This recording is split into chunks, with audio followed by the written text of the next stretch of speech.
Okay, what's up guys? We should be live, hopefully.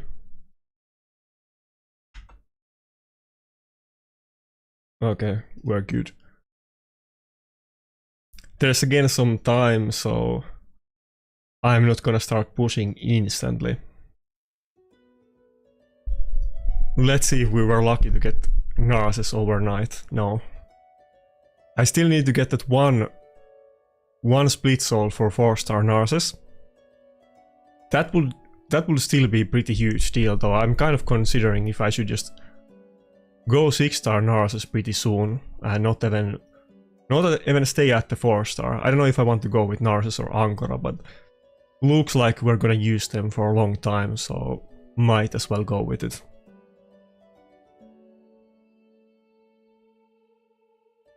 Okay, nice. Didn't drop out of gold for attack team. I wasn't that high points. I just came back home yesterday night and yeah, I didn't go for like 1500 points or something like that.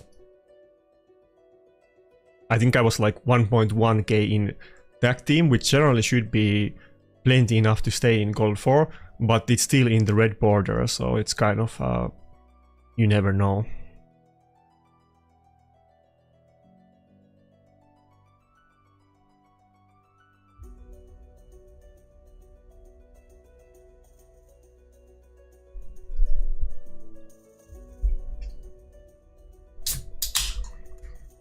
Okay, didn't really get hit a lot overnight, but the point gap is always going up a lot. Not that much, I'm only 15 points away. I was kind of expecting to be like 50 points away from the minimum.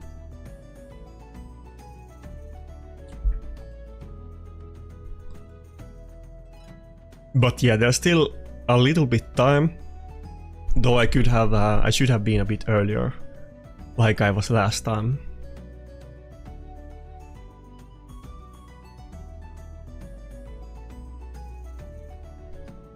Is there anybody else streaming Plat push on Twitch?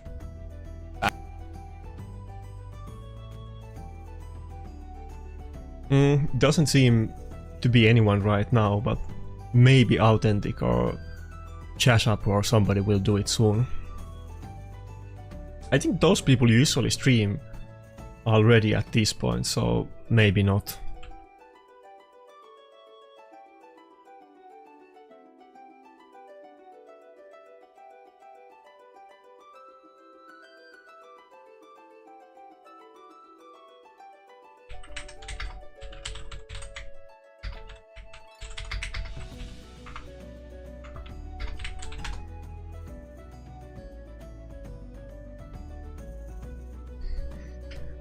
Anyway, there's some time to do live arena and talk about Platinum push before actually doing it, so I'm just doing again a couple fights to get in Plat, but I'm not gonna push this early. I'm gonna start pushing in like an hour, not yet. Which I think most people know by now. I don't think even that many of the really good accounts push this early anymore.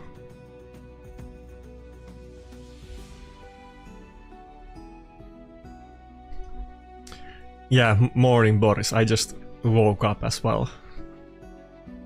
As you might see, I instantly went to shower and then I came to stream, so I was partying 4 days in like the, I guess in English it's called Midsummer, in Finnish it's called Juhannus, and it's basically the biggest holiday in Finland, and we were just at a family cottage, like fishing and drinking and that kind of stuff. Kind of during the drama, but I was already there before the drama even started.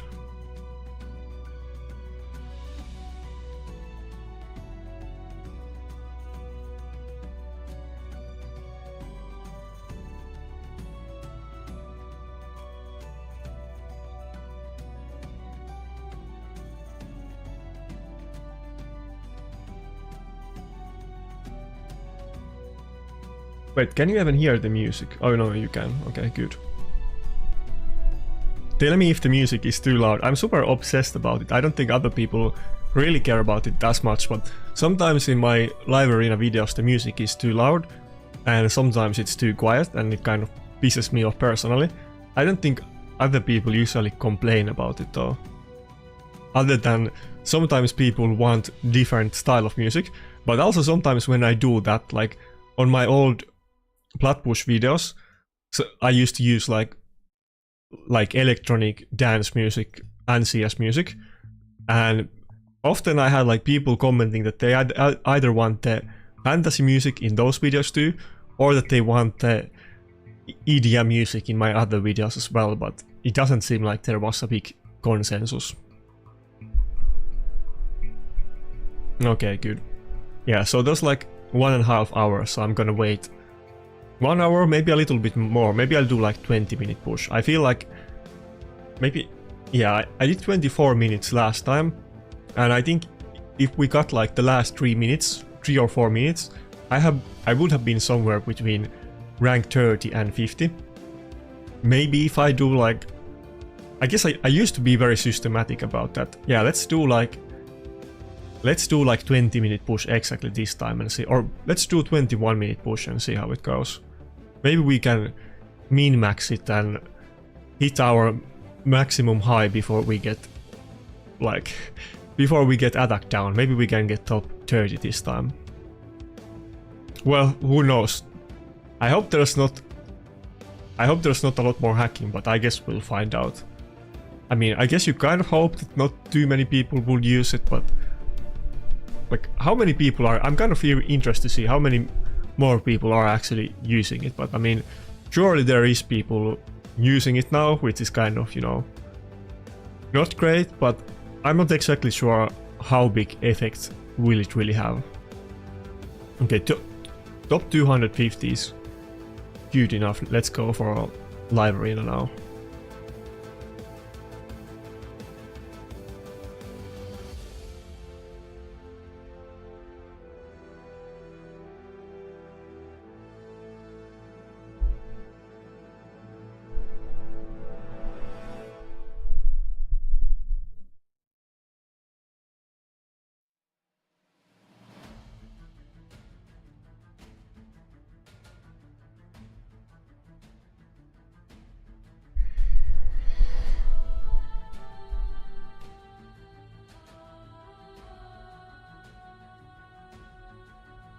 I don't know what that clan is, but I do remember if somebody played RuneScape, I know there used to be a PvP clan called VG or Wilderness Guardians, some people might know.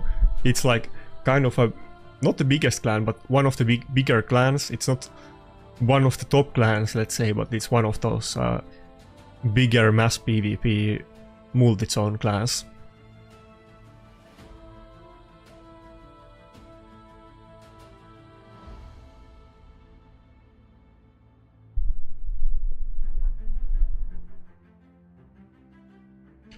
Yeah, I don't know. To be honest, I'm kind of I'm definitely not gonna show them on videos, but I found out there's like at least 2 more similar ones, let's say. So it looks kind of bleak. Obviously, I'm gonna be super careful with them. I'm not gonna like even show blurred pictures about those. But yeah, there's probably more than 2. But now I know about 2 others as well, so doesn't seem good. And now, I mean, people were always saying that, like, those people like who complain about cheating, that there's no cheating and they're being like too paranoid about it. But now I feel like maybe there's way more cheating than I actually thought there was, which is not great. Yeah, let's just go with the double reviver. I don't know if I want to go with the Rotos as the last pick, but let's see what he takes. Okay, that's not too bad. I'm kind of fine going against this.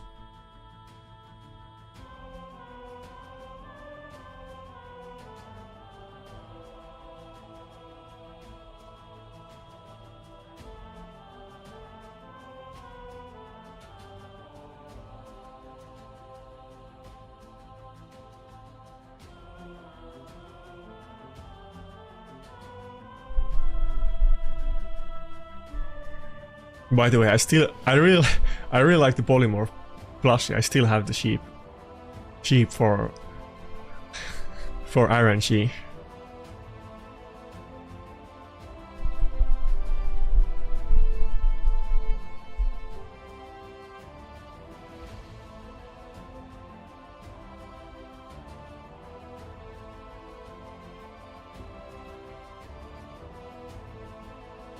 I already forgot what. No, Emic Drunkheart, never mind. Almost forgot what his name was. I don't really see him used a lot in Live Arena, probably for the same reason why people don't really use Helicat that much anymore. Kind of surprised, I mean, I think he's pretty good. He could almost be used more than he's being used. I think he does reduce your team's cooldowns by 1 turn, so there is that additional effect, though I do like Helicat more than him.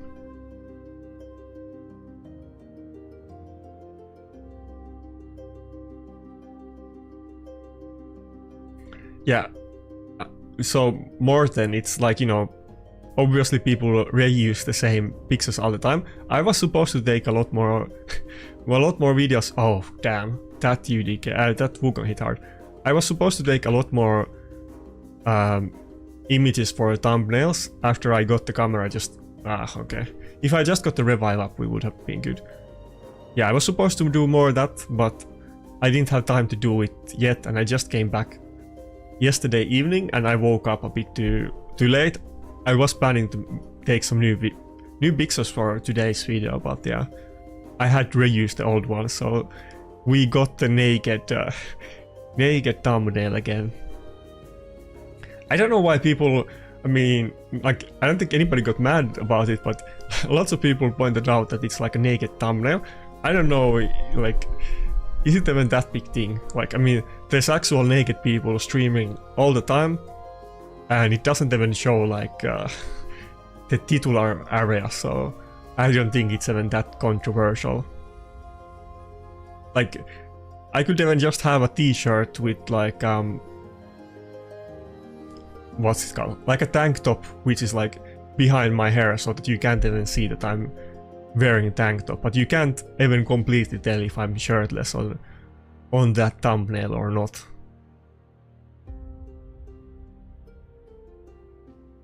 But yeah, I mean, people are using like how do you say it? People are baiting for content with that kind of, you know, what's the word for it? Anyway, people are baiting others with that kind of content, so I might as well give it a go too. Yeah, there's a word for it, but I just can't recall. I don't wanna say something, some bad words that YouTube might not like, but I think that's a good word, but I can't remember what it is.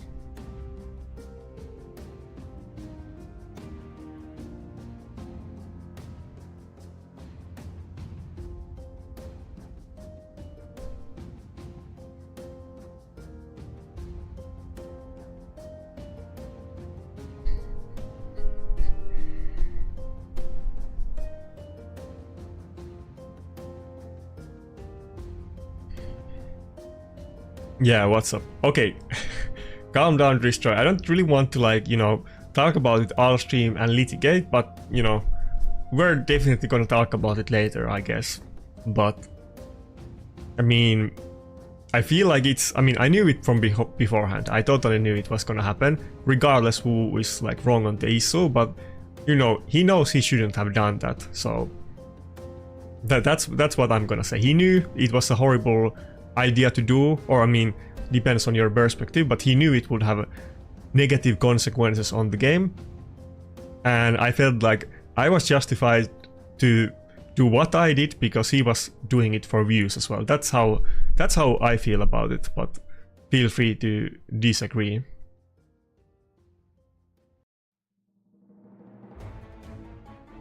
I think I kind of maybe jumped the gun with the sap thing. I guess it can be kind of mistake from Sap's part, though. I mean, I don't think, you know, you usually leak DMs, especially if they are, you know, very sensitive ones like that, but I get that he has a lot of going on, but there's no way that they didn't know that showing the download link to the bot would have many people downloading the bot and increasing the cheating in the game. That's what really rubbed me the wrong way. I still don't understand why they did it. I really would want to hear an explanation to it, because I was trying to theorycraft any reasonable reasons to do it, and I really can't come up with anything.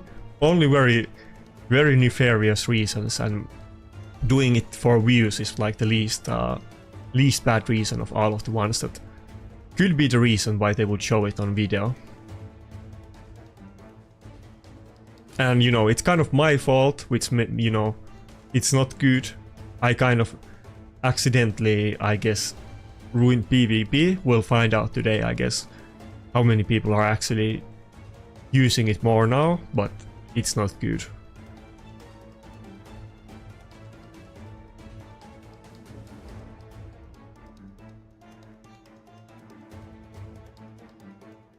Okay, without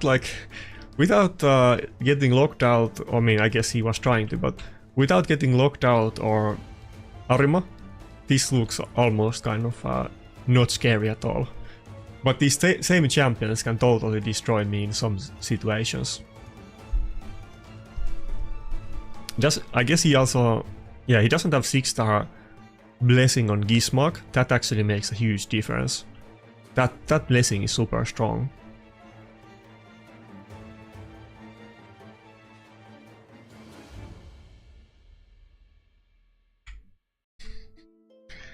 I mean, it's an old meme.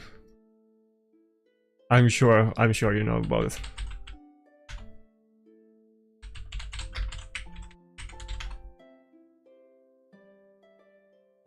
Was trying to take the kind of very serious situation more lightly, but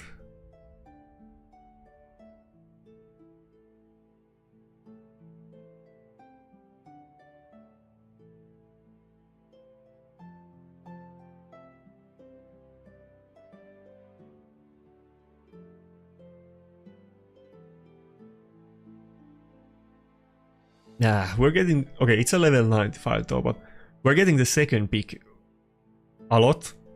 Not great, but okay, he's level 95. Surely I'm not gonna lose to him, right?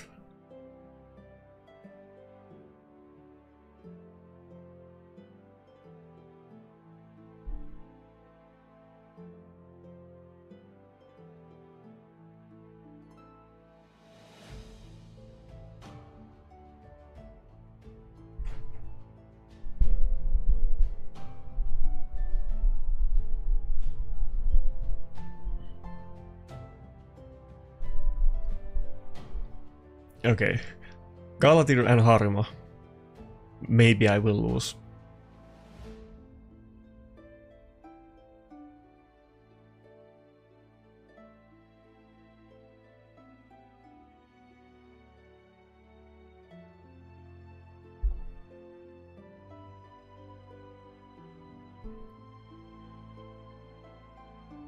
Yeah, I mean, I kind of like it. Every time you see low-level players with Plat avatar, you know that they're really into it. I think we have like one level 80 something in our clan with Plat avatar. I think he was, let me double check, but I think he was like level 84 when he joined. I can't recall what level I was when I got Plat avatar, but I think it probably was like level 80 or 70 as well. It's kind of, oh fuck, it's kind of long time ago. Okay, this might go really bad. He has Harima, and we have to ban the Armans. And he's probably gonna go for the Narses ban, but...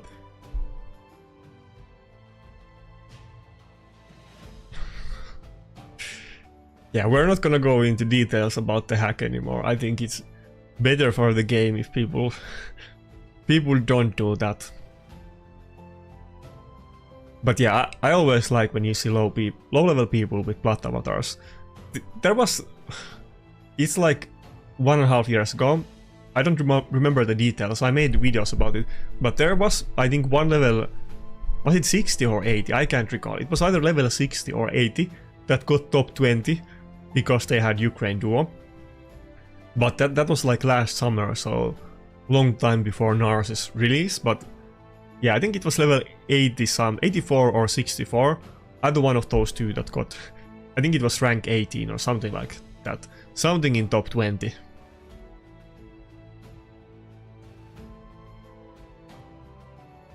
Almost certain it's the lowest level account that got top 20. Not of course counting like back in the days when the level cap used to be 60 and when they increased it. I think we're just gonna do A1. Yeah, not even gonna do A2. Maybe I should have done A2. Just to give the whale to Narses maybe. So that Rotos can't A2 my Narses. Okay. Maybe that A2 also wasn't a good idea. Okay, never mind. It's good. Can we one-shot the Rotos through Arma passive? Let's see. Okay, that was super close. 51,892. That wouldn't have killed my Rotos, so... Probably if I had the crit damage from the blessing, that would be enough though. I complained it about every time I use Narses. I kind of recently... I wanted to go full reaction on him, because I'm using him in defense now. And the ring is kind of crappy. I mean, it only has one roll on HP. And I still haven't maxed out on my shield either. It's the Marius missions and so on. There was the fuse and I didn't have time to do it. But I kind of recently sacrificed a decent amount of damage on him to get this new build. I made him a little bit faster. He's 251 with this reaction ring. I really want to get the crit damage at this point. I mean, I guess it's also 1000 HP. Yeah, 38 crit damage and 1000 HP. That's just like a massive damage increase. I feel like my Narses build would be super good if I get it. He's already very fast. Usually faster than other Narses that I meet. Very rarely do they have faster builds. Of course you can make it way faster if you have really good gear, but still. Oh, what's up, Biohack? Yeah, the bots was kind of interesting thing. There was kind of like multiple waves that I think they at some point, I can't recall the specific technical explanations to it, but I think they said something that when they index the servers and they make new servers for the game, then it puts out like those bots which are like actual players, but they are like newer players. It doesn't take the old players, and then you will see those in pages to like some reason compensate that in the new servers you're actually gonna meet people in all ratings in Arena, and that's why people were able to hit those bot pages and kind of cheese with them a lot, and everybody was also able to get gold 4 very easily, which many people kind of considered a very good like side benefit out of it. And there was this funny thing, I've spoken about it before. Should I go with Mikage or already pick a Reviver? Now let's go with he could... I kind of don't want him to have Mikage, but now let's go with Ankara. Rats used to appear on those bot pages on his original account, and like you needed to do like five refreshes on any given day, and chances are that you would get rats in your page. He was always there. He was one of those unlucky ones, and like I guess the only one out of the people in the bot pages that was actually pushing Plat, and it was a serious issue for him. But he also got tons of wins because people didn't expect the bot pages to have actual defense teams.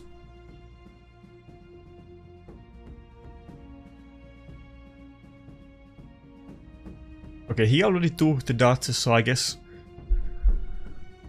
there's not even another choice than to go with the Mikage.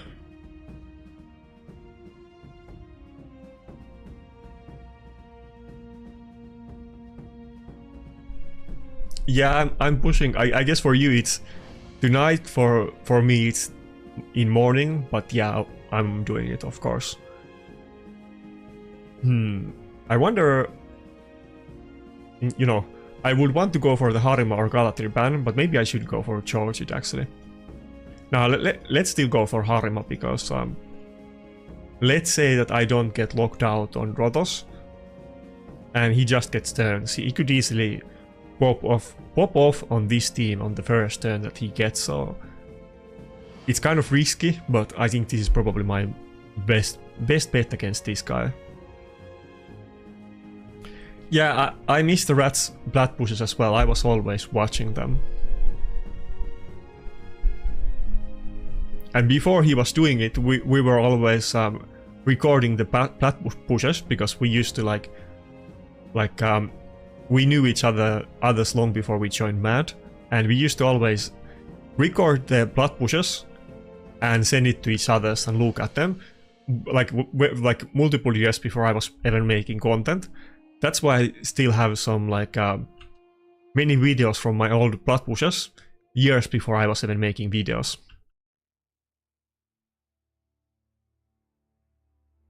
Damn, everybody has immunity, though that wasn't protected. Wait, why is the attack buff protected? That wasn't like... No, all of the attack buffs are protected. Is that something that I'm missing out here? Is that the protection dodges that somehow put protection on all of the attack buffs and not immunity? Or is there something else? I'm confused. Yeah, I guess he just got weird RNG that all of the attack buffs got protected and none of the immunity. And you don't see dodges in protection set, not very often. I don't know if I have ever seen one, but probably at some point. Yeah, it must be, but it's so weird occurrence that I'm kind of second guessing myself that did Galactir do a protected attack buff that I forgot about, but there's no way.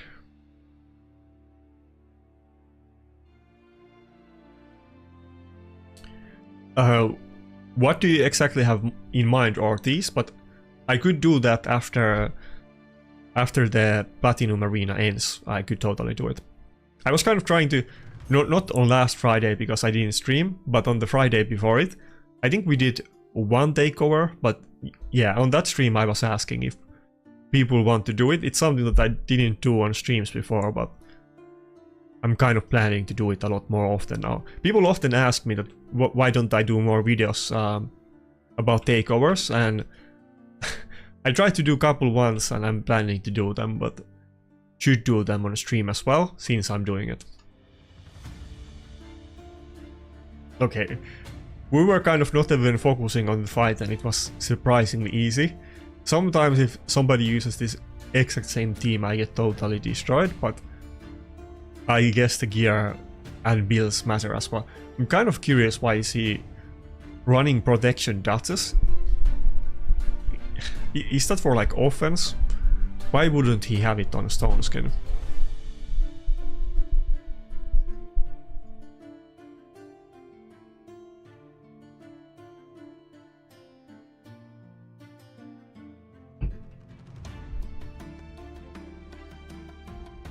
But yeah, Ortiz, if you're on the stream after the Plat push, then just message me on the stream. You can do it on DMs as well, but I might not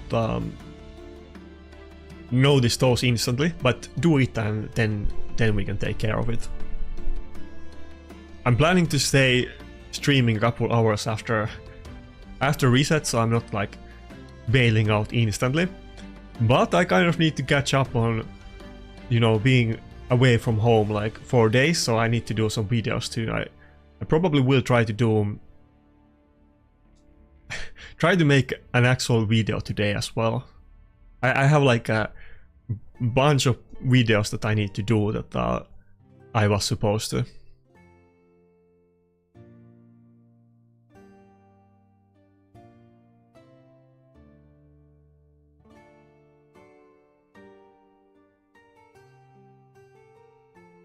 There was also a new game that we were...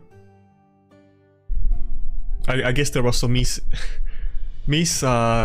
communications, but I thought I was gonna stream a new game today on the stream, but I guess that's not today, but probably on the next stream I'll try out a new game, but I guess I don't think I can even say what game that is right now, so if you're into that, that might be somewhere later this week, I guess.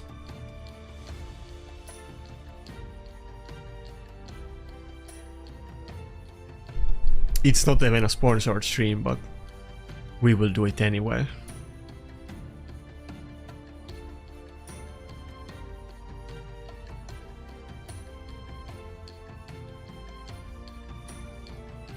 Yeah, I feel like I'm super comfortable with the same stuff now. I don't even like picking UDK that much anymore. I feel a lot safer with the double reviver Mikage combination.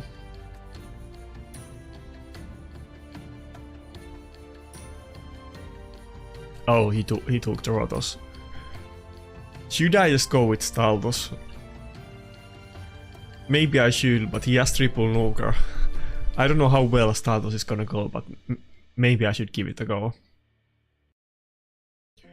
If he didn't have like multiple buff troopers or Rotos, I would be super tempted to just go with Helicat, but Helicat isn't gonna cut it here.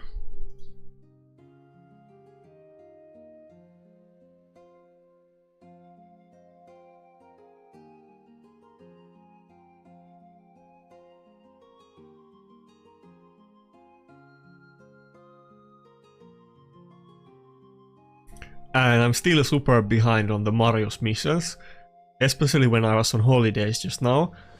Well, I didn't have the best RNG on those missions where you get the mythic items, and then, you know, I wasn't playing it as actively as I normally would, since I was getting wasted for 4 days and didn't have access to PC.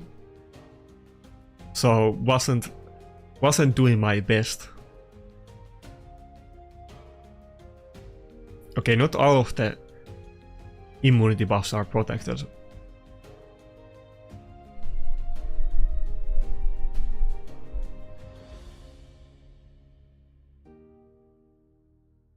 Yeah, I don't think this is a great matchup. It's kind of, you know, RNG. I guess we got polymorphed, I hope he does, but Rotos is a ticking time bomb and I can't even one-shot him because of the Harima, so it doesn't look great.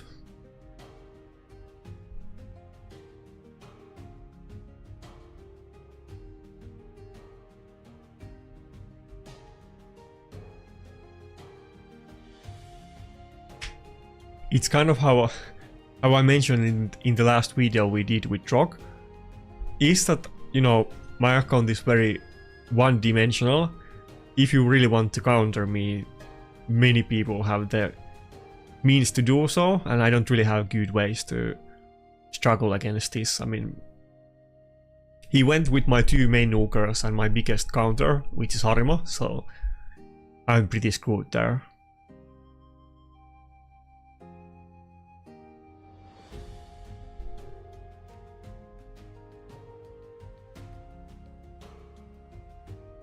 Wait, what? Is that a support Wukong? How come he didn't kill the Staldos? Maybe that's not actually a damage build. I never see those support builds anymore, but I think a couple times I have kind of speculated, is it a support build? And it didn't turn out to be, but I think this one actually is. It only did 20k damage with the A2. There's no way that's a nuke build. You can definitely do 20, yeah, you can definitely do 20k damage with just support build on the A2. That's how high the damage is. But yeah, I mean, we knew it. He got the Armans. I didn't have Armans, so he didn't have to ban anything specific. And when my nukers are Staldos and Narses, he's obviously gonna ban one of the nukers, and Staldos is not really scary enough for a team like that, or with the setup that I'm using. So I kind of knew But, you know, who else were I gonna pick at that point? Like, Tormin against a team with Siphi when I don't have defense buff. I'm kind of hoping that Marius will be my savior when I get it. At that point I'll already have like 4 good nukers, so it's kind of getting harder to pick all of them, but he kind of managed to do it in that battle. With the support Wukong build, which was kind of interesting.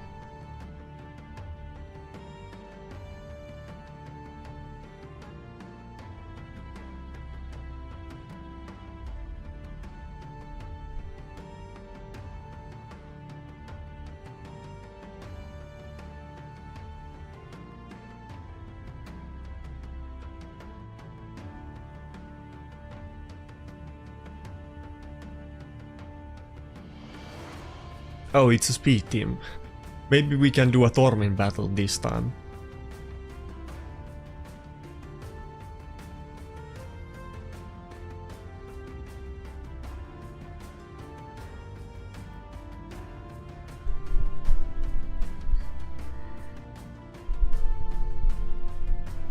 I'm kind of thinking, should I put my Tormin in Polymorph instead of Cruelty, since he does have a little bit accuracy.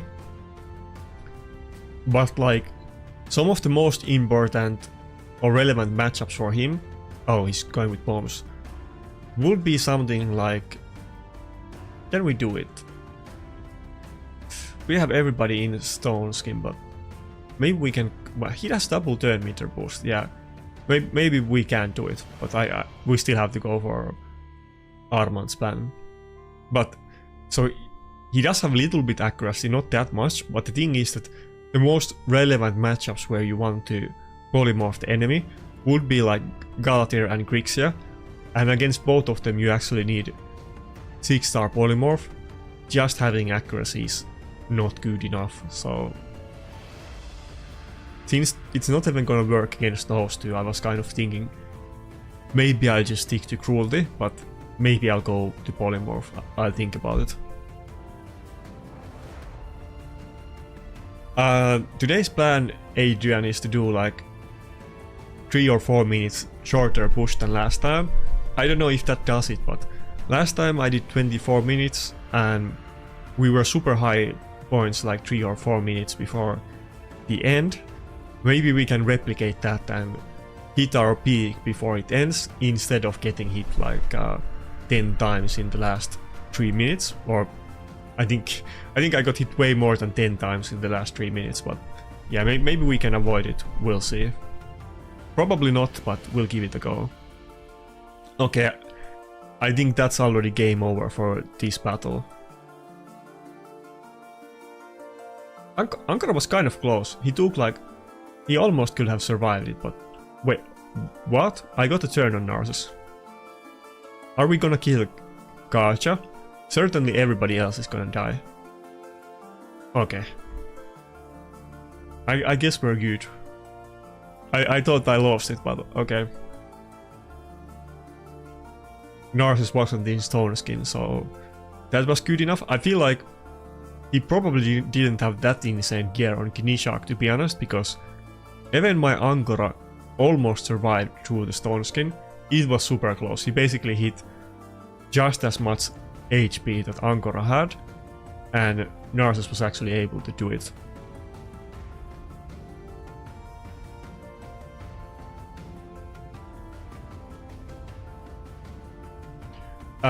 Okay, what are you thinking, Ortiz? So, the reason, well, there's multiple reasons why I like to pick Mikage.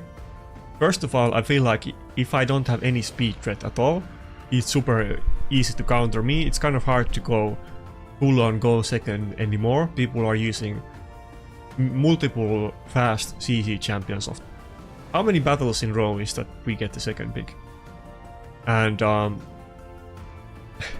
I really don't, like, if they're already going first and they have maybe something like Armans, Galatir, Grixia, all of them CC me and do a buff strip, and if they also have the Mikage passive and Mikage stun and A1, I'm like super screwed. So I kind of like to pick Mikage just to have a speed threat and not let them have it, and also it's one of the few champions that I might get some polymorph procs on, even though she doesn't have 6-star blessing, but she does have accuracy, so it's kind of good enough most of the time.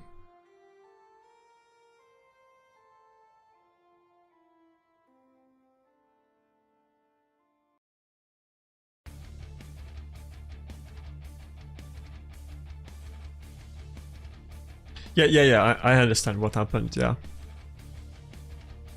But even Angora almost survived the bombs.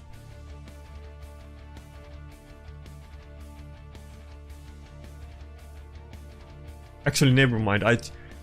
I changed her boots. Right now she has boots with speed ascension, so never mind. With the other boots with HP ascension, she was like, they pretty much hit her max HP. I forgot I put the frostbite boots on her.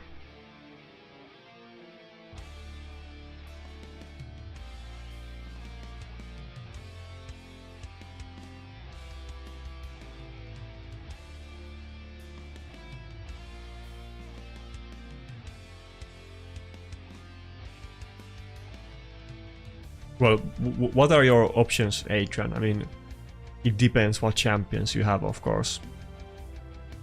It's pretty... If you look at the top 30, I mean, you can certainly see what style of teams people are using and what champions are the popular ones, so obviously somewhere along those lines, but it depends what you have. I don't think people are really running a lot of weird things. I mean, nobody's like running bolster or doing something other than stone skin. It's more about what gear and champions that they have, but it's a lot of stone skin, a lot of polymorph, and a lot of fast champions with lockout.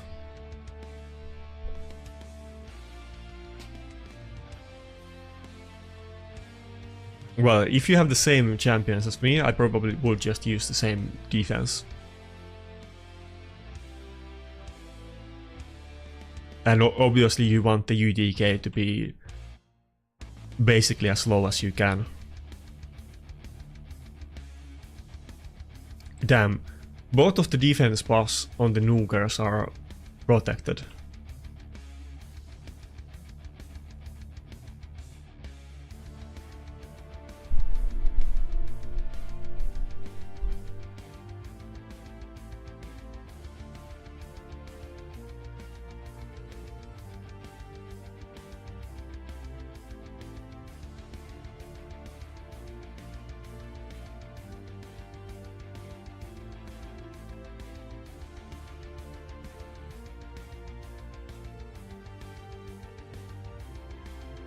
Okay, he wasn't that fast. I was kind of expecting it to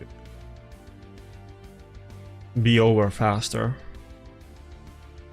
I mean, we have to wait out for the UDK, obviously, since he got... Oh, nice. Frostbite proc. Since he got the first pick, and since we didn't have Armans, he obviously was gonna ban our other nuker or Narses when it's Rotos against UDK and Harma, but he wasn't that fast. We were able to CC him, so maybe I can survive long enough for the stone skin to end. Of course, if we get a lot of weak hits, we're still gonna lose, but maybe we can do it. There's also no reason to save the A3 right now, if you're wondering why I'm using it, because the A1 is just gonna do the same damage, and we're better off spamming the A1 and A2 and trying to steal HP.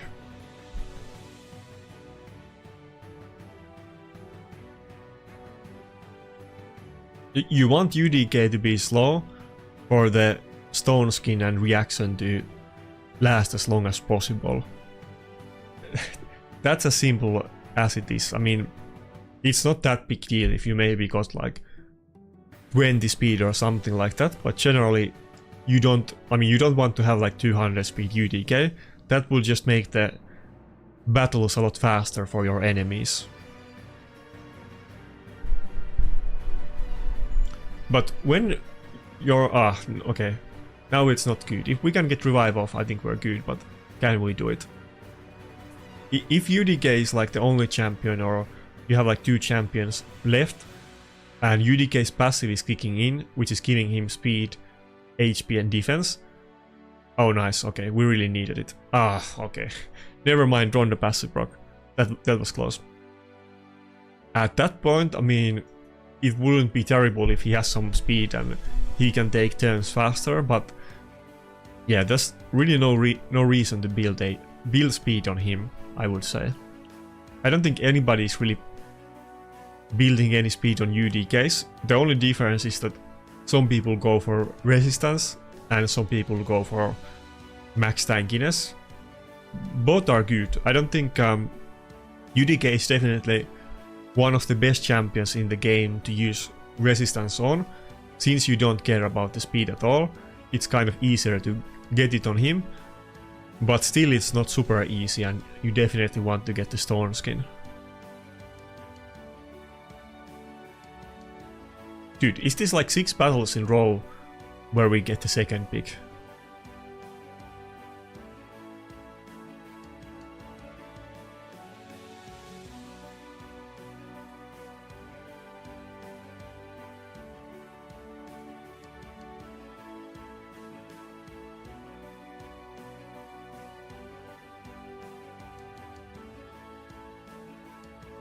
Okay, Sifitaras Mikage doesn't sound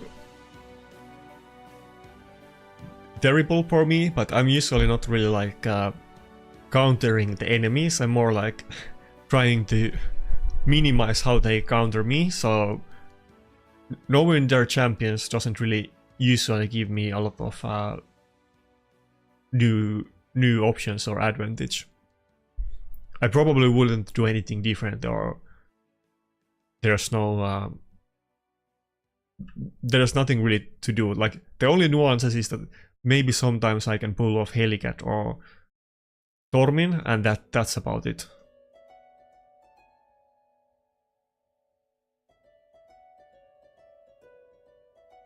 Okay, maybe we will go with the UDK this time, because yeah, well, he could have like Rotos and Harima. Those would be kind of bad, but if he doesn't have both of them, then I'll pick one.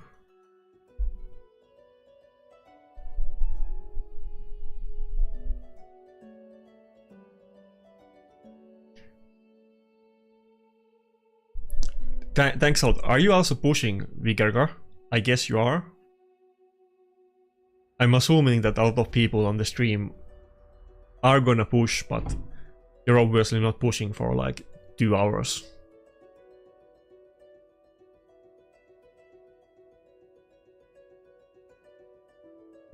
Yeah, we have the 4B stone skin, so I like using Rotos against Ronda a lot more than using my Wukong.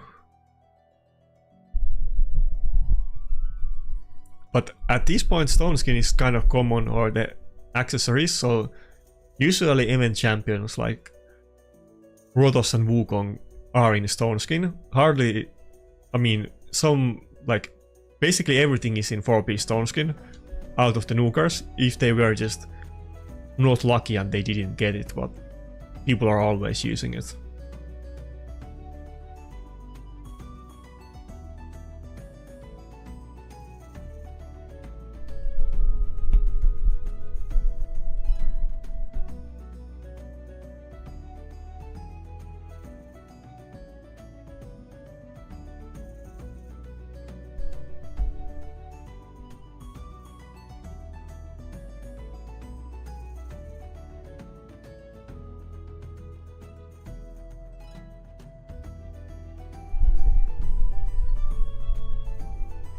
Yeah, I'm super excited.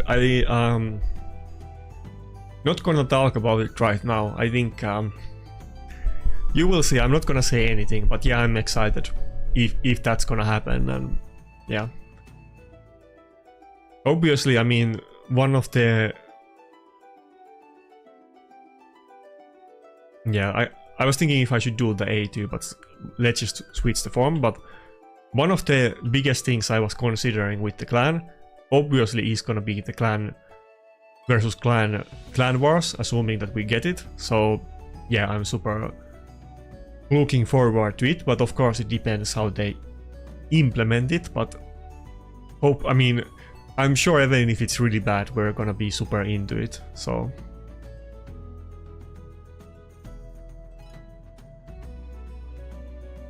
by the way, we had speaking of clan wars, assuming that it's gonna happen, we had one person decide to quit the game this week. So if anybody's super into PvP and looking for a clan, then message me on Discord. But we're looking for at least one member, preferably like we obviously want to be full clan if something like clan versus clan happens. So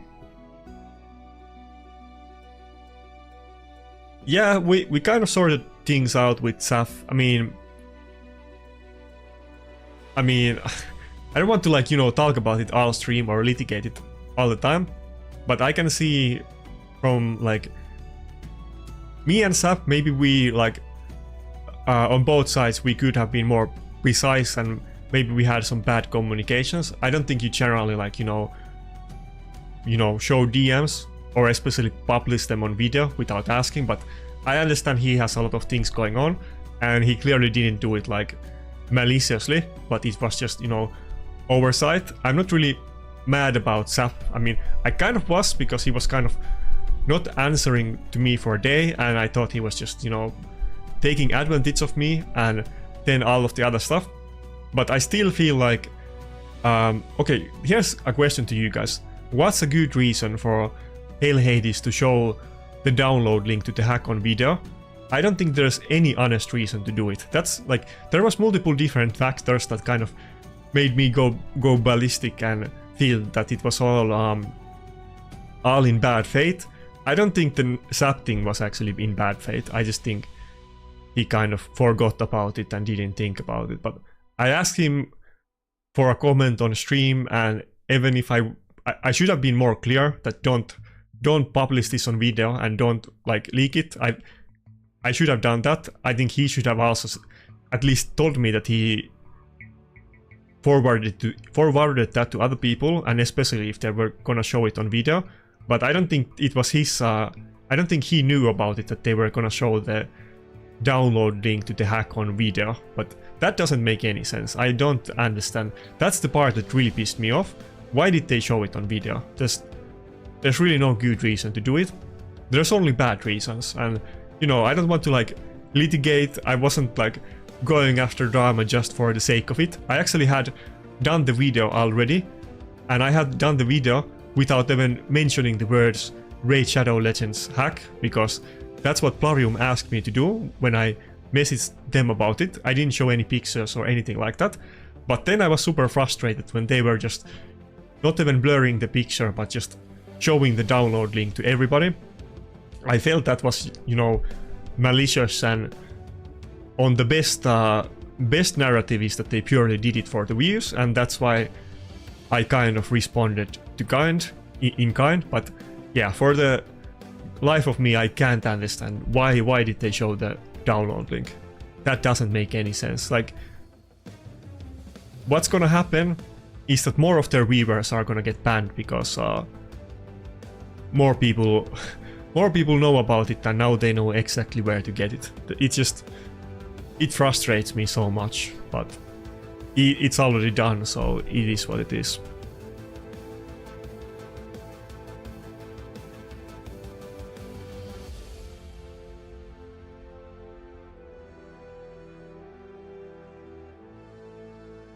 Yeah, I agree, Anshan. It wasn't... I think me and Saf had some miscommunications. I don't think it was bad faith on Saf, but I still feel like... I feel like it was just bad faith on Hell Hades. There was zero reason to show it. There's no way he didn't understand the implications. Again, he didn't try to talk with Plarium, and even without talking with them, he certainly knew that there's no point in showing the download link on the video.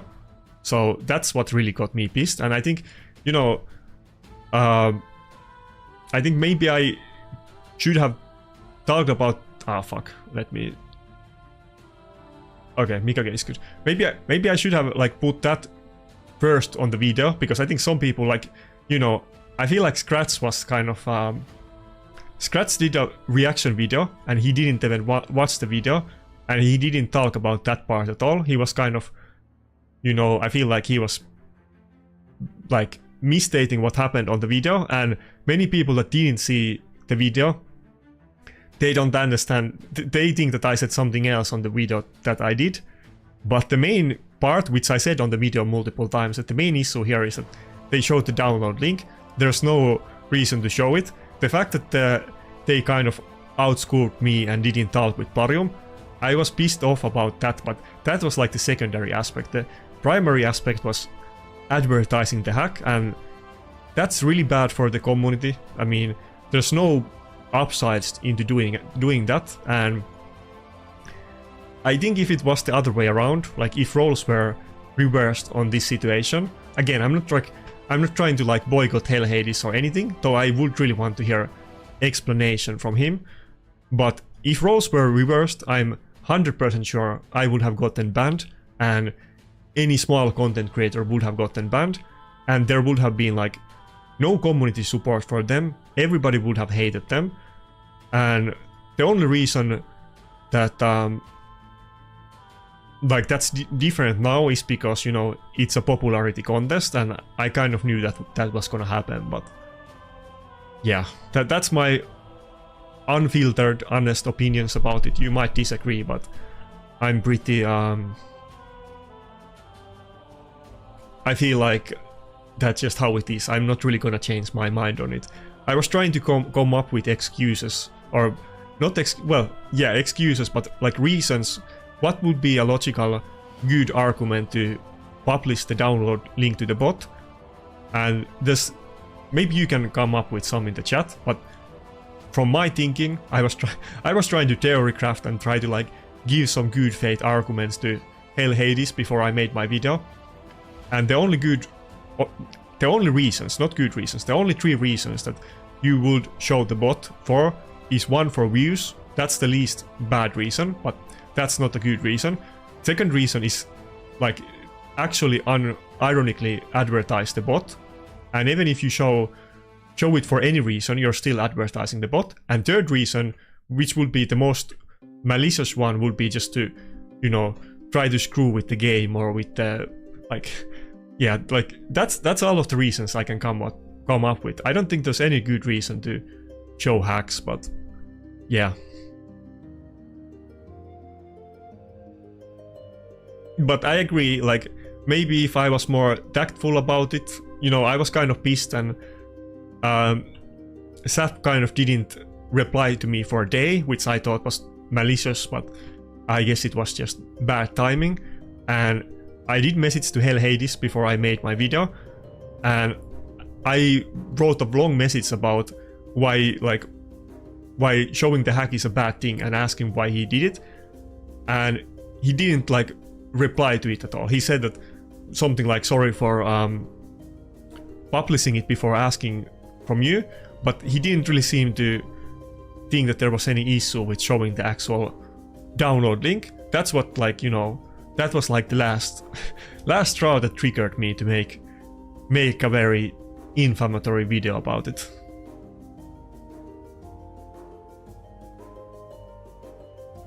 Yeah, I agree, Larry. I think I'm totally right. I think I should have tried to be more tactful about it. I mean, I think regardless how tactful about it, I was like, there was still gonna be backlash, obviously, because he's much more popular. But I still probably should have tried to put my emotions more aside and be more tactful. And to be honest, I think I was pretty tactful on the video, but I went like, you know, obviously full clickbait on the video title and thumbnail, which I kind of felt is what they did, and I was kind of responding in kind, but I should have maybe been more tactful about that. But I would really like to hear what kind of like reason they had or what they can come up with, why would they show it on video? That's the real issue. The real issue isn't that they outscooped me. That was kind of, I felt bad about it, but that's not the issue at hand at all. And I think people that didn't see the video are kind of misunderstanding or misstating what happened.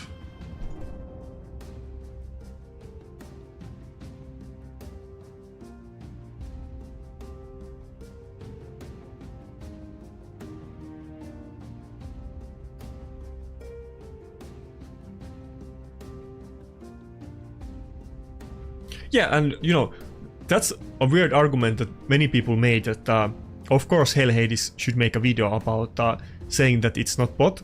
And again, I said that much on my video as well. Obviously he should do that. And by the way, I made a video that it's not Hades optimizer 2 days before Hades did, so obviously he can do that, but there was no reason to show the download link to the bot on the video. That's my point. Obviously he should do that video.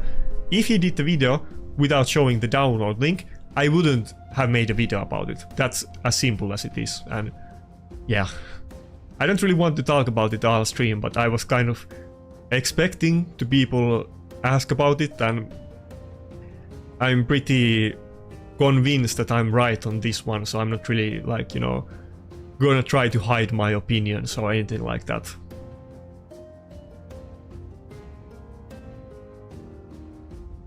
But again, I'm not trying to, like, you know, purposefully, like, you know, try to get people to boycott him or anything like that. That's not my intention. I feel like that's kind of what Scratch's intention was, to be honest, and I'll definitely make a video responding to his reaction video where he didn't watch my video later. But that's not my intention. I'm not trying to get some like cancellation of the optimizer or Hades, but I think what they did was wrong, and I think they should just like come out with it and say that it was a bad thing to do, and I would really want to know why they did it.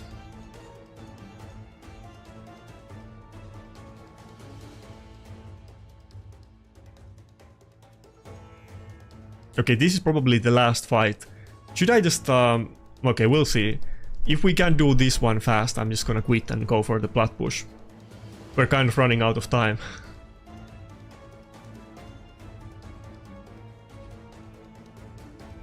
And by the way, I'm not adverse to criticism. Like, if you guys think that I was too butthurt on the video, I think that's totally fair.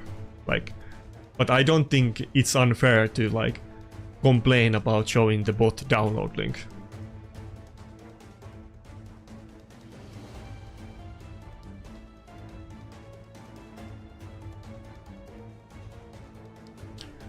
They could have blurred it. I mean, there was no reason to show the download link. And again, I talked with Barium. I contacted Barium before I made a video about it. That's why I was holding on that video for 2 days.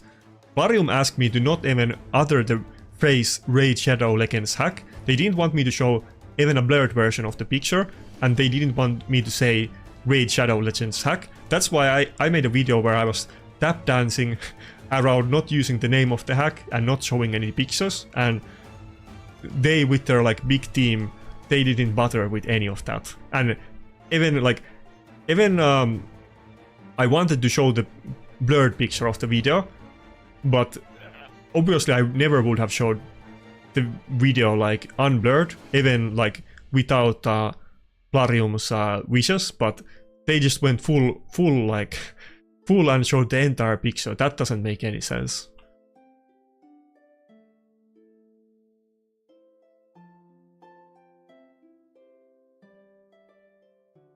Well, first of all, I mean, if the issue is that, and the issue is that people, I'm pretty sure some people are getting unjustly banned. Again, we can't really know, but we're assuming that some people are getting unjustly banned. Showing the... what? Okay, I shouldn't kill the Taros just yet. Showing the download link to bot is just gonna increase the issue. There's gonna be more cheating, first of all. I mean, nobody's gonna agree that cheating is good. there's gonna be more cheating because people know the hack, and there is probably gonna be more people unjustly banned now because they know about the cheat engine or the new hack. So, and by the way, I found out like 2 other programmers that do similar things, and guess what? I'm not gonna make videos about them, I'm not gonna share pictures about them to other people, and the people that did tell me about them were also super concerned and asking me to not show them to other people. So it's not like other people didn't know about this, but nobody else was gonna show those pictures, and they were being very careful about not promoting the hacks.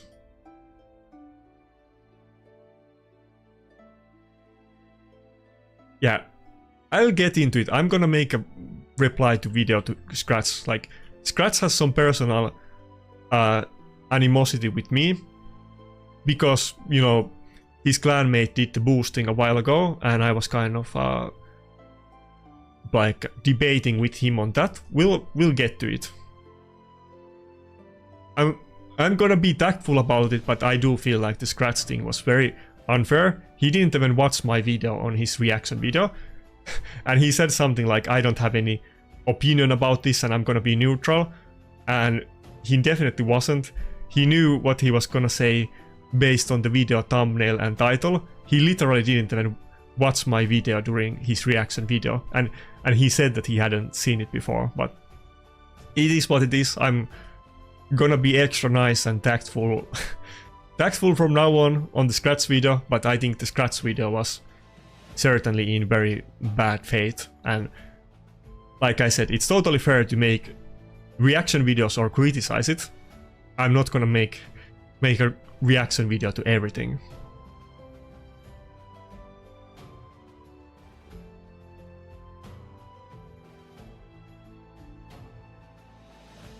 Okay, so we're running the same thing as last week. I used to have my Ankora in 2-piece Immortal 6-piece Stone Skin, but right now she's in 2-piece Frostbite. We'll see how that works out. Narses in the same build. Armans is in 4-piece Stone Skin, and UDK is in Stone Skin as well.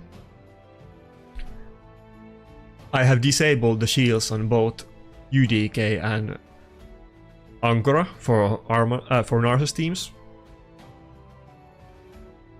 But he played the video on background and he talked over it. He didn't listen, like he missed many of the key points. I don't know if he watched it and on purpose he didn't like want to, he talked over the points where I kind of refute what he said.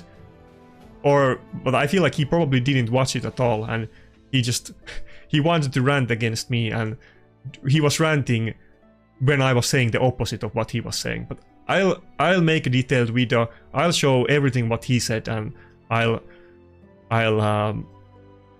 say my say my piece about it, or correct his mistakes, let's say, if we're being super nice. I'll show it, and I'll show the parts where I say the opposite what he said, or answer to the question that he's asking. So in my original video. Again, I wasn't, you know, I wasn't even trying to beef with Hell Hades. I'm not trying to beef with Scratch, but I have to respond to that video for sure. Okay, I think, like I said, I'm gonna do 20-minute push because we did 24-minute push last time. We peaked with 3 or 4 minutes left of the reset. I'm just gonna chill out for the next 7 minutes and wait until we can start pushing. We were talking about the Scratch respawn video. I'll make a respawn to Scratch respawn video. I feel like he didn't even watch my original video in his reaction video.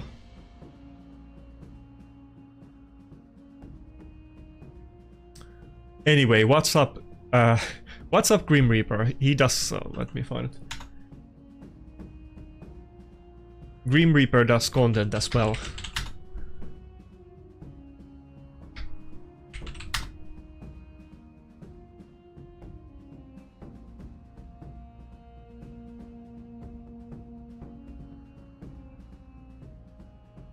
Yeah, I mean, I'll move on, but I was on vacation for 4 days when all of this happened.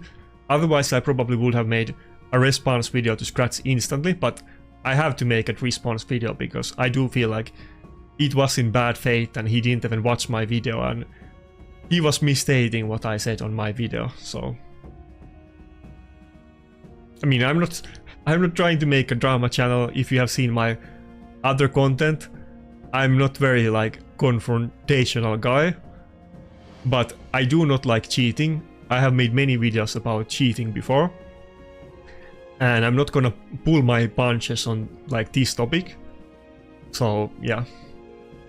And by the way, that's why Scratch doesn't like me. We'll get to it, but that's the reason why Scratch doesn't like me, because he had one clanmate that was boosting in Platinum Arena. Did it on the stream, I have a video about it. There's no contention that they were boosting. And I was kind of debating about it with Scratch, and he refused to condemn it, and he didn't think it was big issue. But I have all of the receipts for that, so I'll definitely get into it in my reaction video.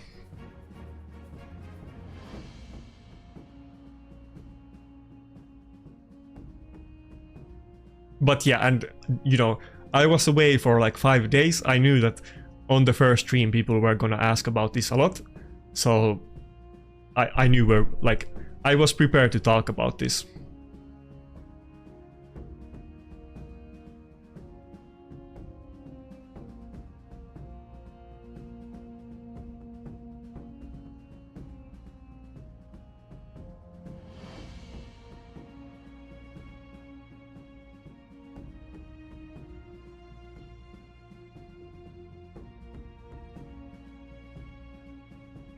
Okay, what's up Duncan? I'm not super close. I'm way behind in the Mario's missions, let me show you. I can get these done right after the stream. I just got the tournament win mission done, but I'm like super far away. Not even close to it.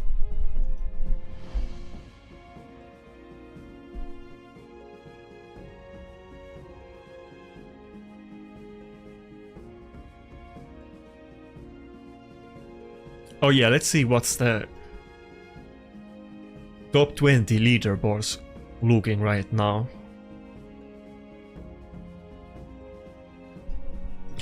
Not the live arena leaderboards, my mistake.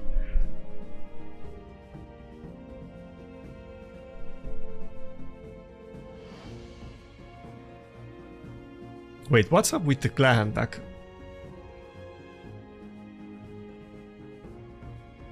Did CHQ and Oblivion merge, or what's up with this?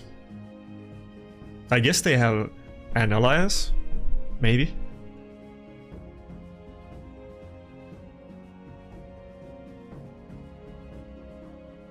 Yeah, I mean, I avoid the drama usually, but this is one drama that I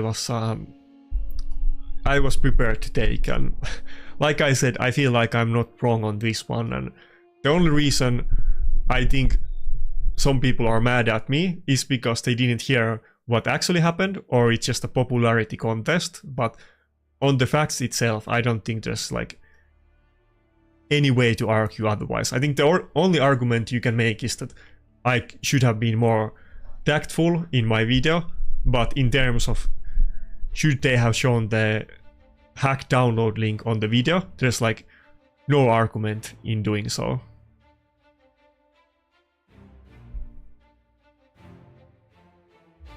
There's one Mario's defense team. We were kind of talking about this before. I think multiple people were asking me if I think we're gonna see Mario's defenses, and I was kind of shooting down those ideas. I think people might use him in offense as kind of like a bus tripper and second nuker, but we do have actually one Marius in top 10.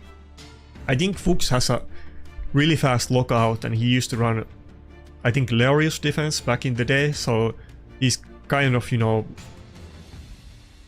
doesn't have... I think he has Galatir or Krixia though. I feel like he has Krixia. But maybe he's gonna change the defense in a couple minutes. I would be surprised if he has the Marius in the end, but maybe he does. We'll see.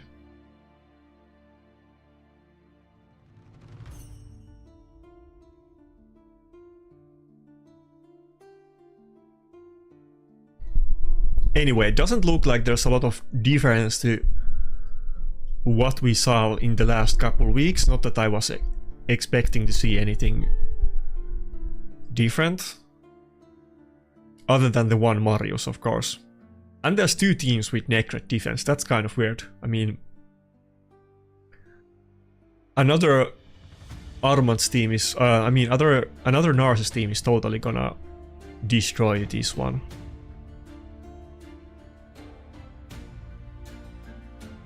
I wonder what the Necret is even protecting. Maybe it's gonna protect the UDK and not even the Narcissus.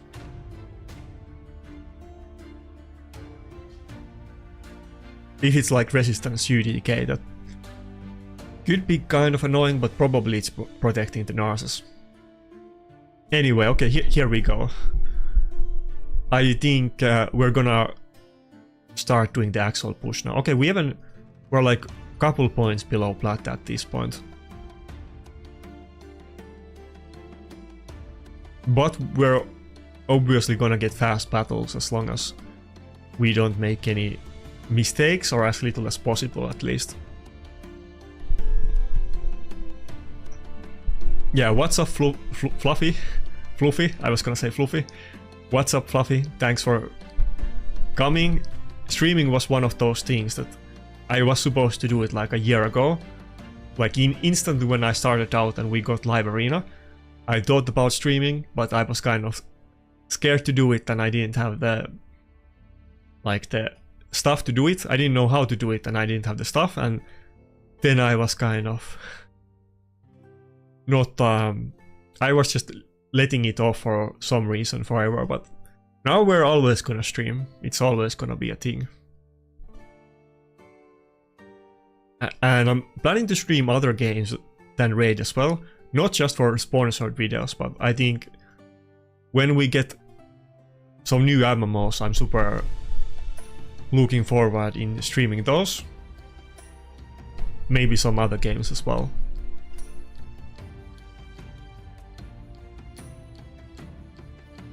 Oh, did I hit OC? No, right? Okay, but good reminder. Dude, you and I have talked about it a little bit before. I used to be super into BDO. Like the first 6 months, I was one of the highest level players in the game. Like maybe 8 months or something like that. But I quit it long time ago. My clan quit. You know how grindy BDO is, and it kind of became pay to win. So okay, it wasn't OC. It's kind of, you know, very high bar to get back into, and it's one of those games that I feel like once you quit, you're so far behind that there's no incentive to get back into it. I think I have played a lot of MMO games, and out of all games that I have played, by far BDO had the best combat of any game that I have ever played. Some people might disagree. I think generally everybody agrees that it has good combat. Some people might not think it has the best combat. I really liked it. I really liked the game, but then they kind of went to different direction after 6 months. They made the game pay to win.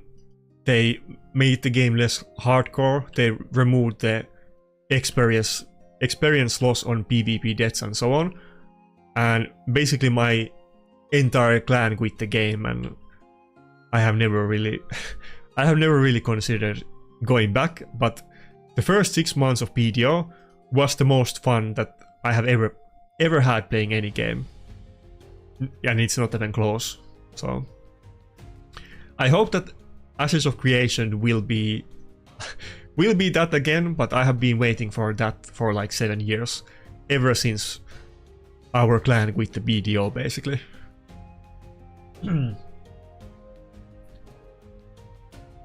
No, what? Oh, fuck. This guy is from OC. Is it? Vigarga, this guy is from OC. Did I just... I leave if it's OC. Is it OC?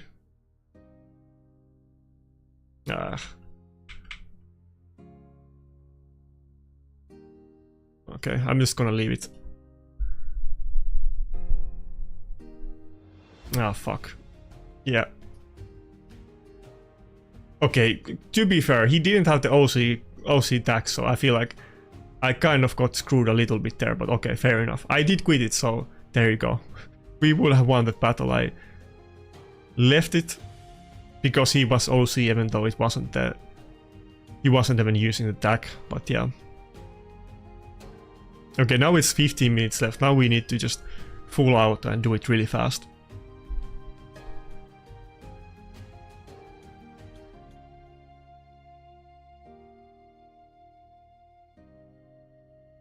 Yeah, I was kind of assuming that I got it wrong and I didn't see the tag, but yeah, I probably, if I knew what I know now, I wouldn't have quit the battle, but we did it. I didn't want to stay in the battle for like 1 minute waiting for an answer.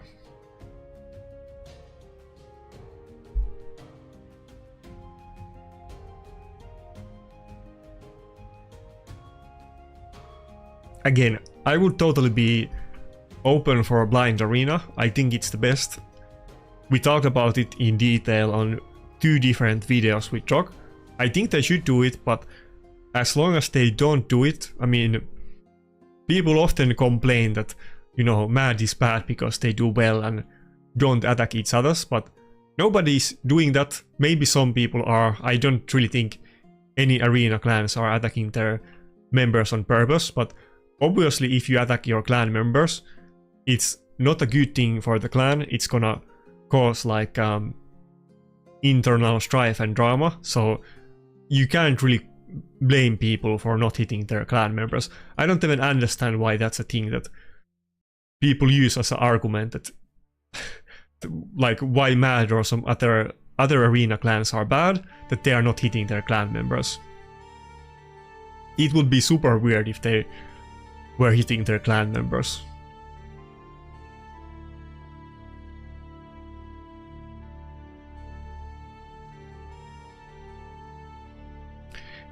Yeah, I think they should make everything blind. They shouldn't show the blessings, player power, only the champions and not empowerment or anything else. I think that would be the best. You should still be able to pick what teams you attack. It shouldn't just give you random team. I think there would be way less agency if they did that. Some people want it, but I don't think that would be good. But everything else should be hidden. Only the champions and nothing else.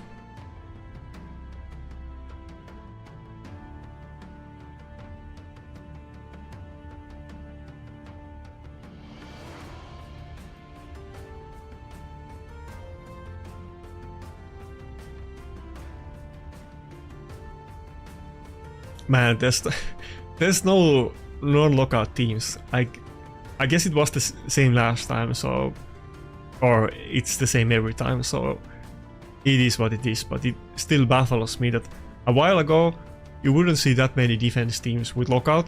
Now it's every single team.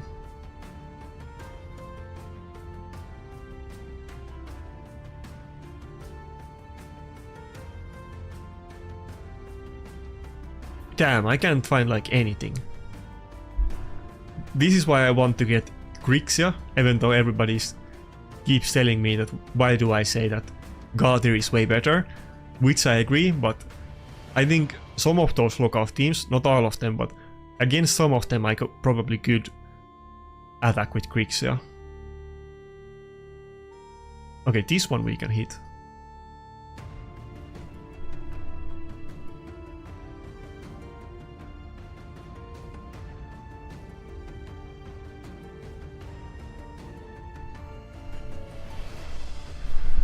Yeah, Liania, I have spoken about it like... First of all, I have spoken about it before I even started making videos, but I have made multiple videos where I speak for Blind Arena long before I wasn't in Mad, and I have not just made videos about it, but I have tried to make suggestions about it in CC chat. And in fact, there's like, if you go to official Raid Discord, there is like a channel for content, not... Yeah, like in-game suggestions. I think that's the name of the channel, and it's something that the moderators, like community managers, the moderators from the Discord, they show it to the moderators, and like they actually see the suggestions there. And I have made very detailed suggestion how to do blind arena, maybe like 2 years ago. Like, I don't know, like 1,000 words suggestion how to do it. So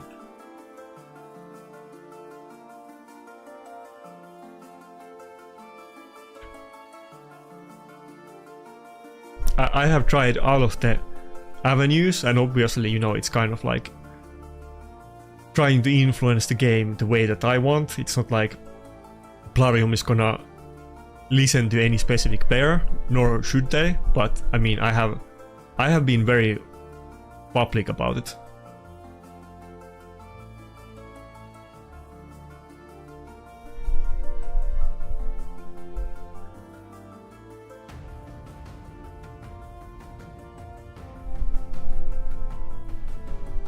Okay, let's quickly see what rank we are after this battle. Okay, we're rank 80, and we're 4 quadruple 4 points, so there's a frame of reference. It was kind of like this the last time too. We were like top 30 with 3 minutes left, but then Fire Nation attacked and all went wrong. I need to use that meme in some of my videos. You might have seen that I have been using some soundboards lately and tried to spice up my videos a little bit. That's one meme that I haven't used though. One of the classic internet memes, of course. Which one should I take, Siegfried or Taras? I think we're gonna get Taras. Now let's take the Siegfried actually. Yeah. Oh, we got Taras too. Nice. I don't think I'm gonna save the revive. I'm gonna play it safe. I hope the sheep goes. No, okay. I was gonna say I hope the sheep goes first, but of course it didn't.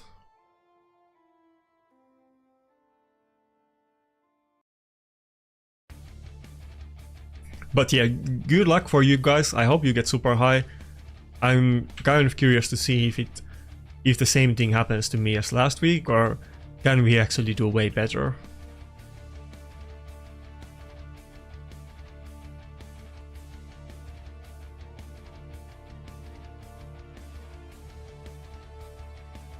Oh, it has to.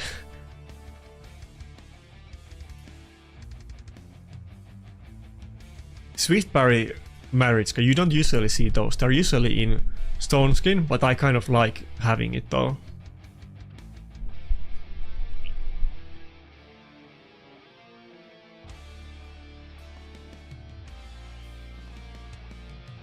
Oh, what? I thought we already got rid of the passive. I mean, like we had the passive or no? I guess not. Ah, fuck. Did we lose the battle?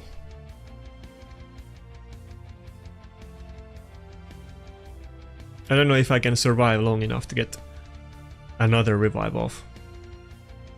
That was a giant mistake if we lose this one.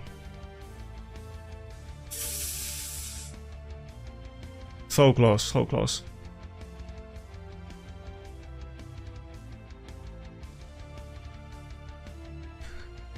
Sorry for the weird sound effects. I was getting scared. Okay, we won it. It was kind of slow, super scary. There's still 8 minutes left, so that probably didn't ruin our reset.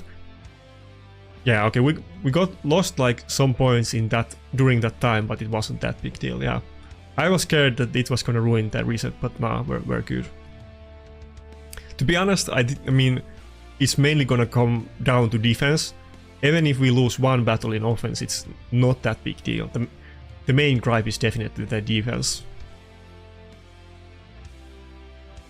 Nice. I'm glad that you like Frostbite. I'm always been a big fan of Frostbite. Back in the days, people used to mock me for using Frostbite, and then they changed their minds when I got a couple good placements with it. But then it kind of became not popular, or like it didn't really seem any relevant anymore, since people were using a lot of like dodges in offense or immunity buffs, and stone skin was super common. But I feel like it, and like, you know, people were using Taras and Mariska offense and so on, but I think at this point it kind of makes sense a little bit to use it again because of the speed meta. Definitely not saying it's the way to go for everybody, but I think Frostbite has always been underrated item set.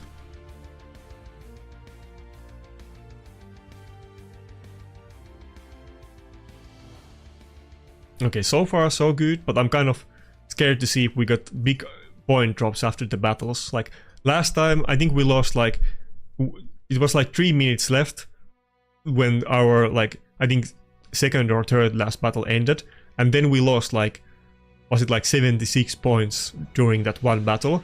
We got hit like, he hit countless times during it. Wait, I feel like I almost saw a team that, no, okay. I have to comb through these teams with like hard lens to find anything remotely attractive to me. This guy was level 99. Kind of impressive that he's this high with not level 100 account.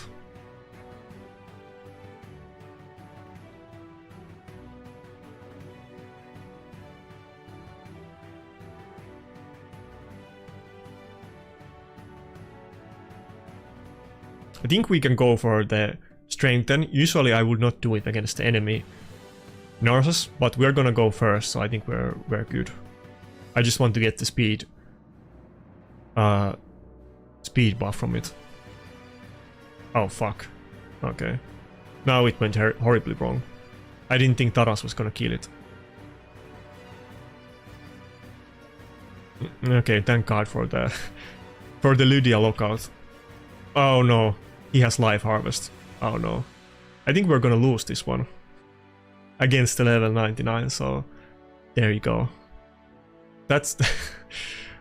I guess there was a reason why he was this high. Maybe we can still win it, but I feel like we did lose it. I don't see how I can make a comeback here. We got life harvested too hard.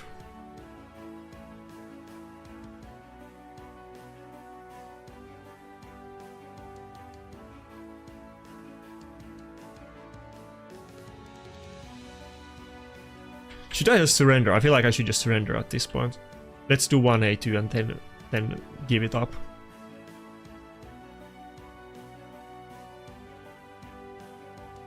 Maybe I can do it. Maybe I can do it.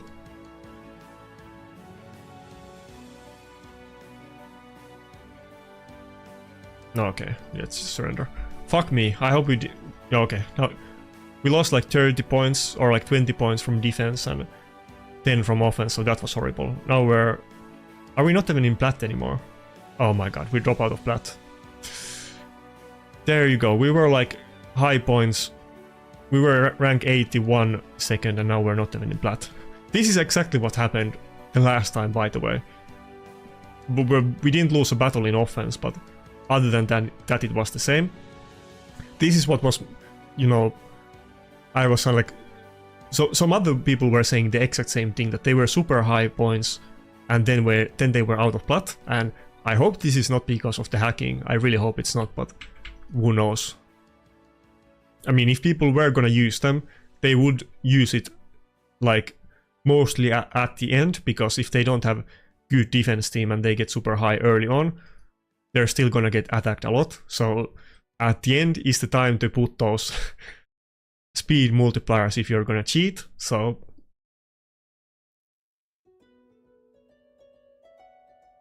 But okay, let's see if we can at least finish Plat, if not like high anymore, but can we get at least a Plat finish? But I don't think it's gonna be top 100 unless we get multiple defense wins suddenly.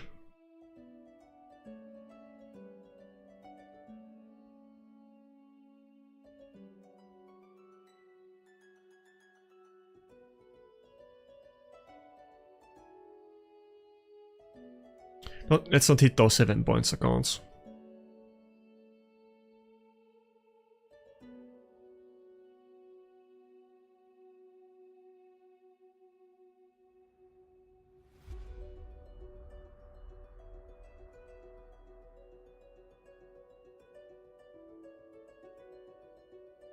Yeah, looking bad. I don't know if I can even finish this battle in time.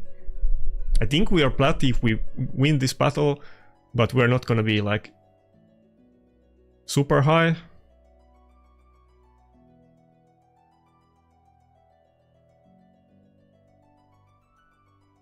Oh my god, we got multiple in Petrified. I hope we can go before the Narcissus, that's why I went for the speed buff. Even though otherwise it might not really make sense to use it.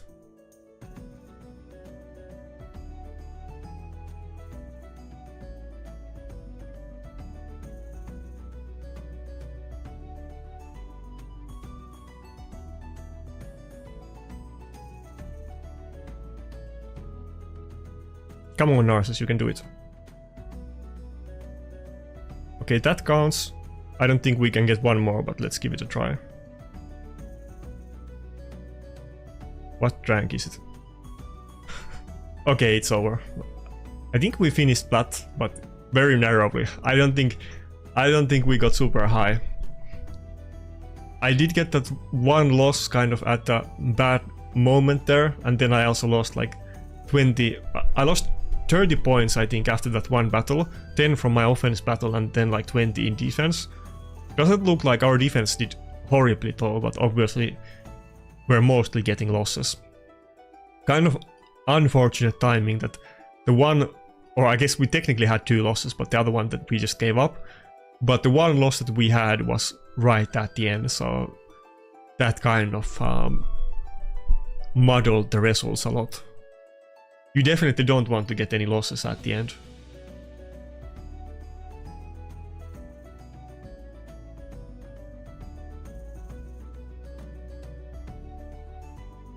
Okay, congrats for everybody that made it. I hope you got more than like top 400 or 500. I think that's where I'm gonna be at today. If I haven't got Plat, we'll see about it. By the way, if anybody has a clean picture of the top 30, send it to me in Discord if you can. I guess we can take a look at it a little bit now, but I don't know if somebody has a better picture. Looks like Matt won though, and they have like top 4. So probably there's no even like contention that maybe somebody else got it. And actually there was like in top 5 there's 4 Siegfried defenses. That's kind of a new thing. I mean, Siegfried was used before, but he didn't seem like the top nuker. But we're actually, there's not a single Taras in top 5. That's very surprising that not a single. Rank 1 is Narcissus and 2 to 5 is all Siegfried. What? No, like 2 to 9 is all Siegfried. Very surprising. Two of those Siegfried teams also have Narcissus, but I don't know why Narcissus isn't an issue for those Siegfried teams. I guess multiple of them have +4 Siegfried to be fair, and I'm sure all of them have very fast lockout. But even still, I'm kind of surprised that Siegfried took a big lead today. Yeah, if there's like 9 Siegfrieds in top 10, he's definitely gonna be the most popular champion in top 30 this week. I don't think he was last week, but I have to double check. I think Taras was still the most popular nuker last week. Damn, there's so many Siegfried. Interesting. And there's even one old Ukraine duo defense in top 30. Wait, can I still not see the results? This happens sometimes, it's kind of annoying. I don't want to restart the game client because then I'm not gonna see the battle logs. Okay, let's inspect our own battle logs. Raven was kind of on a... How many battles did he do? Okay, 3. Raven was kind of on a grudge match against us in the end, and I guess he got a win just before it ended, which kind of sucks for us. Actually, maybe that was after it. Well, it was minus 11, it should be minus 20. I don't know. I don't know if this was after it. I feel like according to the timeline it should be after it, but maybe it still counted. But we got 2 wins against him, but only one of them gave points, so basically 1 win. Or he even got those points back, so... Oh, and another guy, Lone Hero, also took multiple battles with us. Maybe they were getting bad RNG with the Frostbite. I kind of wouldn't be surprised if that's the reason that they lost, because of the Frostbite, and then they wanted to get revenge. Okay, yeah, these attacks are like way before. So we didn't get that many attacks.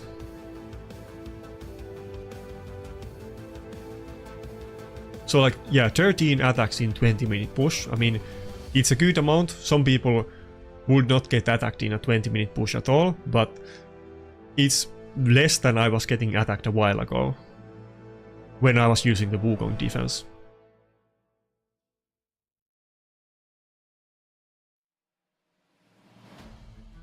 Yeah, big crutch on everybody that got Plat, especially if you got as high as top 100.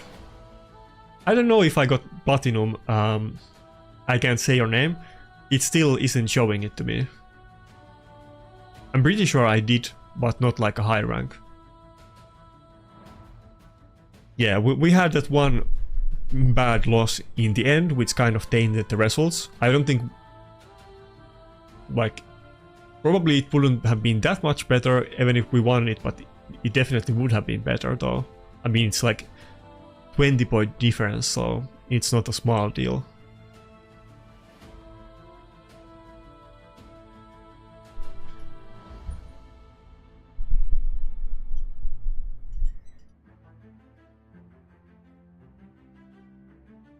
I didn't restart the game, I guess I'll have to do it, but like I said, I'm gonna lose the battle logs if I do it, but I guess we got it on the video, so not that big deal. This is the build that I have on Armans. It's just 4-piece stone skin, and other than that it's full speed with pretty high accuracy, but obviously I'm going for full speed and accuracy is kind of secondary. I think my Armans actually has multiple pieces without any accuracy subset at all, because it's not that big deal. I mean, it is, but he's good enough that he's gonna debuff people that are not actually built on resistance.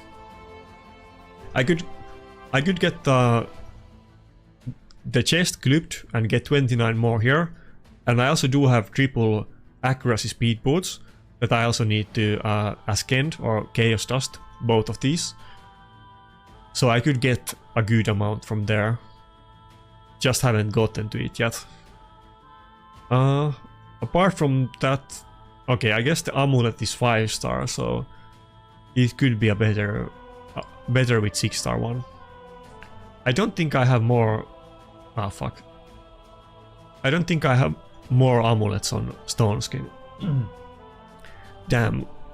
Okay, give me a sec.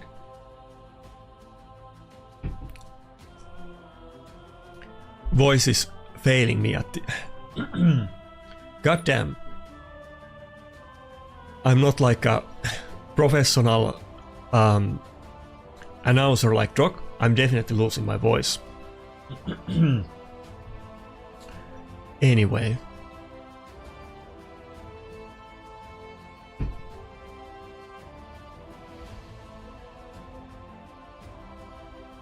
Okay, can we see what I actually finished? Damn, my voice is not coming back. Like, I can feel like my voice is gone. Okay, we got Plat, barely, 478. I kind of knew it, but at least we got Plat. Dude, I have slept very good. Like, I was, like I said, on vacation 4 days, and only thing we were doing is drinking, eating, sleeping and fishing. So I have definitely had my fun, but yeah, I don't have as well-toned voice as docked us, or some other people.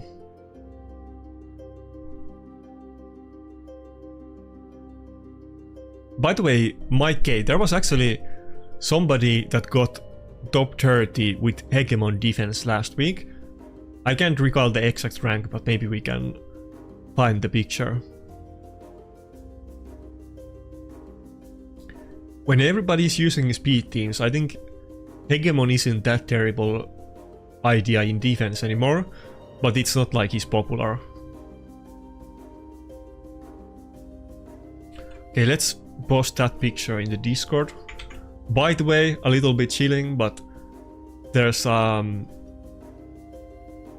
like a Plat Arena channel in my Discord, and you know, like I've been saying, I'm trying to promote arena discussion and to make it an avenue to talk about PvP, so consider joining it.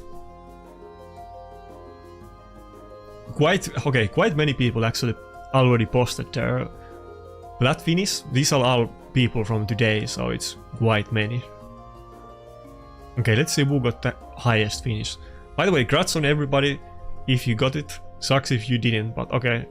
Oh nice, Sim got his first Plat avatar. Congrats on that.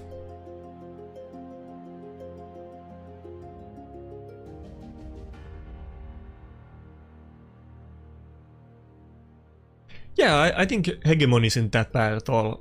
Were you using Nuke Hegemon, or what kind of build were you using? Tiger Blood? I think the other guy that got top 30 last week was using a Nuke Hegemon.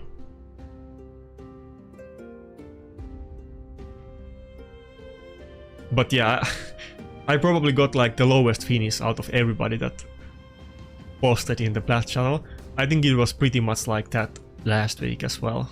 So, I mean, we were like, what was it, rank 80 with 10 minutes or something like that, and then we got like a little bit higher than that, not sure exactly what rank, but of course it went downhill in the end.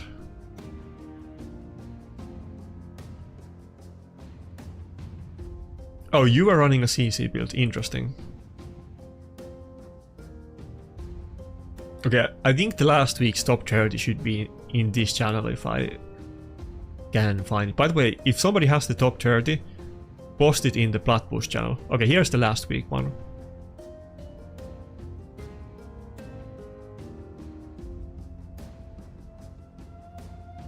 Yeah, so Gypsy got rank 16 with Hegemon, and this was definitely a nuke build because I think I attacked it the day before. Not during the reset, but I think I attacked it the day before. I don't think anybody else was using it though. But you can clearly see that on the last week's Plat reset, there was a lot less Siegfried than there was now. Obviously there has been Siegfried the entire time that he was released, but it seems that Siegfried was by far the most popular nuker in top 30 this week. It's kind of surprising. Maybe I'll try to ask some people that ran Siegfried defense if they can explain why. Usually it's kind of, you know, somebody figures out something and then everybody else follows and copies it, or you know, they talk with their clanmates and they do it together. I think there's probably a reason, maybe, why so many people were using it compared to last week. Yeah, it could be some specific offense theme that they were trying to counter. I'm not sure exactly. If you know, hit me up. If not, I'm gonna ask some people about it later, I guess. Could be coincidence, of course, but I think probably not.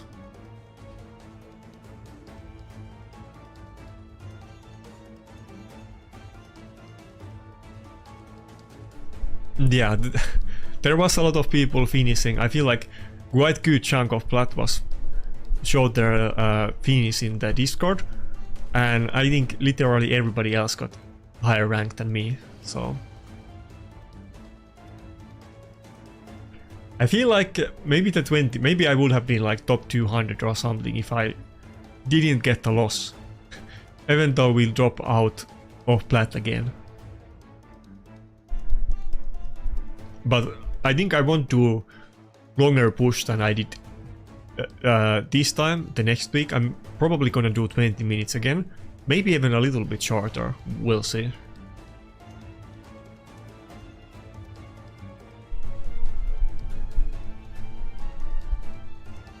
Yeah, thanks and grats for everybody else who got Plat too. By the way, let's see, is there any other Plat streamers on Twitch? Okay, doesn't look like it unless they already ended. But no Authentic or Shazap or anybody else. I think Shazap streamed it last time, but not this week.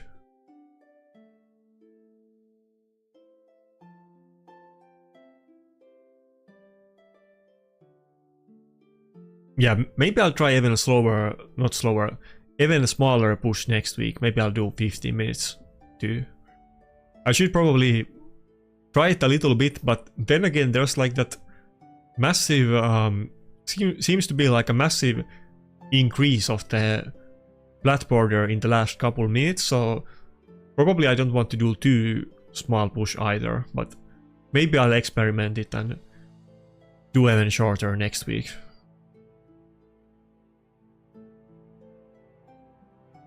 By the way, somebody wanted for me to look their account or something like that. If you're still on the stream, then hit me up.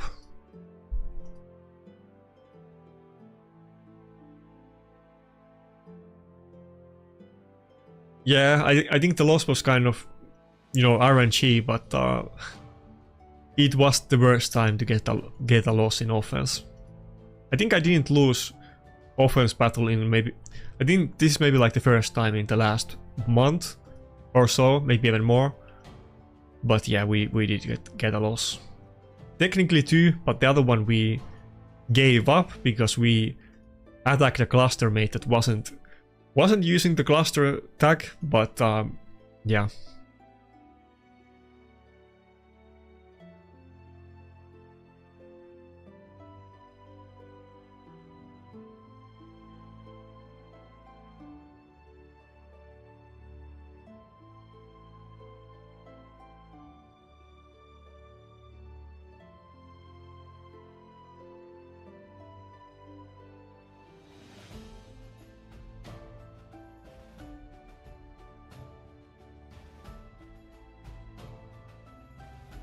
He hasn't. I feel like, yeah, I guess he hasn't.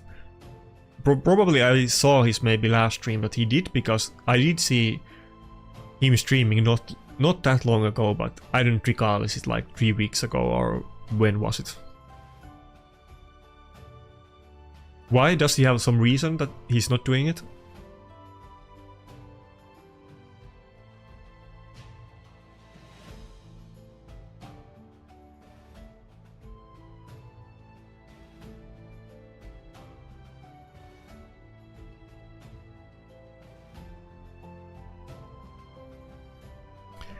Yeah, thanks a lot, team. I'm gonna try to keep it more positive.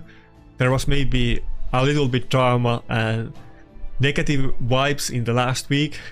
Not really something that I aim to do all the time.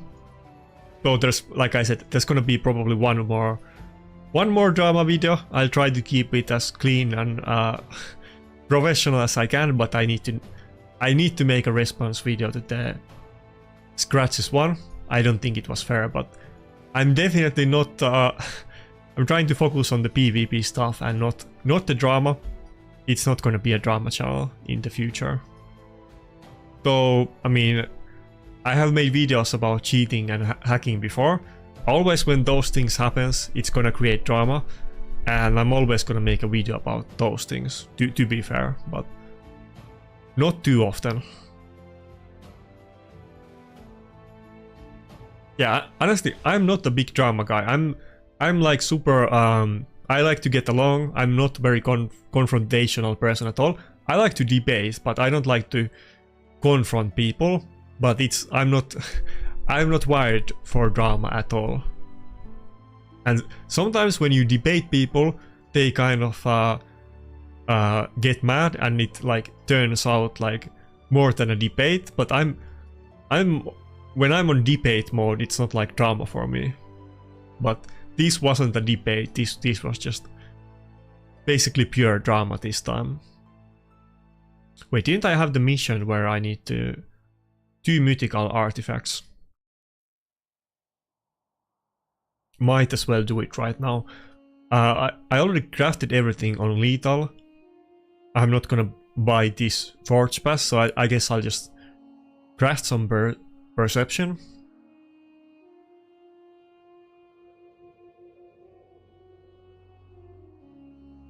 I don't think I really even need any specific item slot, to be honest. I have pretty good perception at this point. Pretty much everything. No, on everything I have at least triple or quad. I'm sure I could maybe use some specifically triple or quad speeds on couple slots, but I do have pretty good perception. Probably the hardest two pieces to get, the most important ones is like accuracy chest plate with triple speed and speed boots with triple speed. Those are definitely the hardest perception items to get, and I happen to have both of them, so I'm not really expecting to get quads or pentas on those.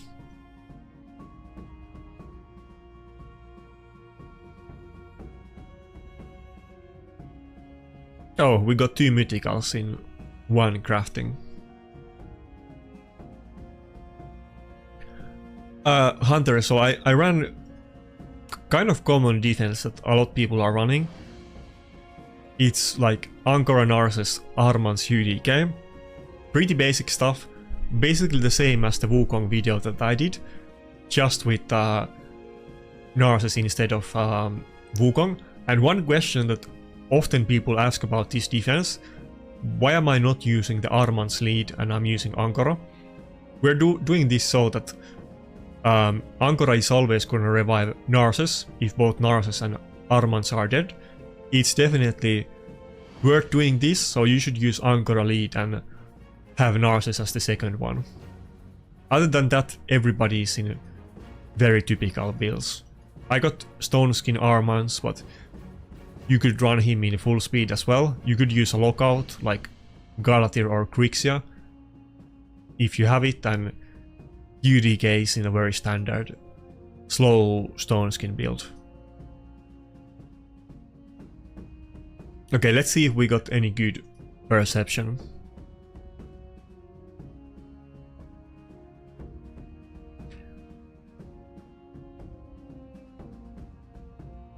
Yeah, sucks, Adrian. That happened to me a few times, so few times in the recent months, so it sucks, but it's not that big deal. There's Platinum Arena every week, and even though I don't know if you have the avatars or not, maybe you want to get them, but if you're competing for top 200, I'm sure you can get them. It's not that big deal if you, on the long run, if you finish like top 300 or not. It sucks, but it doesn't really matter. The rewards are not really good enough to make it hurt. Maybe if we could get Swift Parry and Deflection accessories, then you definitely would never want to miss out on Plat. But right now, the rewards are not that big deal.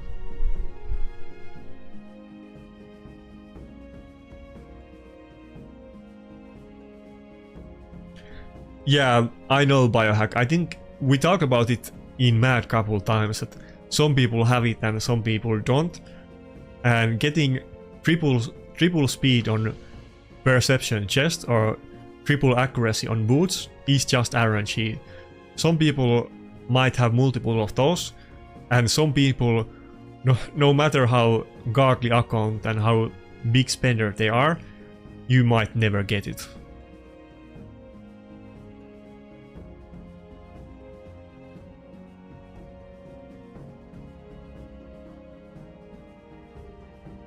But definitely,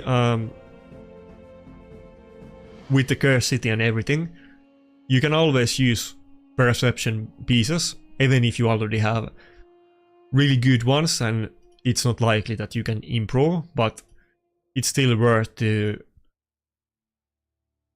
craft decent pieces just for random champions, because it does seem like we're gonna need more and more champions to be geared. I might as well roll these a little bit. I don't think I'm gonna like max roll everything, but just to see if we get anything super good.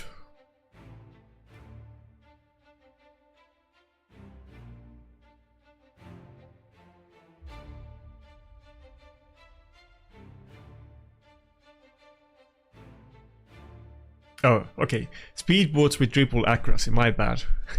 If I said that, you know what I mean. Accuracy chest with triple speed and speed boots with triple accuracy. I can show it. I think maybe like 2000. I have like oh nice.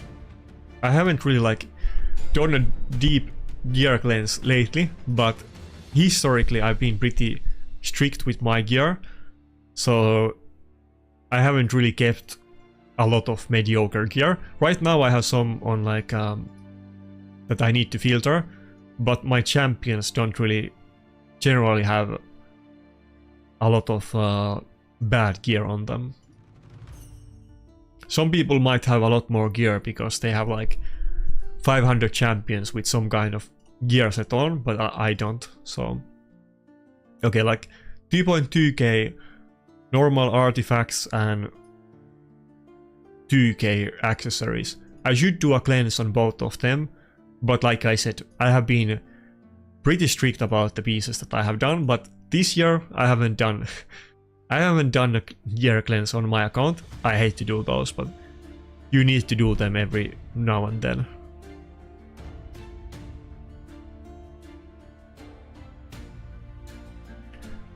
Why should I join SXT?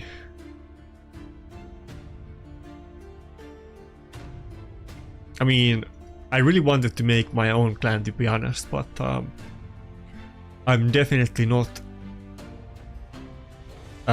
against making like alliances or friends with other clans. We might definitely look into those.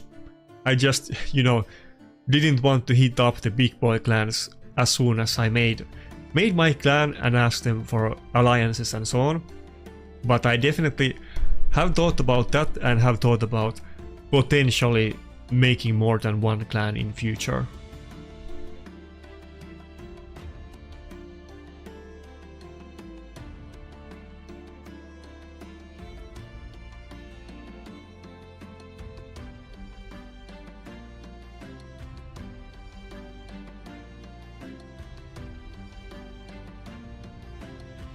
By the way, there's gonna be some announcements later. I can't really speak about them, but yeah. Everybody is asking a lot of questions, and I guess we'll get some answers to it this week, obviously.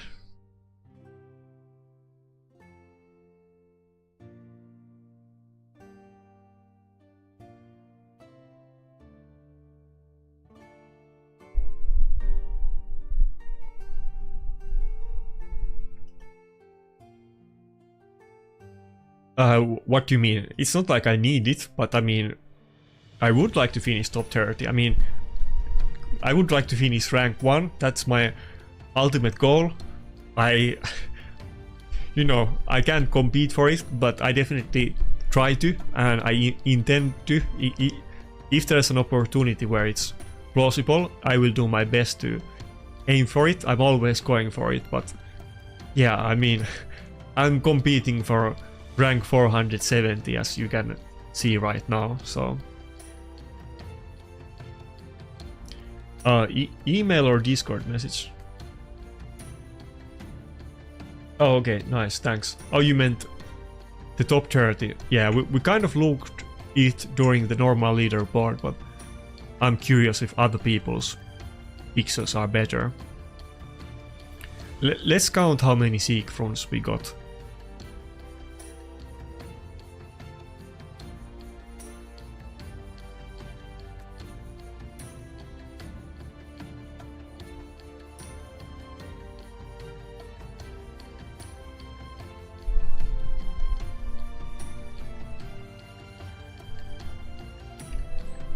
Okay, if I didn't miscalculate that, and it's possible, I think there was 18 Siegfrieds in top 30.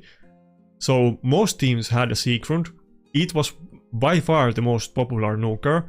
That wasn't the case last week, so that's kind of interesting turnaround. And if somebody can explain me, like, why did everybody switch to Siegfried, then hit me up, I'm kind of curious. Like I said before, usually when somebody figures out something, everybody, like in these top clans, everybody else follows, and they usually like collectively make defense teams. And let's say that IPR figures out something, or Mad does, then the other clan is definitely gonna copy it very fast, so the word kind of gets around, and people often kind of change their defense strategies in like in mass at the same time.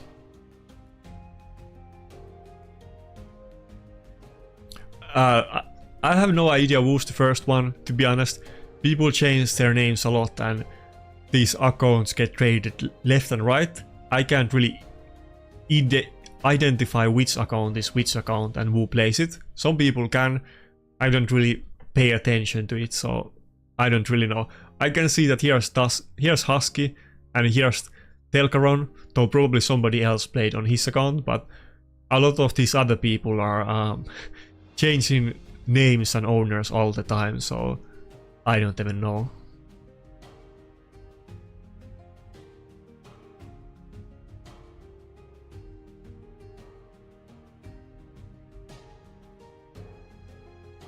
I mean, I'm assuming it's 4-piece stone skin for sure, but many of those Siegfried defense teams didn't have Lazarus, and up to this point, almost all of the Siegfried defense teams would have double nuker, and the other one would be Lazarus.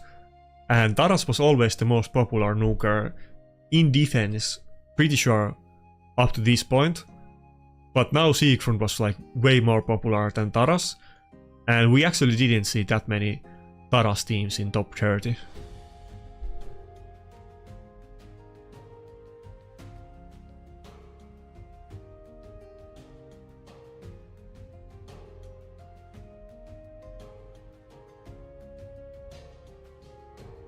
Oh, Grats. Oh, okay, never mind. Andretti, can you elaborate? Why did everybody switch to Siegfried? It wasn't the case last week.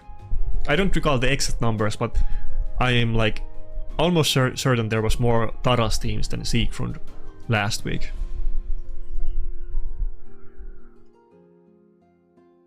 I mean, I guess we could count it, but not gonna really bother doing it right now, but I'm pretty sure. And you can find the picture in my Discord, so there you go.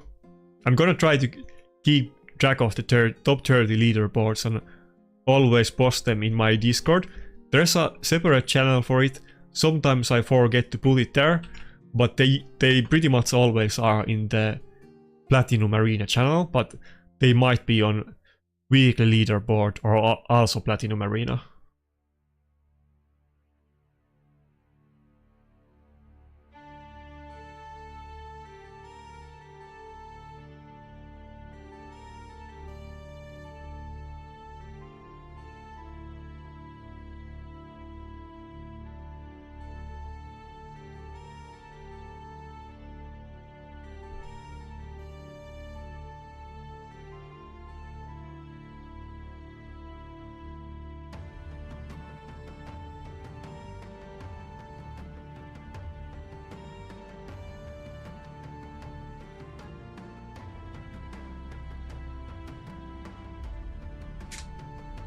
Come on, can you not give some actual insider insight, Andretti? I'm sure somebody else will tell me if there's a reason for everybody to copy-paste the Siegfried build, but you might as well tell it on the stream. I mean, it wasn't just Mad doing it. Yeah, Finnish people do soccer, but I mean, actually, soccer is very popular in Finland. Like, the two most popular sports is definitely ice hockey and soccer. Ice hockey is more popular, but soccer is kind of the, you know, summer sport and ice hockey is the winter sport. But I don't think Finland has been very good in soccer historically. I think we're very, very good in ice hockey, one of the best countries, but in soccer we kind of suck, and it doesn't seem like it's gonna ever change. We were actually, I have to Google what's the word in English, but so like I said, I was on the family cottage for like the last 4 or 5 days. Oh yeah, hot tub. I mean hot tub. So yeah, I was at the family cottage at like a big lake house, and we were just, you know, drinking and like talking and that kind of stuff, fishing.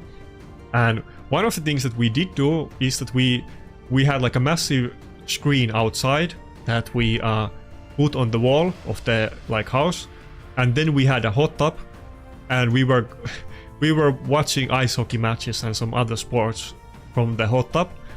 And I can't recall, I think we were watching like Toronto versus something in ice hockey, and there was like super many Finnish ice hockey players in the NHL match, and I don't recall how many. I mean, I'm not super into sports or ice hockey, but there's like super many ice hockey players in like the American Ice Hockey League that are Finnish, and it might be like, it's definitely one of the biggest ethnicities, even though Finland is super small country. Actually, not to name drop, but I actually even one classmate or somebody that I was in the same class with in elementary school and high school is like a professional ice hockey player. Also, well, okay, I also went to a sports high school, and there was many like super famous ice hockey players there, but I'm not gonna name drop anyone, but those people I didn't really know. But one guy that was actually like my classmate for a very long time, he's like a professional ice hockey player. He's like a goaltender actually.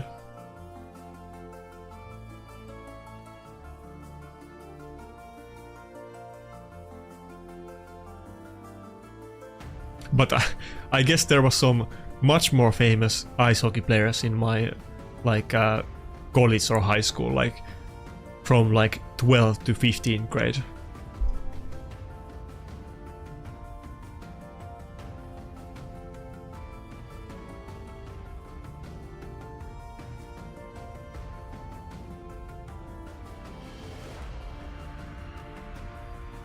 Wait, what did I need for the Marius missions?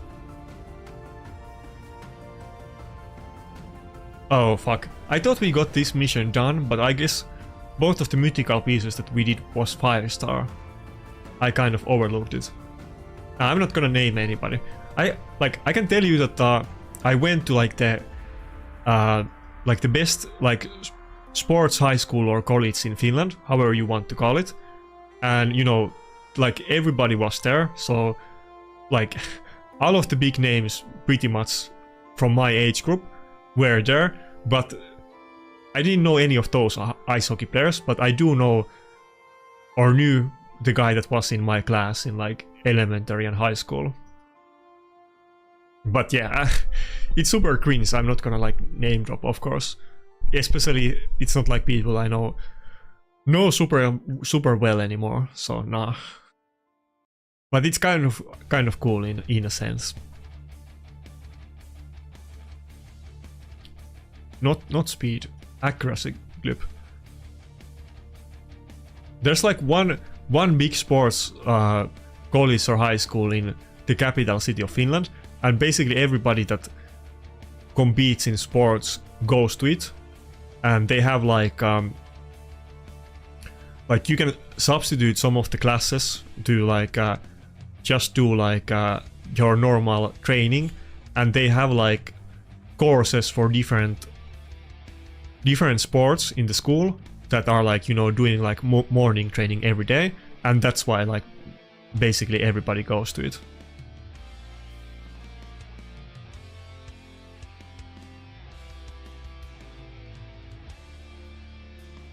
I hope we're not gonna Wait, why did I craft those? Okay, doesn't matter. I think we have enough the rank charms or the mythic charms to get the mission, but it's kind of hard to do. Oh fuck.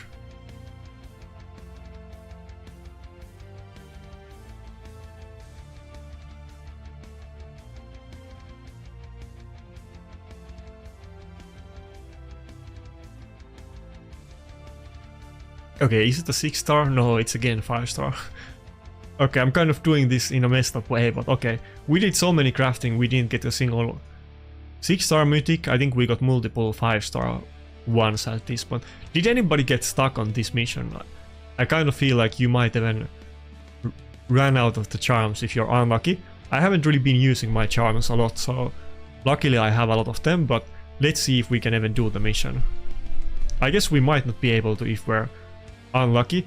At least I have a lot of perception that I didn't craft, so I don't have to waste it on some really bad sets. I guess we did it a little bit on Swift Parry, but I don't mind that because I think that there's a good chance that oh, that's a 6-star. Is that the first or second one? I think there's a good chance that we might get Swift Parry accessories at some point, so I'm kind of holding my hope that it's gonna happen. No inside information, but it's just my own personal wish or theory.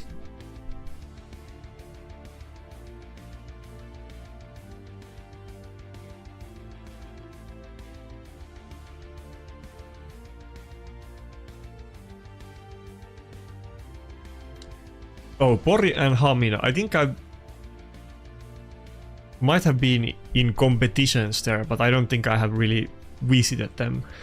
I've been in so many different cities for competitions, but I don't even know what cities I have visited over the years. Maybe I have been in competitions in those, but I haven't really visited them outside of that.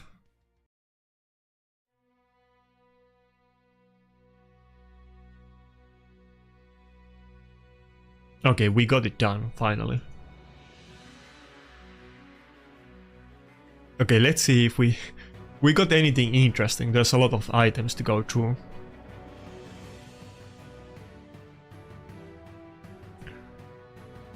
Yeah, I mean, I have visited other Nordic countries, yeah. Like, Sweden many times. We have a lot of family in Sweden. A lot of Finnish people generally do, because many people from Finland fled to Sweden during the World War II, and often there's like a branch of the family that is in Sweden. I have that in my family tree as well. And I've been to Denmark and Norway. I don't think I've been to the other ones, but to Sweden I've been countless times. I don't even know, like I have been way more than 10 times in Sweden.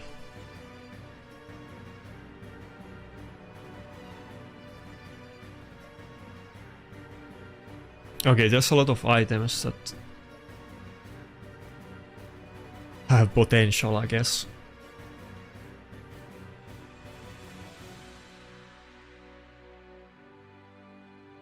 Yeah, I used to compete in dancing. I went to like competitions every week for like 12 years. I've been in countless competitions.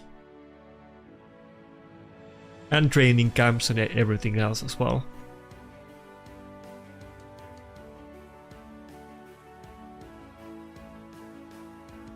But it's a while ago. I'm not as fit as I used to be. I used to be super fit, but now I'm kind of a mere mortal, and I kind of need to get back in the shape. I have been feeling bad about it for the last couple of years. I never really even thought about the possibility that I could be in a bad shape, but you never really think about it if you actually exercise every day a lot. I mean, I'm not like, you know, terribly in a terrible shape or anything like that, but I definitely should work out a little bit more.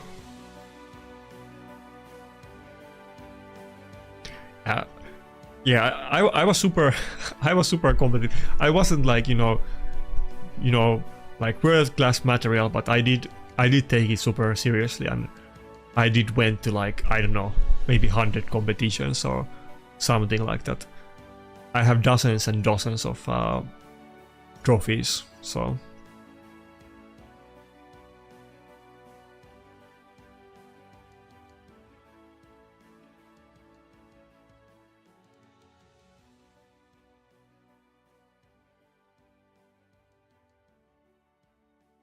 you know, you wanna know funny thing? You wanna know funny thing?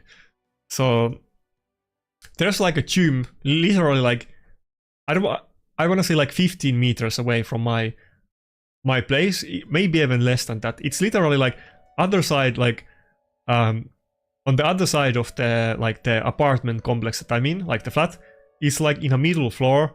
Like I just go like straight down away from my door, and then go like halfway down the stairs, and there's a gym. So I have like zero excuse of like not working out every single day. Sometimes I do, but I should literally do it every day. I don't, like, I should do it. I should just stop thinking about it and do it occasionally, and I should just do it every day before I do anything else, or at least somewhere in between. The gym is free as well. I can totally go to it whenever I want, and I don't even have to pay anything extra to use it. So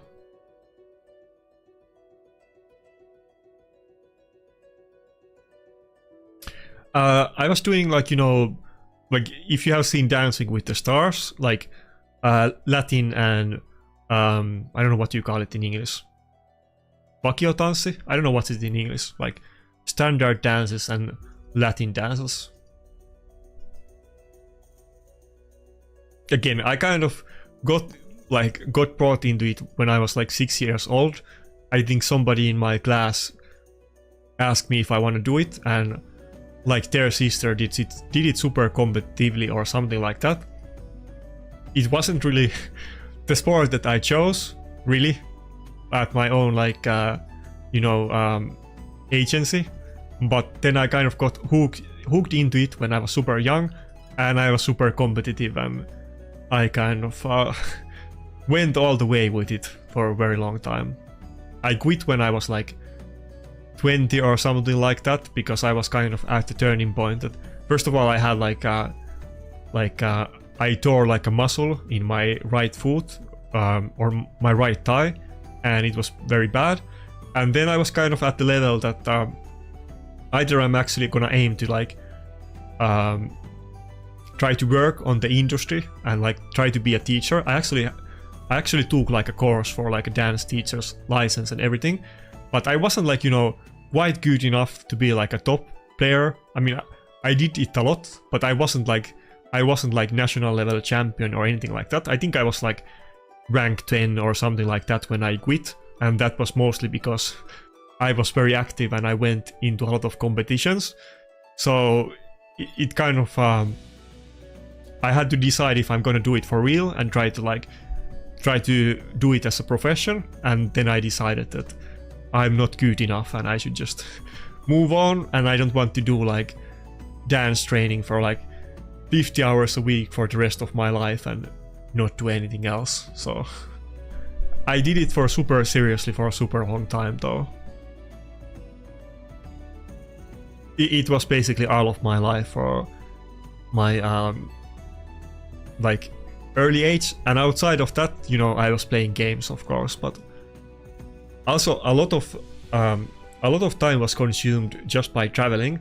I went to a lot of like competitions, and the different training places that I went to were obviously not next to me, so that was kind of one of the biggest parts that I hated about it. Like when I was going to the like 12 to 15 grade, I had to wake up like 5 AM every morning, because it took me a long time to get where I had my morning training every day before like school. And then after school, you know, I went to train, and then I was probably home maybe like 11 or 12 p.m. It was pretty, you know, intensive. And almost every weekend there was either a competition or training camp, and I had to travel somewhere and so on. So there was not a lot of free time. I mean, there of course there was, but not like everything was consumed by when I have free time or when I'm not in competition or something. I have actually been to even in Sweden for competitions, like I don't know what you call it in English, like GP. Is it like Grand Prix, like GP competitions? I think I've been once or twice in Sweden for it.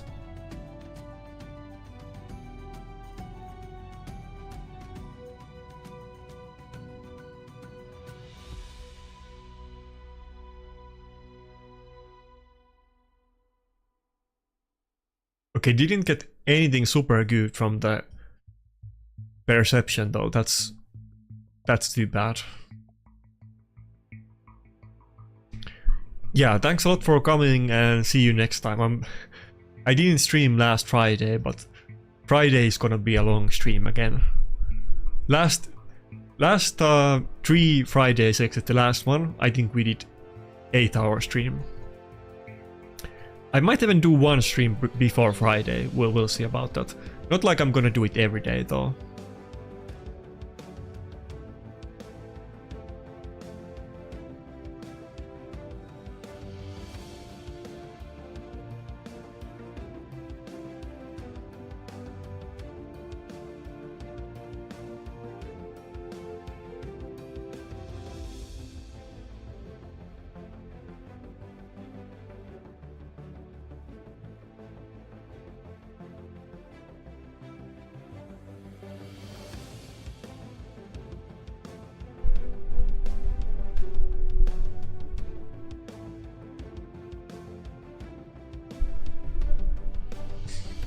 Yeah, bye. Thanks for everybody for coming. I guess the main attraction is kind of over. If anybody wants me to take a look at their accounts though, now I have time after the Plat competition is over. I'm still gonna be up for like maybe 1 or 2 more hours, so I could check any account if you want me to. Let me double check actually that there's no DMs about it. Okay, there's not.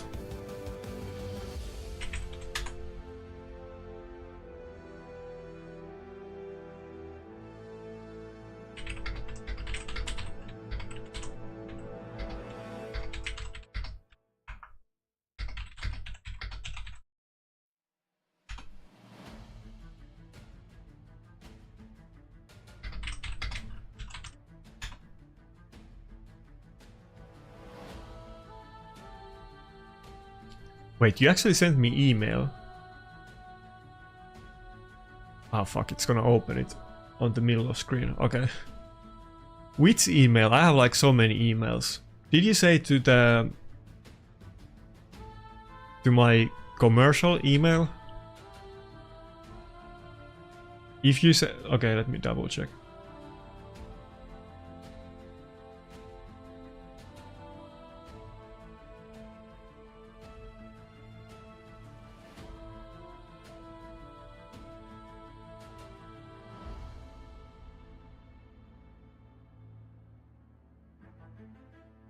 Wait, what email are you talking about? Discord DM or where did you send it?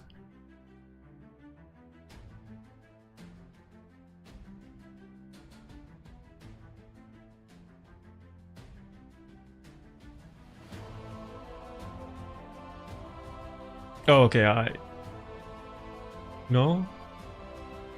Okay, I can see now. Okay. Yeah, I had to double check because, you know, I have multiple emails. Yeah, you sent it to the commercial email on my YouTube channel, and it went to like the spam folder. What did you want? Were you the one that wanted me to play live arena on it, or what did you want me to check on your account?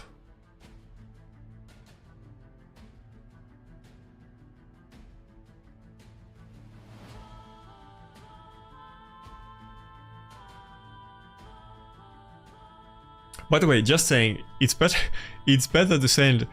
I mean, obviously they're not gonna do anything, but it's better to send me Discord DM on that kind of stuff, because the email you sent it to, that's like my commercial email, and also the like my manager can see those emails. Like, no, not that they will do anything about it, but other people can see those emails apart from just me.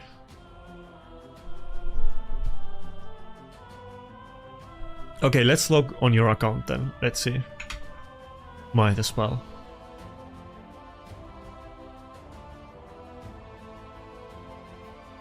Give me a second.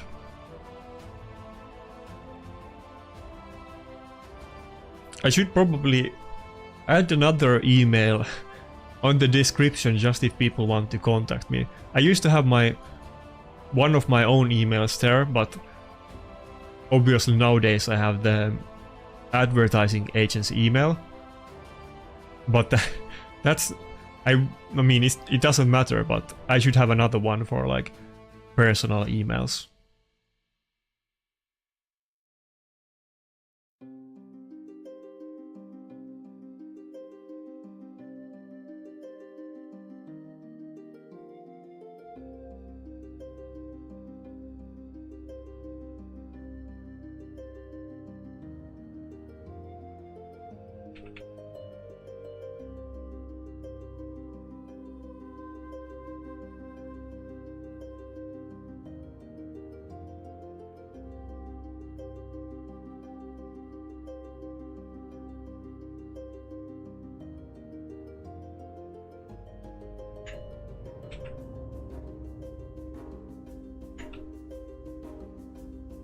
Okay, we need the authentication code.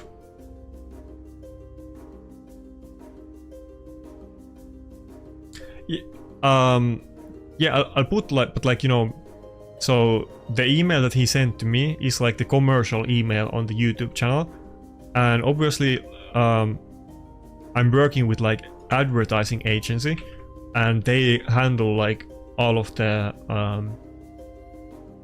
like negotiations of all sponsorship deals, and that's why the email goes to an email that they can also see all of the messages, because usually it's gonna be stuff that they will respond to and not me. And to be clear, that's like normal. I mean, most people have it that way if they are with some kind of agency. I'm not like trying to bait people to send to like a weird email address.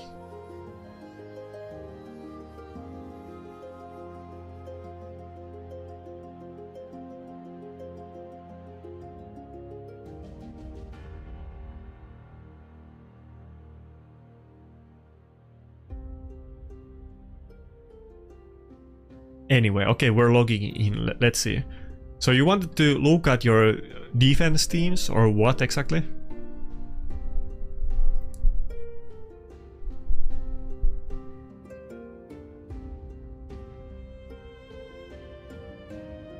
Yeah, I mean, it's not, it doesn't matter. Like, it's not an issue if you send there. I'm just saying that technically some people can see it, but they are only looking for commercial stuff, not your in-game information.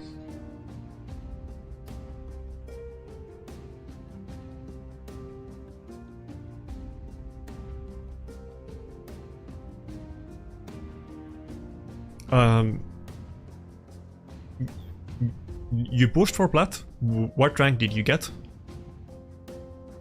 I guess you did go for Plat push. I assume that you probably got it. What rank did you get if you finished Plat?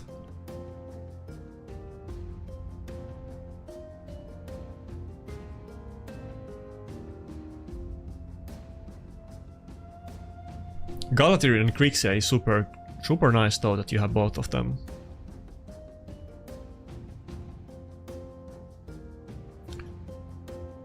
I assume that you don't have like Sigrun or Taras. Oh, you have 4 Piston Skin and Narcissus. That's still pretty good.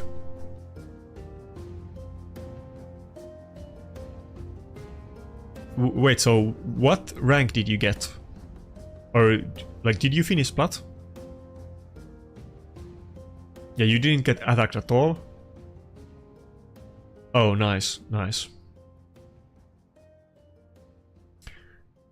Yeah, I mean, I believe it. I wish that was me too, but that can certainly happen. Yeah, your defense is so scary that it's kind of hard to judge when nobody even attacked you at all. I guess we have to take more closer look at the gear, because I'm not even sure if the champions that you ran kind of make sense. I don't know if we should even change the champ. Oh wait, you have Taras. If you have Taras, I would probably run Taras still. I'm not even sure. I would have to, like, you should try both of them. I'm not exactly sure. I feel like Taras would still be better, especially when you have like Grixia with cooldown reset and so on. And Taras is like way tankier than Narses.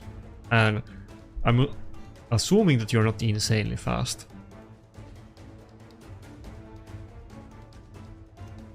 Yeah, I feel like surely with your setup Taras would still be better than Narses, but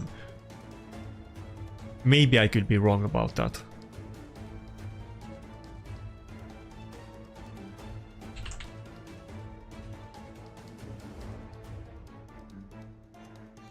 Let me open the optimizer so we can take a look at your items more closely.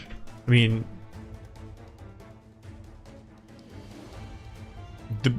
the builds and champions make sense depending what other gear options you have.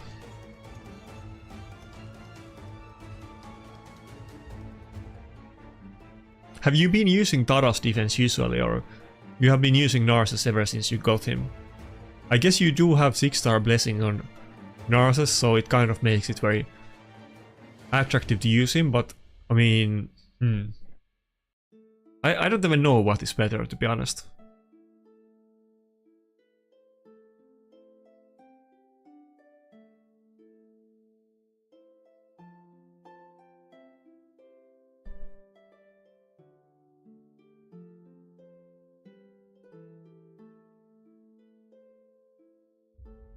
I think usually also when people run the Narses, they have Angora in their team. I'm almost, yeah, you have Angora, so I guess you didn't run it now. Let me double check. It was UDK Taras, UDK Narses, Grixia and Galatir, right?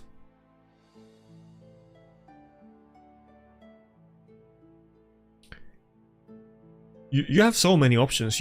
I would kind of, I would, if this was my account, I would try multiple defense teams and test them a lot in offense against the meta offense teams with Narses and maybe Georgie teams if you can find them. But I would maybe even try a defense team without UDK. Maybe I would go with Angora instead of UDK and try that first. That's the first thing that comes into my mind. I think those teams have been using UDK less and less. And you have like all of the meta stuff. I feel like surely there's multiple teams running like the exact team that like Angora, Narses, Grixia, Galatir. I feel like there's actually people in top 30 running that exact thing. Actually, I think usually the Narses teams are that setup. Let me double check.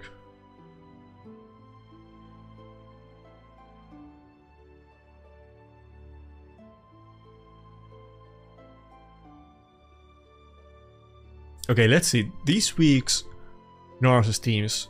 Okay, so the first one was basically what you was running, but with Angora instead of Grixia. But it was with UDK. Yeah, there's not that many Narses defense still. Siegfried is like way more popular, and so is Taras. Oh, and this guy is running both Taras and Narses. He's he's running both of the duos. Oh, it's even like Timo too. Okay. I feel like I haven't seen people running both of the duos very often, and he has a very good account, so I'm sure he could run multiple other things too, so maybe he was kind of experimenting this week or something like that, but I'm sure he has both Galatir and Grixia, so he could run many other things.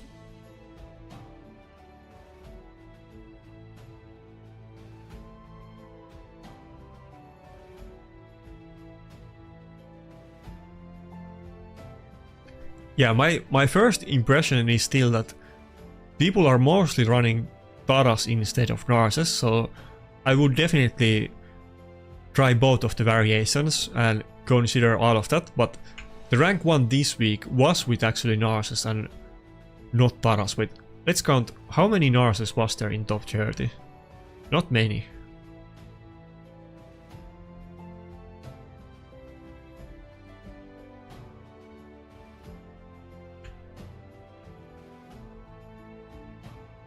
I think there was only 2 Narses in top 30, and basically almost all of the teams with Narses switched to Seek from this week, and there was quite many Taras, so yeah, I would still try both of them. But let's actually look at the gear.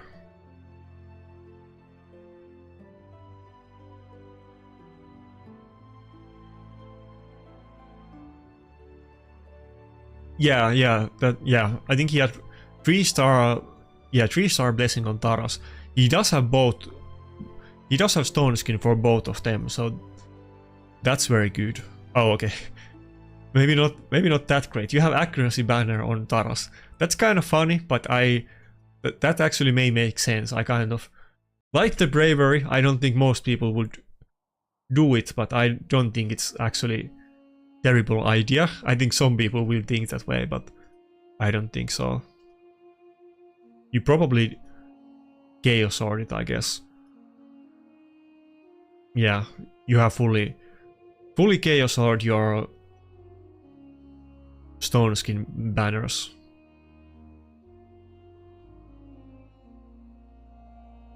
Yeah, honestly, my first impression would be the Ankara Narses, Grixia and Galatir, but you have so many options to try.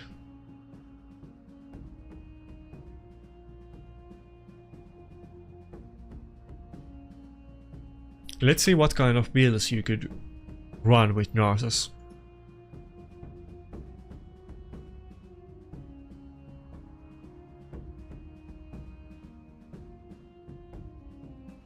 Like I said, I think it's super kind of, people often underrate how powerful, how much it actually makes sense, but I would build your defense team and run it midweek against defense teams that look like offense teams.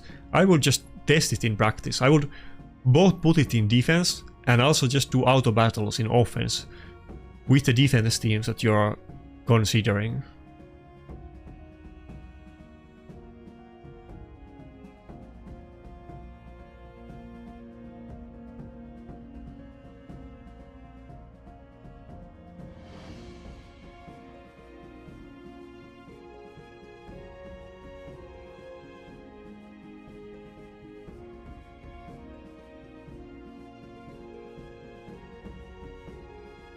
Okay, while we're counting the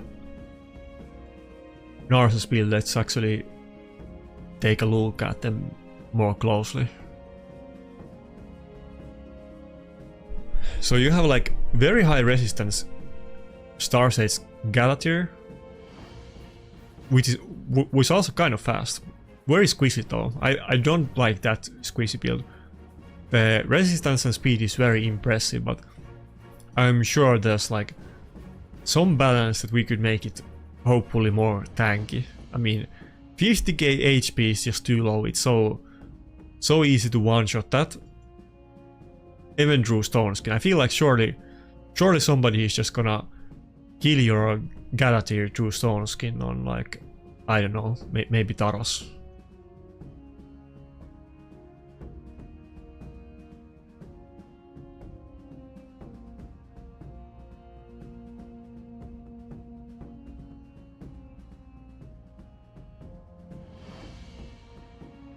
Yeah, I mean, obviously on both Galatira and Grixia, tankiness is not the only thing, but both of them are very squishy. I feel like you should try to at least have the Galatira more tanky. Maybe Grixia is fine on a squishy build if you're going for speed.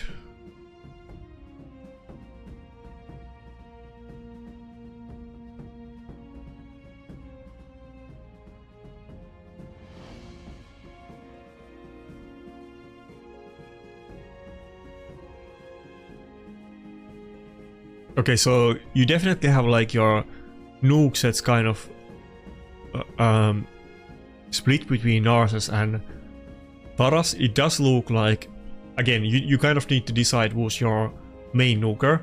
You have both of them on Lethal and Stone Skin, so one of them needs to be in your absolute best set, and probably the other one is gonna be way worse then. But yeah, you could easily get both more damage and more speed on Narses. I didn't even run it on the other speed tiers. I put minimum 240 speed. You could try it on the other ones, but this looks like a pretty good build already.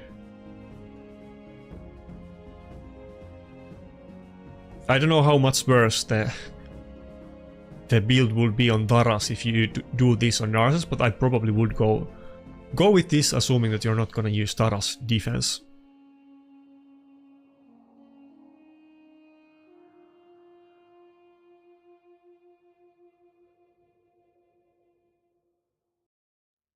Yeah. Yeah, I don't know about the Grixia.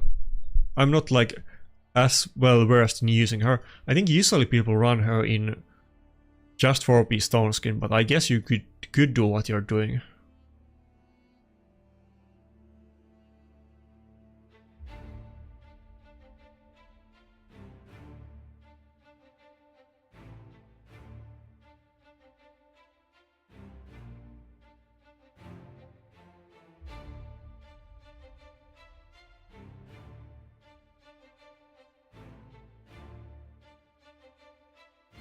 But by the way, so what do you say about the Narses thing? Like, oh, I accidentally, I took it off.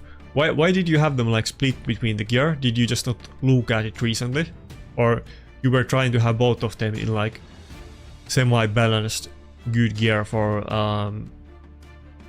live arena? But I would definitely put one of them in your absolute best gear. Let's see, I'm gonna see what can we change something on Grixia.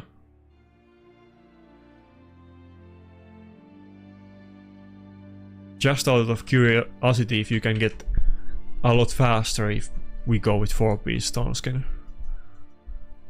Probably, but let's see.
But yeah, you what? I thought I put the priorities. You have a lot of champions, so you can spend a lot of time, or like a lot of meta champions, so you can spend a lot of time playing with these setups. I'm sure at some point it's gonna come down to gear as well, since you basically do have a lot of the meta champions.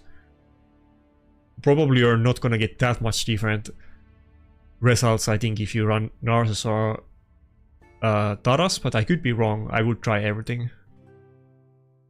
I would just try the different things in midweek, but I would also just run different... Why is it saying sorting artifacts? I would just run different reset defense multiple weeks in row. I would just go through all of them and see what happens. And probably take a look at what are the most popular stuff that people are running. And right now, it does seem like there was not that many Narses teams.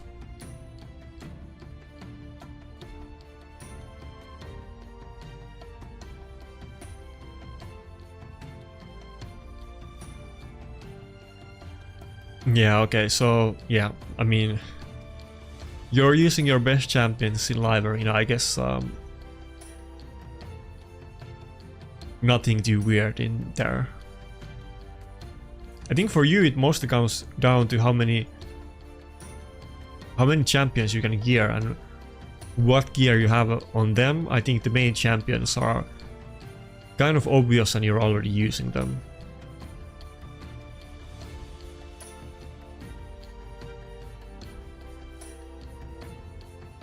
Oh, you have interesting... You have actually full support. Is it full support? Yeah, you have like...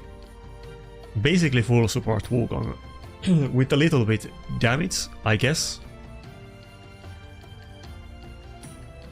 I guess it was bad for me in one battle today. When they already had 2 nukers and then they took the Wukong.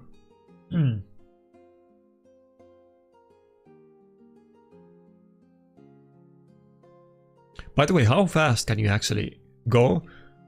I don't think you had anything super fast on your account.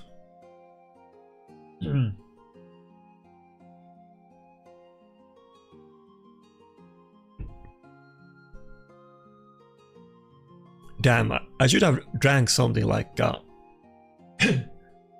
tea or something, because it's the second time that I just totally ran out of voice.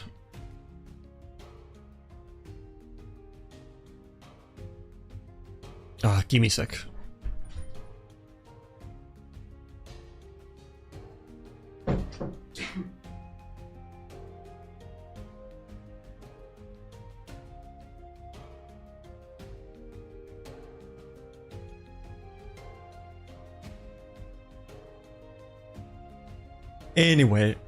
Anyway, I'm back. I drank something that should help with the voice. I think you could make your Crixia... Okay, this is not even that much faster.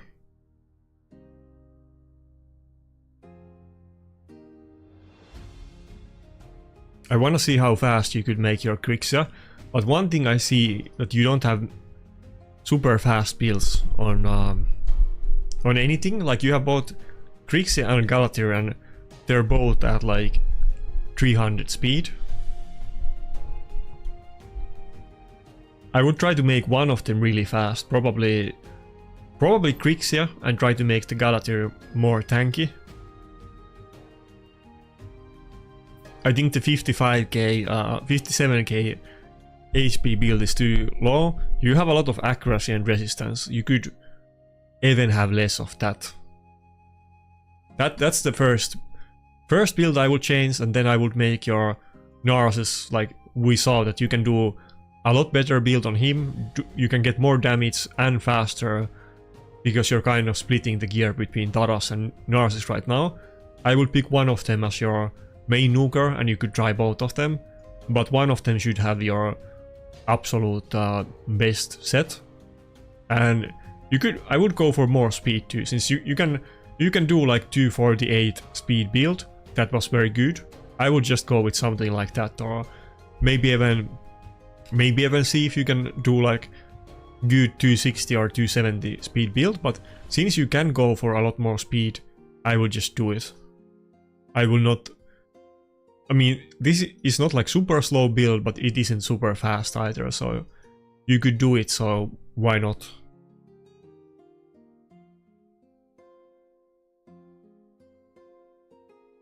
Okay, the optimizer is kind of taking its time. I guess you... How much gear do you have?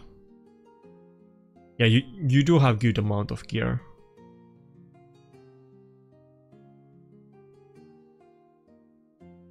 But yes, sorry about the voice things, maybe. I'm sure it sounded like horrible on video. I was trying to speak normally, but I couldn't really help it. I guess I should have just instantly gone to like try to fix it. I remember on the one stream like a week ago, I drank water or soda or whatever to the wrong throat, and my voice was like super down for like a couple minutes. That wasn't that my voice just got super hoarse and died.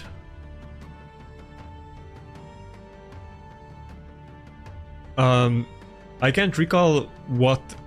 Wait, so you use Hellhades optimizer, right? I can't recall what boots it had on the build that it showed to me just a second. Ah, fuck. I don't know why, but when you change it to other screen, it like it resets the calculator. But I'm not sure what the boots on the build were, but it was like 248 speed with more damage. I will just run it as minimum speed of 240 on Narsus and see what build you get. And I will also run it like 260, see if you have pretty much the same damage with more speed, but you can clearly do a way better build on him than you have right now.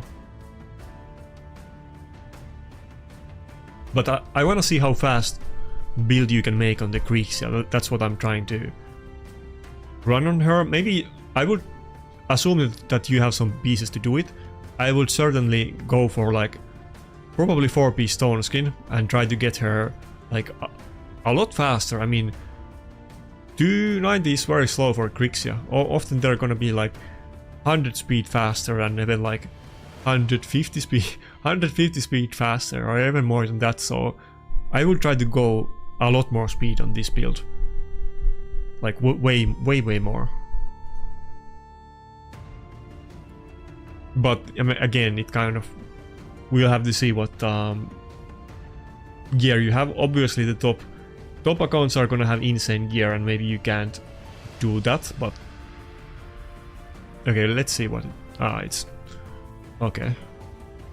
So you could easily go at least 350 speed, probably more than that, but I was just checking it out. So this would be with 4-piece stone skin, and then we have like 2-piece divine, interesting,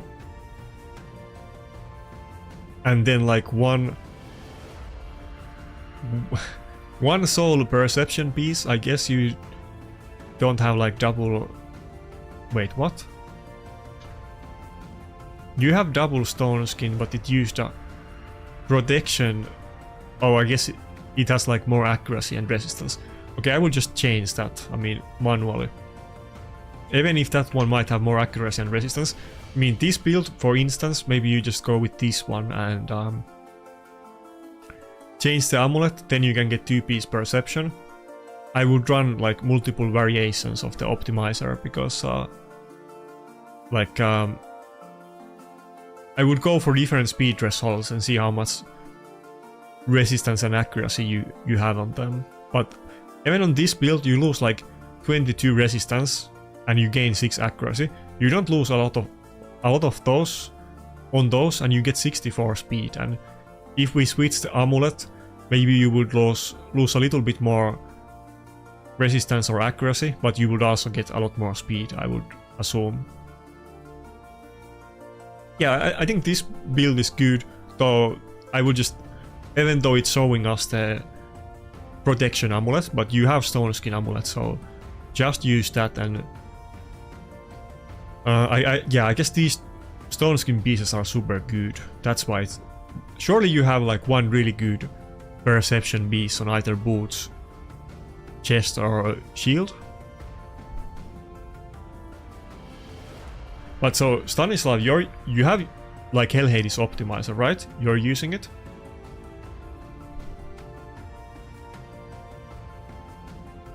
But yeah, I probably would change the builds actually a lot on your account.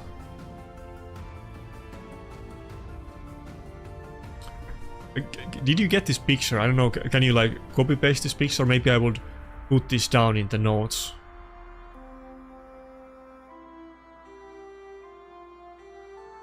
I don't want to like switch all of the builds up right now, because maybe you want to like do something else, but yeah, that's what I would do. Way tankier Galatir build, way faster Grixia build, put your best gear on Narses. And probably there's something else that we can do for live arena, but I think if you do that, surely your classic arena defense is gonna be a lot better. Let's see the Ankara build. Also, obviously you have a lot of gear pieces that you need to like Chaos Dust and max the Ascension. You can get a mass amount of upgrades on those. I would, you know, settle in on your builds on, let's say, Ankara and Galatir. And then make sure, and of course like Narses, and make sure to like get those Ascensions done.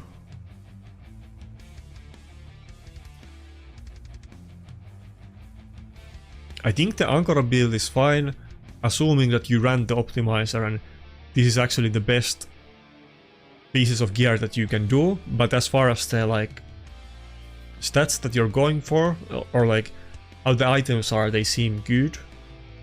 I don't know if you could maybe have a helmet with HP, but like the stat balance I think is good, but maybe you can do just way better stats if you run the optimizer. I guess, yeah, maybe we should do that too.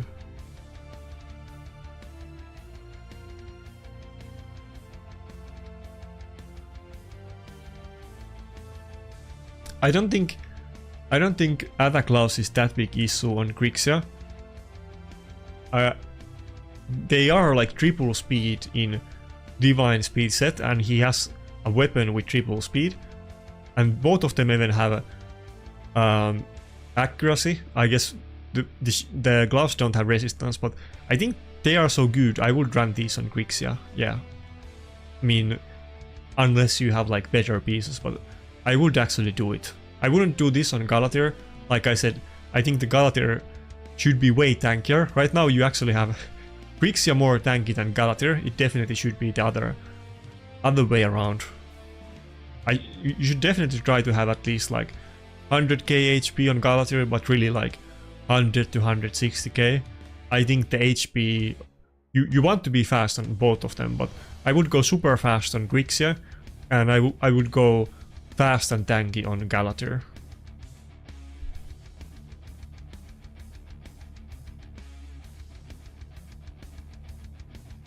But yeah, let's also run the Ankara build. Ankara I would definitely keep on 6p stone skin, and otherwise like the same build, but I don't know if you just didn't, let me double check, if you didn't run the optimizer recently. I kind of suspect now, looking at the other builds, that we can probably make him like way tankier with the same speed with 6p stone skin, but let's see.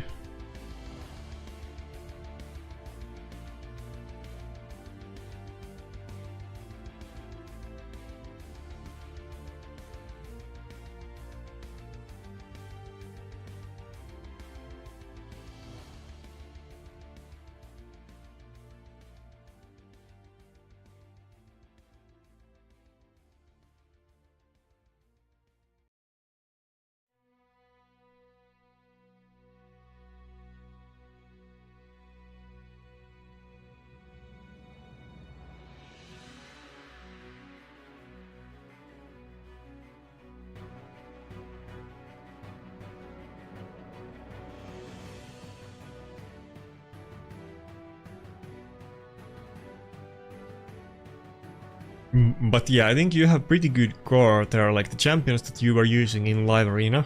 Those are definitely your main champions. I think you have actually pretty good gear, but some of the builds, like you could totally optimize. Okay, this is kind of interesting. But by the way, so did you run these builds on optimizer or did you just do them manually? Because I feel like if you did do them on optimizer, then you did them a while ago and you have gotten a lot of gear, but they do seem a little bit unoptimized.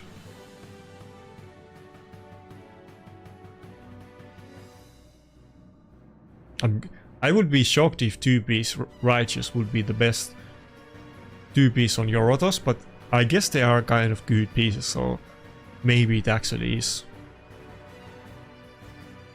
Kind of funny though, and I do like the speed.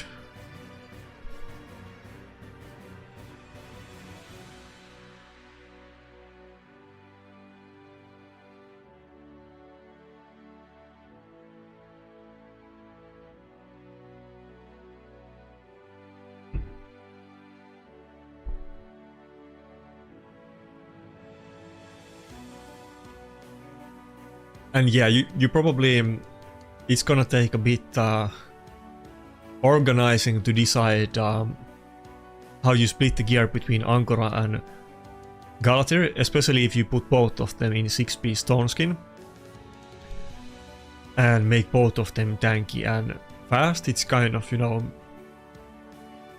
maybe you make one of them faster and the other one tankier.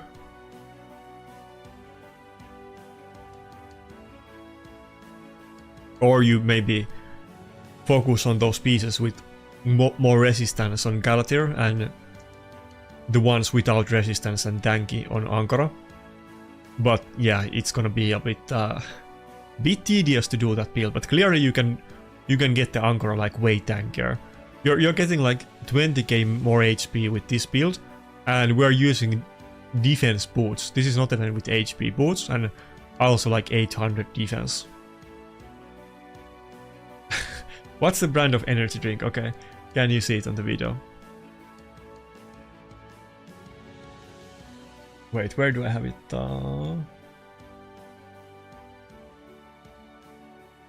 Okay, oh fuck, yeah, you can't see it. The green screen is totally destroying it. It's just apple monster. Sugarless at least, but you know, obviously they have some negative not benefits, downsides. But as you know, I do drink energy drink. It is what it is.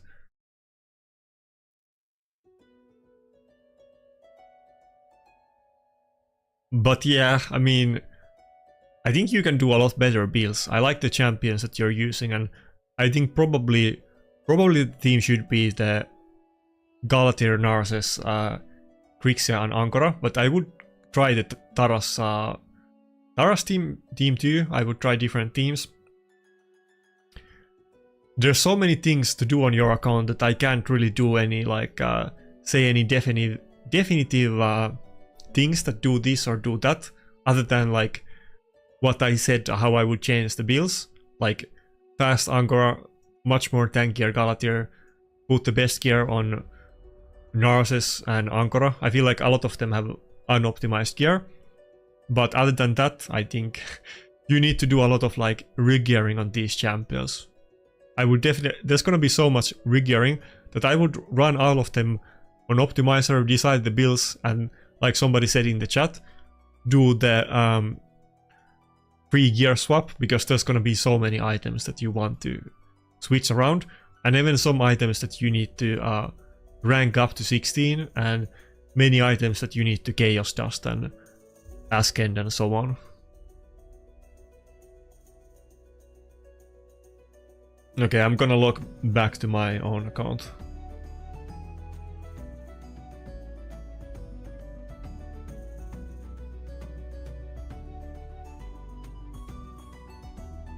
But yeah, like if you do like some of those switches, we could look at the account like later again. I kind of want to revisit it because it's like you have a lot of things that you could switch, and maybe we can look at them when they're like after they're optimized. We can see if there's anything else that I would James about them or anybody else in the chat would. Yeah, I think you can totally get top 100. I feel like you can definitely do way better than that. I feel like you could maybe even get for top 20. I mean, you have the right champions, and it's not like your gear is bad. It might not be the best in the game, but you do have pretty good gear. Yeah, I feel like top 100 is like a given, and I feel like you probably could do top 20.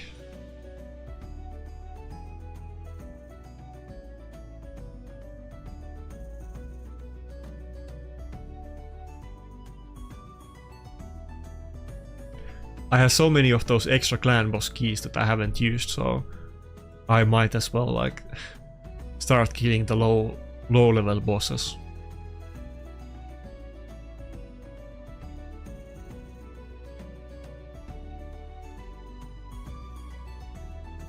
You don't think so? It's kind of hard to say, but I mean, maybe I can't really say. I mean, it wasn't like terrible gear. Often I see much worse gear on accounts. The one thing is that there's a lot of like items that like need to like also be. Where did I get this from? Some event, I guess. So many items that you need to also chaos dust. So you like even with the same items you can do a lot better builds, but clearly the builds were not like super optimized, so you can get them way better even with the existing items, even without clipping and ascending them.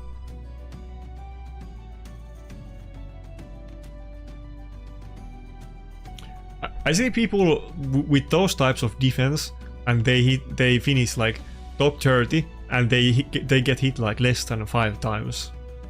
I guess offense is maybe gonna be a big deal too for him, not just defense, because I think the defense is super scary.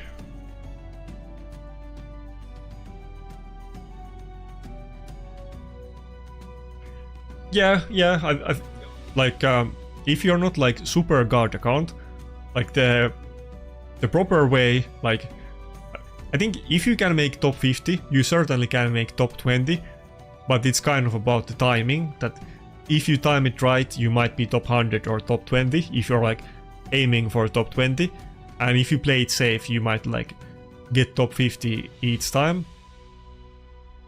But yeah, I don't know, it's can't really say.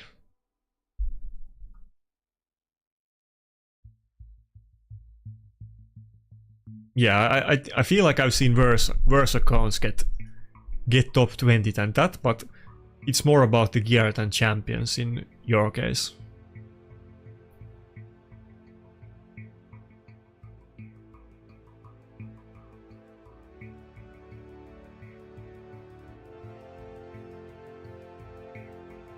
Damn, I hate the mastery quest. Why do I need to get masteries on some... Okay, nice. I got some unused masteries.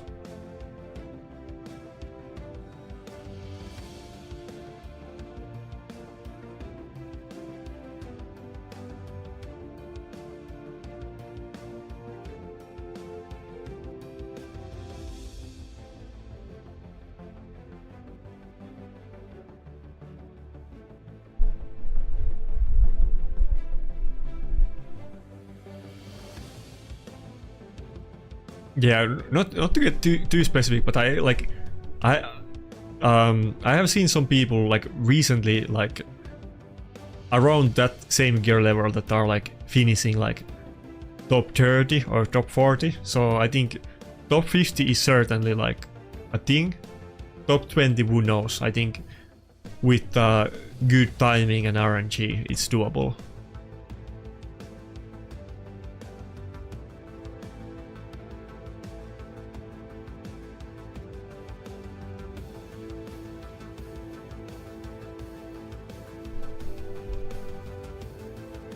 But I got like 470 this week, so I'm not really best to preach about it right now.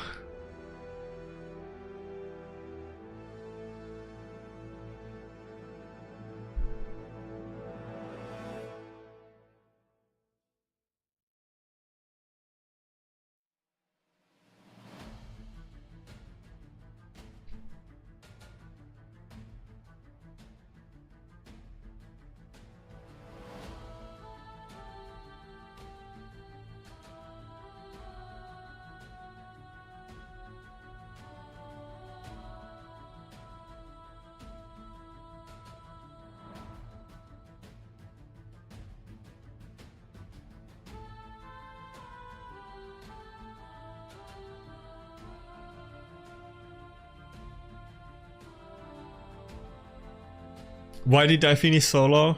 I don't know. My defense is not very scary, and I lost like one battle in offense right at the end. It was kind of bad from me, but I think, I mean, I wouldn't, even if I did win that battle, I wouldn't have been that high. So I was like 80, like 10 minutes left when I looked at the leaderboard last time, and then I gained a little bit more points after that, but then in the end, like always in the recent times, I dropped out of Plat just before it ended and I barely got back in. And that was happening even when I wasn't getting any losses in offense, but I did get one loss today, which definitely probably cost me like maybe 200 rankings. I'm sure with 20 more points I should probably have gotten like maybe 200 or more rankings, because there's so small differences between those low platinum placements. I think last time that we checked it was like the difference between 500 and top 20 was like only 100 points. So it's a very small difference actually.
Okay, let's see, what do we have on Reddit today? I actually, since I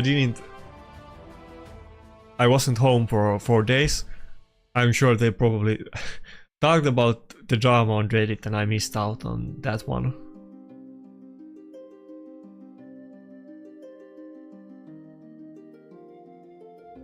Okay, Clan Wars discussion, let's see that one.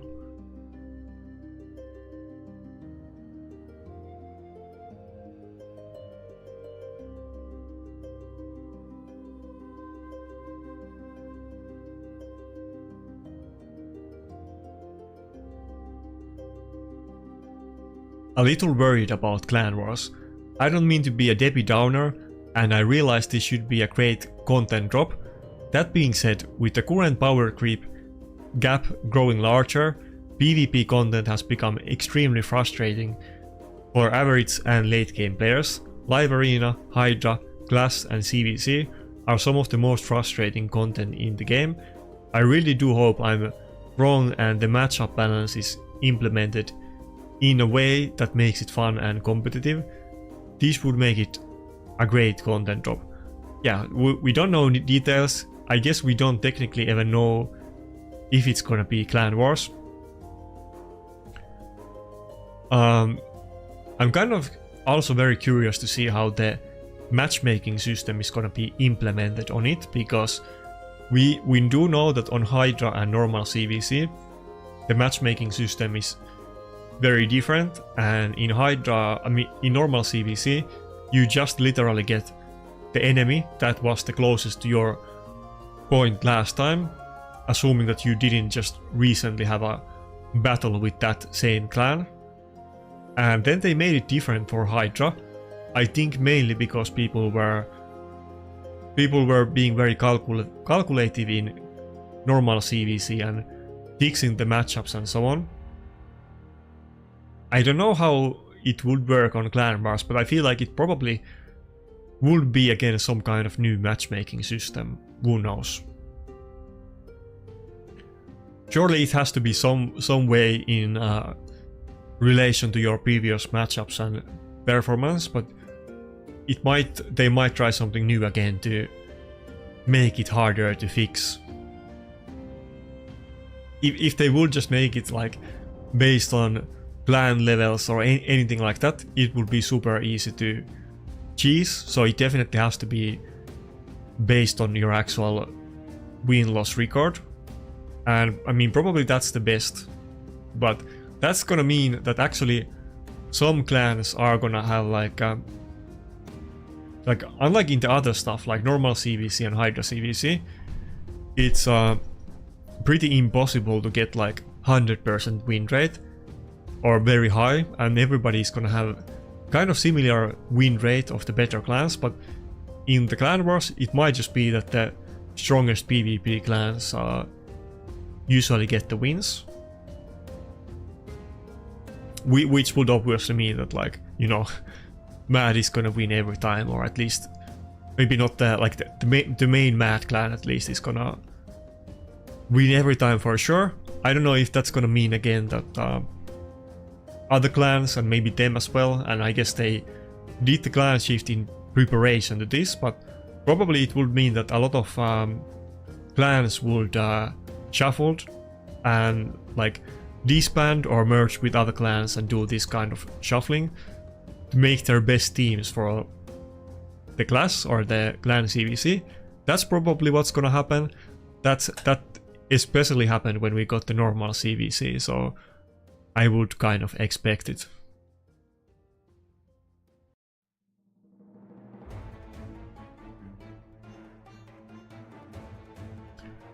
Yeah, I don't know, what do you guys think about the Watcher of Realms clan versus clans?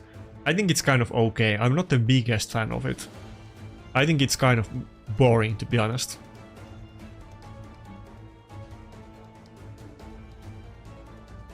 I think Watcher of Realms is super good, and the PvP is like the least good thing about Watcher of Realms.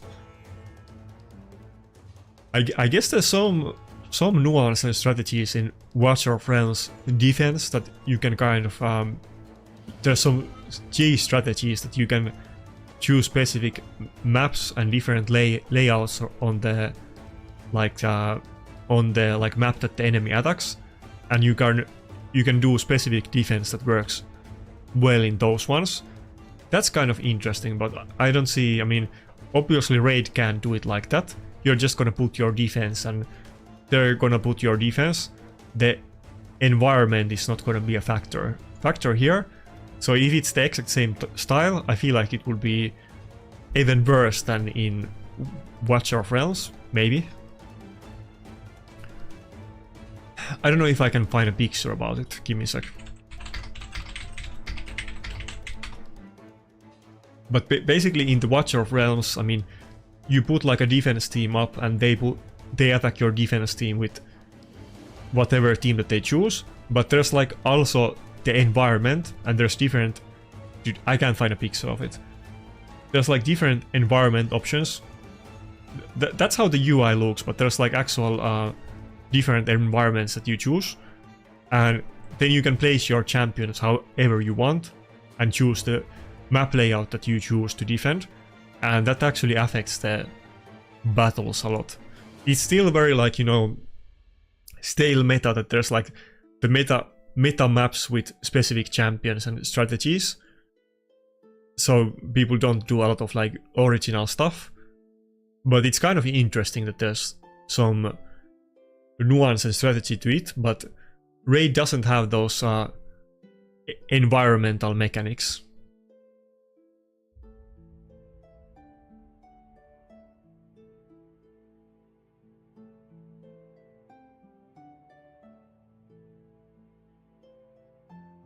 But obviously I'm still super looking forward to it, and that's kind of part of the reason, like, you know, I decided to make my own clan instead of joining any other one. I'm trying to make a good team for it, for sure. We'll see how it goes, but I think we have a good chance to be one of the better clans in it. Surely not like the best clan, but one of the better ones. Our roster is kind of stronger than it may seem. We actually, even though we're doing low points on high down purpose, the biggest obstacle we're having is trying to contain our people, that they don't go for like 10 billion Hydra points and they actually do only 650 million. But I think some people want to do more than we're doing.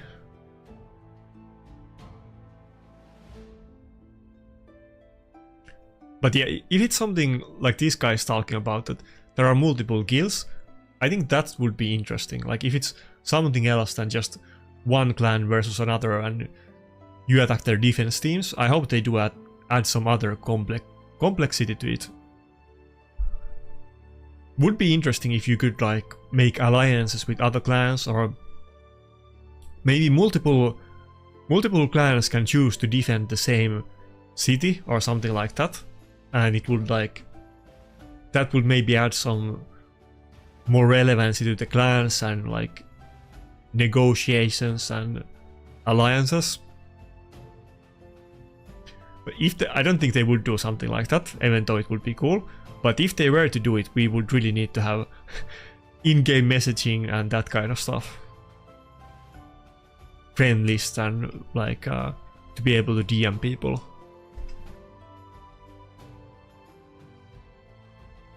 I never played Clash of Clans, so I'm not really quite familiar with their system.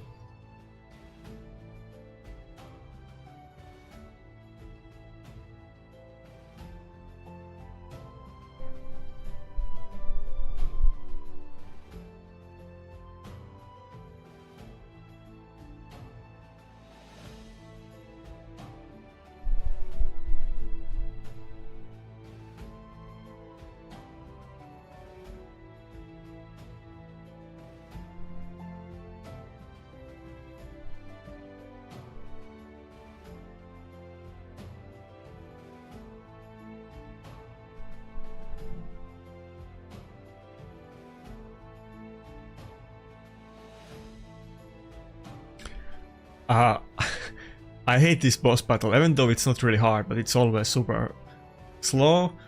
I never kept any destroy sets. I think you probably can farm this super fast if you have some destroy sets, but I never got there and I can't be bothered to try to do it at this point. And it's always like, I'm just using the soul cage method. I'm sure I could do something way better.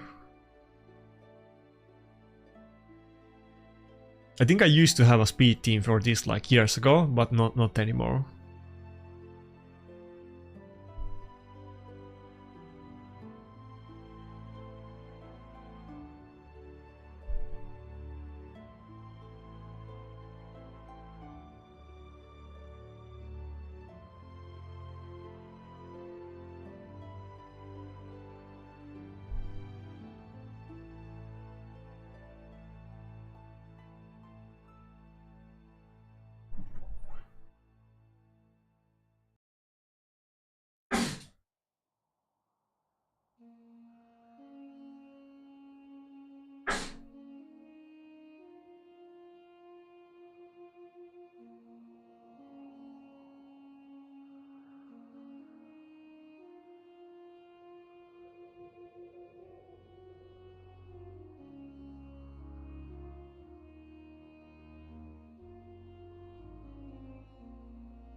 But who knows, maybe they could make some kind of mechanic with environment or something else.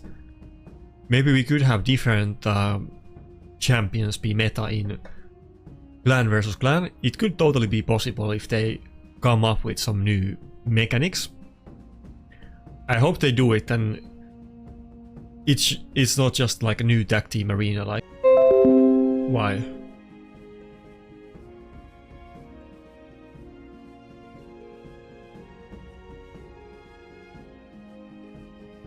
Okay, I don't know what happened there. I feel like our stream disconnected, but we're back.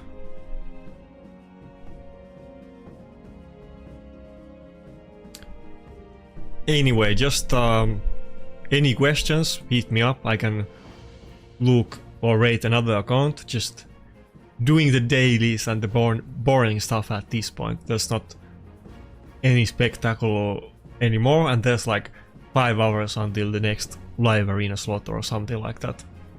We're not gonna stream that long today. No way. There's like a massive gap between the morning live arena and the next time slot. I don't know why, but it's annoying sometimes.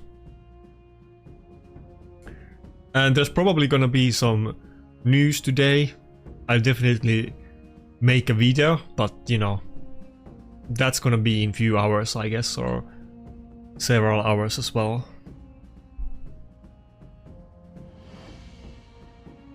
Nobody else is even streaming. I'm kind of checking if there's like Ken Butch or somebody, but nah.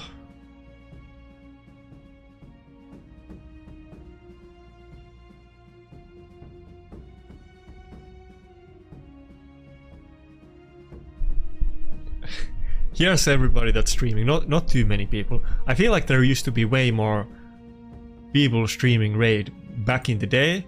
And I'm not even saying that the game is like dead or anything like that. There's still like many players, but I think the streaming side kind of winded down. Maybe the videos as well. I feel like even though there's a lot of people making Raid videos, there's way less than there used to be.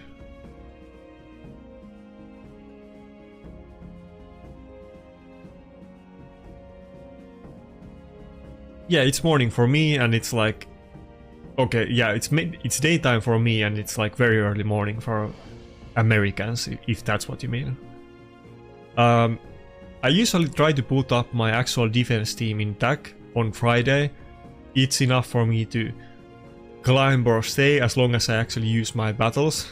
Sometimes I forget to put my defense teams up, and if it's like Sunday and I don't have my defense up and I'm like 0 points, I usually give up at that point and just drop one tier, because it's gonna take so many hours to fight full teams and go from like 0 points to like 1.1k or something like that. I used to never drop, but lately I dropped multiple times because of being lazy or forgetting about it, but at least now I'm back to Gold 4. Thing is that for my account, it's not like there's actually like 0 difficulty staying in Gold 4. I can just auto every battle, not change my teams and not look at the enemy teams. I can easily stay Gold 4 as long as I just remember to put my defense team up and I have time to do long auto battles. So there's really no like excuse to drop for me. But I know it's not just me. There's many accounts that are like way better than other people in like Gold 4, and they are in like Gold 2 or something like that because they were just lazy. I don't know, I think this is like whatever I had from like years ago. I think I used to have Royal Huntsman in Destroy set and maybe in it as well, and I don't know why Valkyrie's there. I think I used to kill this boss very fast, but now Initve is not geared and Huntsman I don't think has any gear either, so this is like super slow. Yeah, I need to change it, but I just auto it every time and I forget to switch team. But if you have Huntsman in Destroy set, it can be very fast.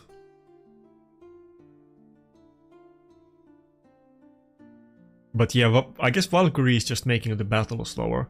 Maybe this was before like I had good bolster sets. I feel like I should have used shield, but maybe I didn't have a shield set to spare on my Scarab team.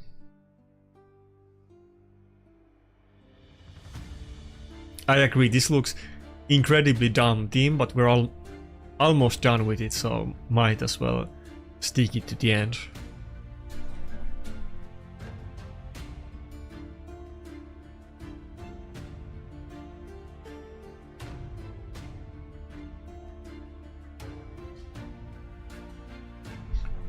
pretty sure on like 120 I have a better team, and I just forgot to change team on the low level Scarab.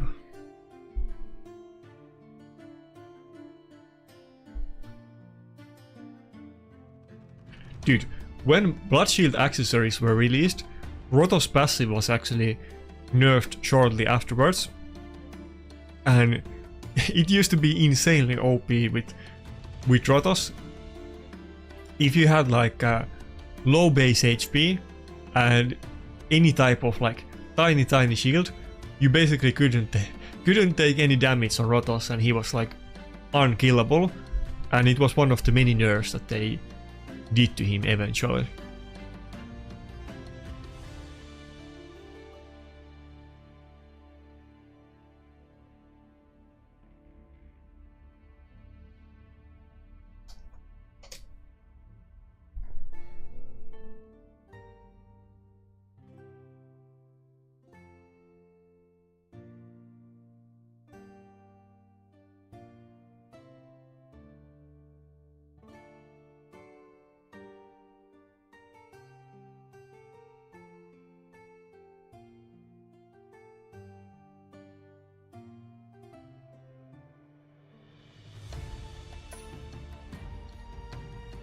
Okay, 10 minutes on this floor is kind of painful. What am I doing?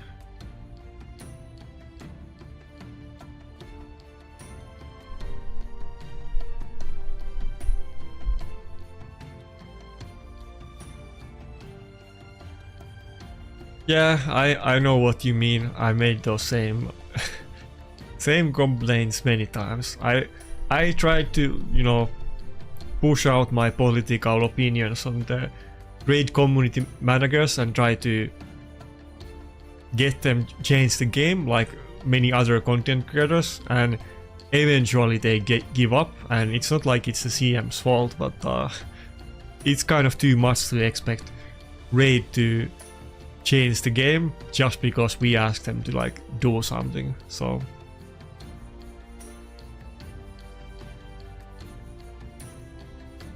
by the way, I'm farming Frostbite. I don't know, is this team even geared right now? I forgot about it, but yeah. I think Frostbite is back. Maybe I should make a video about it. I mean, I think I have actually, I kind of made a video about it recently. I talked about Frostbite on another video, but I think Frostbite kind of makes a lot more sense in this meta than it did just a couple months ago. I would certainly go for Frostbite over Magma Dragon. Magma Dragon is in this rotation, right? I think that's like the other choice if you don't go for Frostbite. But even if you're not sure that you would use Frostbite, but realistically, if you're pretty endgame, you're never gonna use the Magma Dragon set in PvP. Sure, it might be like good on your Curse City champions or something like that, but you don't really need it for any endgame stuff. Might as well farm Frostbite. It may or may not be relevant, but it might be good in PvP, so I would do it.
Honestly, I kind of forgot about it. I think you need maybe like 600 or some very high amount of accuracy on the final stage of Frostbiter. You can check it from...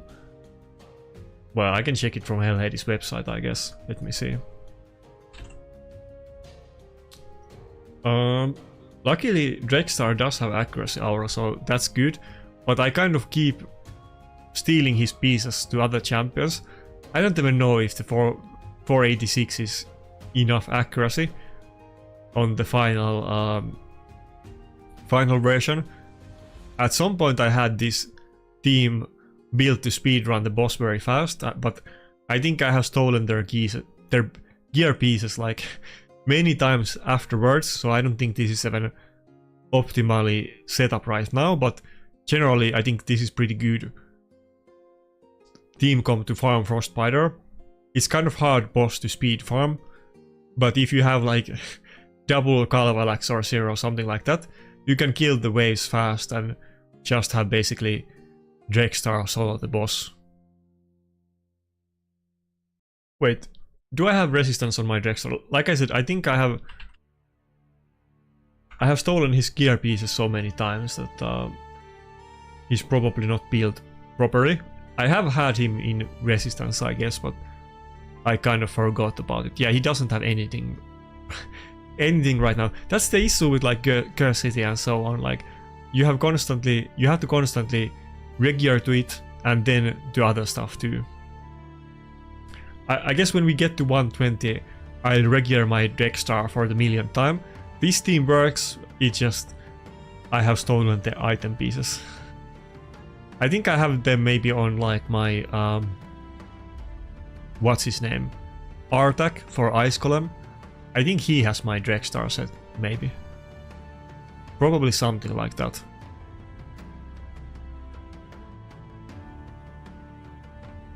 But this team comp definitely works though. Why Kaimar does that? Because, again, I'm pretty sure it used to be like slower or faster or something like that. Let me cancel this. Okay, it's not even using any preset right now. As you can see, I don't have like gear on the champions. I kind of tuned out. I think when we get to the 120, I'll have to gear it again. But like I said, I've done it many times. Okay, now we have the actual setup up. I don't think my Kaimar even really has any gear on either. No, yeah, I had preset, but I guess it wasn't on. Now it's a little bit faster, but still they're like half naked and Dregstar has wrong gear and so on.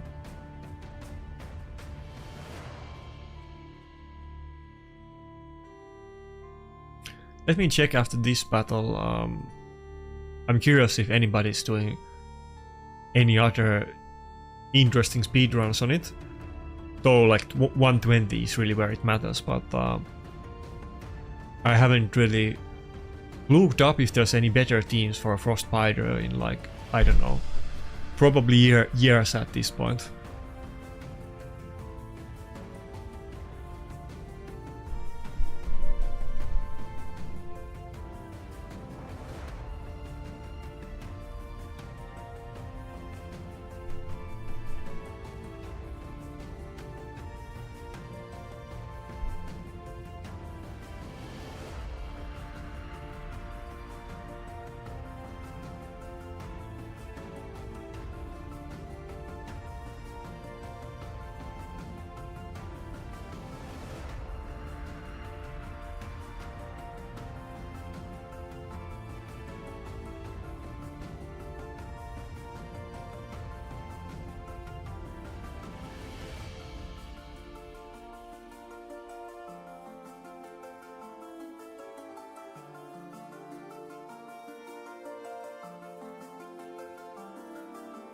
Oh, Genbachi is streaming now.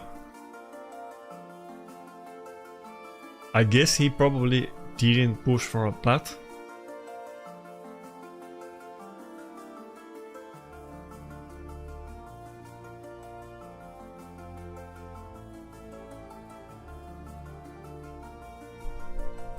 Okay, I guess you can do it. Okay, somebody's doing it super fast with double Knut and Marius. Maybe that's the way to go. I mean, okay, I have Agresia, I have Knut, and probably Marius soon too. I don't know if this is better than the burn comes on 120 though. That's why it's kind of hard to say. But okay, let's see if I can do it faster with another setup. Just putting some random nukers into it. They didn't even have like any cleansers or anything like that. Not really, no.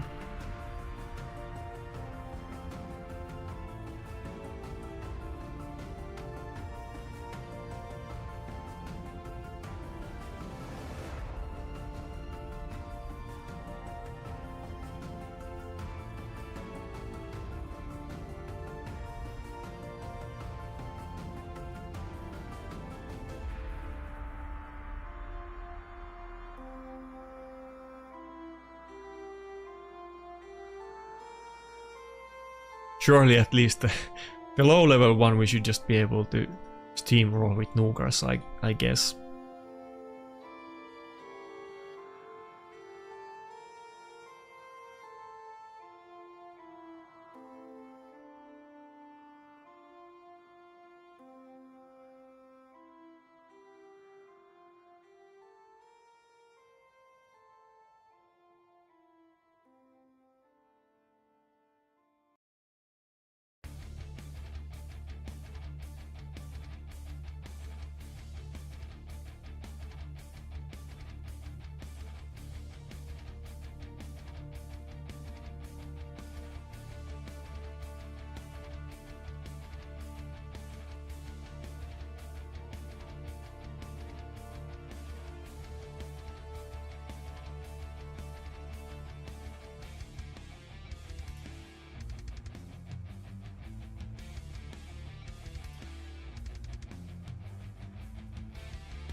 Okay, that's a very half-hearted setup, but maybe it's faster.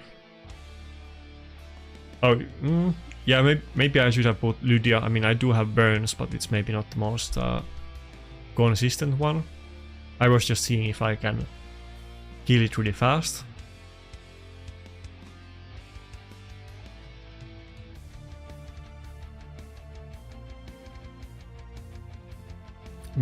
Maybe this doesn't even work. That's totally possible.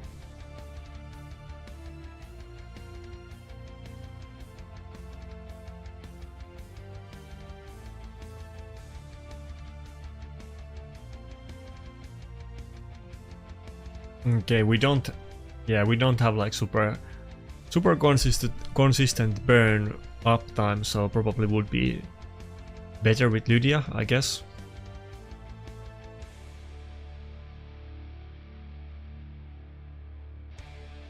Okay, that did it without Lydia though. Maybe like they cleanse it on the first turn and we get the burn up just in time before the next before we kill it. Do I never need any healer or support in it? Maybe I can just do it without Anchor.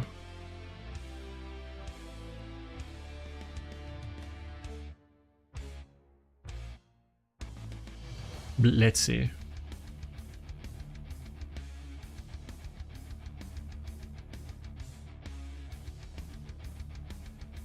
Anyway, doesn't matter. No point min-maxing low level, like level for the Frostbite or anything like that.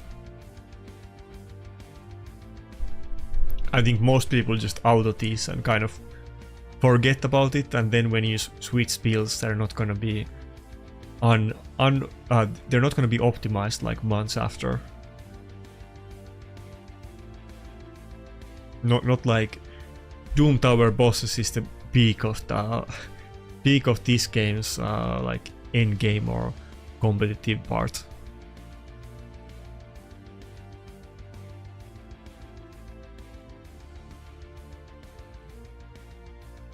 And obviously the 120 is like way harder than the lower levels.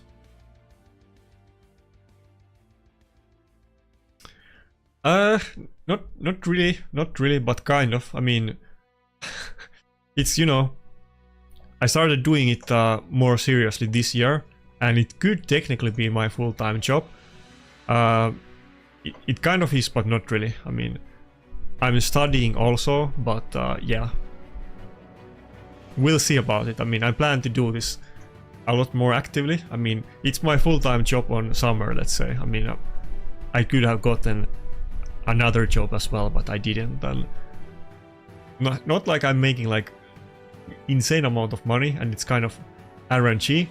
Few months I made like actually a lot of money. So sometimes I have a lot of sponsorships and I make a lot of money in a month, and some month I don't have any sponsorships. So kind of depends, but yeah. That's why I got all of the new shiny stuff like the camera and microphone and so on that I didn't have before, and fancy lights and so on, because I'm kind of trying to do it actually.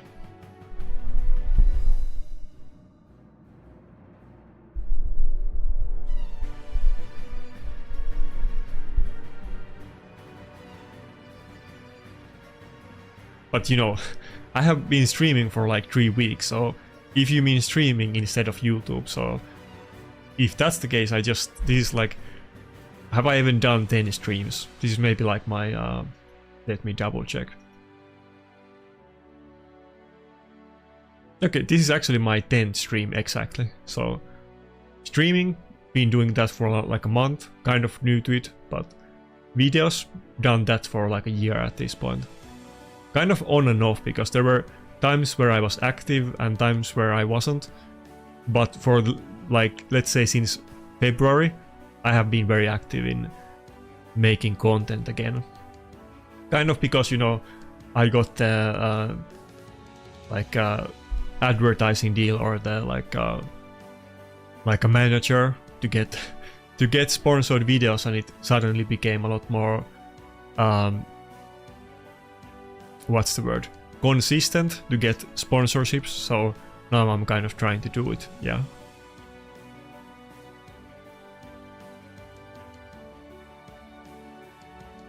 Can't exactly, you know, talk about like the actual deals or upcoming deals, but outside of that, I mean, I'm pretty open talking about that stuff.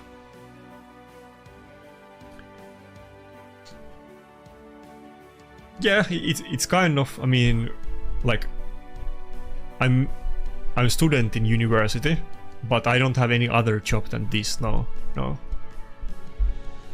And I'm trying to expand this, of course, to like a permanent full-time job, but I'm not really, you know, I'm just doing it for now. I don't think you can really count on that unless you get like way bigger, so.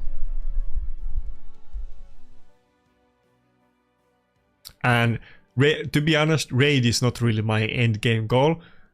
If I'm gonna make content, raid is kind of like the beta test, since I actually got somewhere, but I'm planning to try make content for real when we get like maybe Ashes of Creation. Then I'll actually try to make bigger channel, or at least give it a go. But you know, raid is very niche thing, so it's not like you can be a massive content creator in raid, especially if you started making videos like 4 years after the game release. It's not really, it's not that great. Though, to be fair, one thing which I didn't know like until I started doing it, but one interesting subject that some other people might find interesting too, is that as far as the sponsored videos and sponsorships goes, actually raid content creators can actually make surprising amount of money, especially if you like compare it to other content creators who get similar views, because the advertisers for like, there's actually demand for advertisement on small channels who make videos on like mobile games, and they actually seem to kind of also pay more than other sponsorships in general. That's, you know, very broad, but it does seem to be that way. That's what everybody's telling me, and I was surprised that they were actually paying that much for sponsored videos.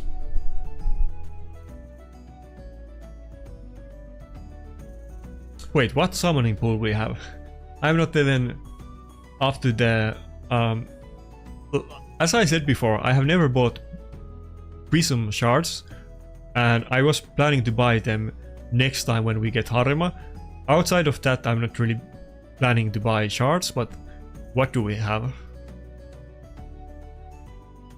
Wait, do we actually have it up right now? Is it Harima event? Oh, no? There's no Harima, okay. Nah.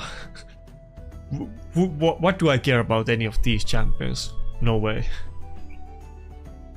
I'm gonna do it for Harima. Like I said, I have not bought these before, but I'm just gonna like, fuck it, I'm gonna buy shards for Harima. It's gonna be much more fun to do live arena, and it's gonna be good for content, so that's how I justify it for myself, that as long as I get Harima, it's probably gonna be, it's definitely gonna be worth buying shards for me personally, as long as I get it. So I'm gonna go for it. I haven't done it yet, but I will do it. I mean, yeah, I think some people might, I mean, I don't have Ragash. I would definitely use him if I had him. Mishinaki is one of the best champions on Hydra for sure, but again, we're kind of trying to cheese Hydra in my clan. We're not really going for, we're trying to avoid fighting against other top clans. By the way, so far, okay, in this one it seems like we're losing, but we have some people that can do big points that are like saving their keys, but so far, at least up to this class, we haven't lost any Hydra battles, and we have kind of been doing low points on purpose, but now we're kind of slowly creeping upwards and getting way harder enemies. Oh my god, they had like one player that did like 2/3 of their clan points. Yeah, this is exactly what happens on Hydra, but our clan is to switch the clan eventually if we get too high, and we're not gonna like, I'm not really trying to do like 20 billion points on Hydra, so I don't really need Mishinaki to be honest. I mean, if I were to get him, I would build him for Hydra of course, but it's not that big deal for me personally. I think we're gonna win this one though. We're kind of talking about it in the clan. Is it worth it to go for the win? Or we could win, let's say, but it will kind of depend if we decide we want to go for a win or we're just gonna take the second place. But yeah, the champions in the pool are okay. I think only Harima matters for me on the normal ones. I mean, maybe something like Angora and Armans are kind of meta champions too. But out of these ones, like Mishinaki is super good for Hydra, Helicat and Dragas are kind of decent for PvP, but that's about it.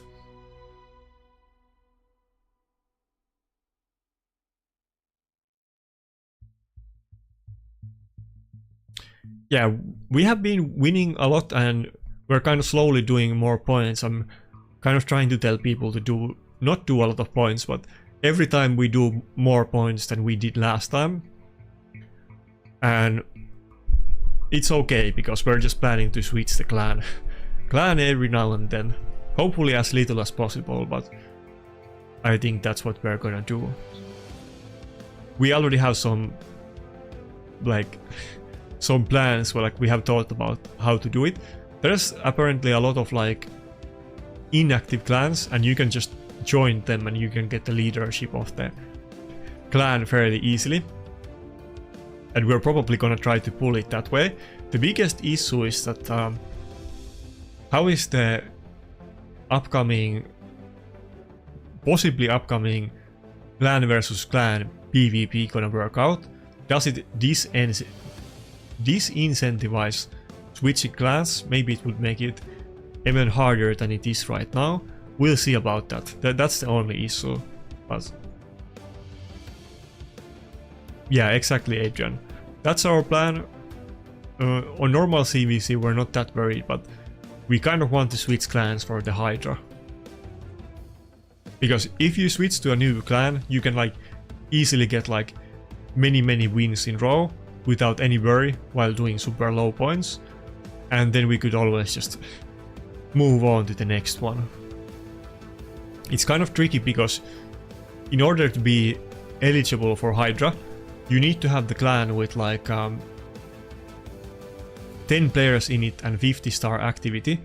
So there's like some requirements, but if we are able to get those requirements like with alt accounts and have them join a clan and do it, and then we all have to join in a very short time window between the Hydra CVCs, it's technically possible to do it, but it's very tedious and takes a lot of organization to do it.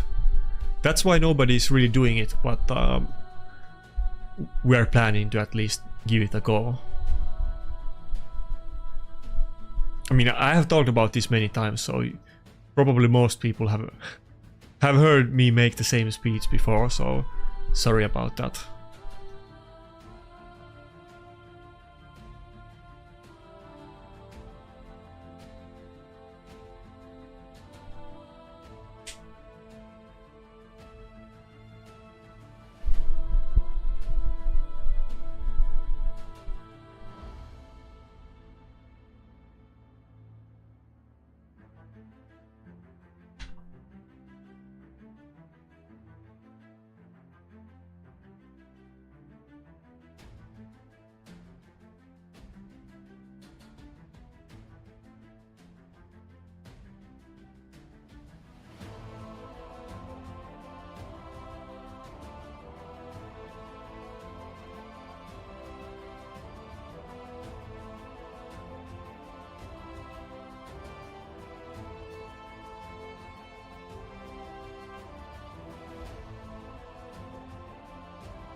Damn, normal Cursity is super refreshing compared to the hard one. You can just auto the waves with one champions and not worry about it.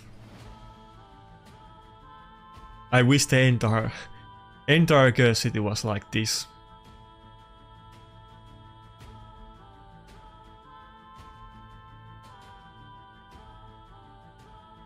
I'm saving the couple final hard rooms for Friday stream, I guess. That's how we did it the last time.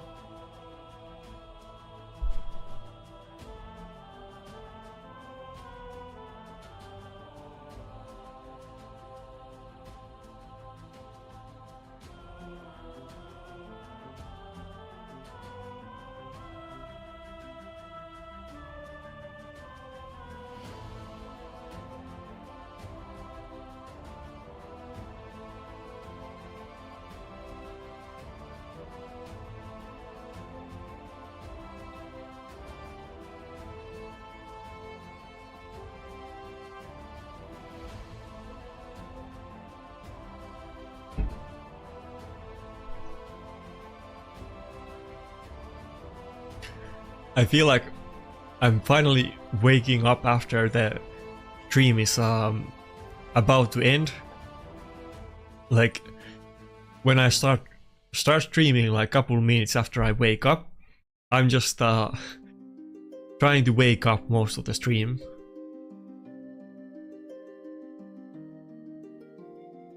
Not that it really mattered for the arena push, but yeah, I should try to wake up even earlier next time and just do some other stuff, then it will be more interesting stream. I actually thought that we were gonna play another game on the stream today, but it didn't. It was supposed to be tomorrow and not today. Somebody told me they wanted me to play a game today, but it's actually tomorrow, so I don't know if I'm gonna do it tomorrow, probably on Friday, but we'll see.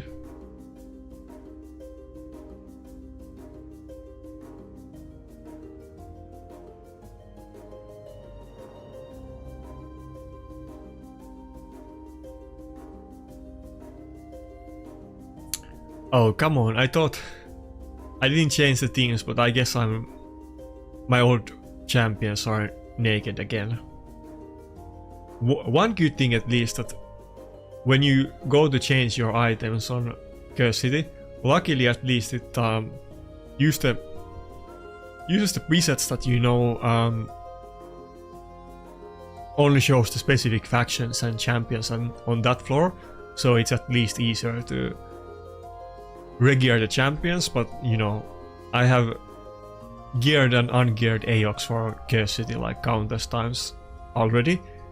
It's getting old at this point.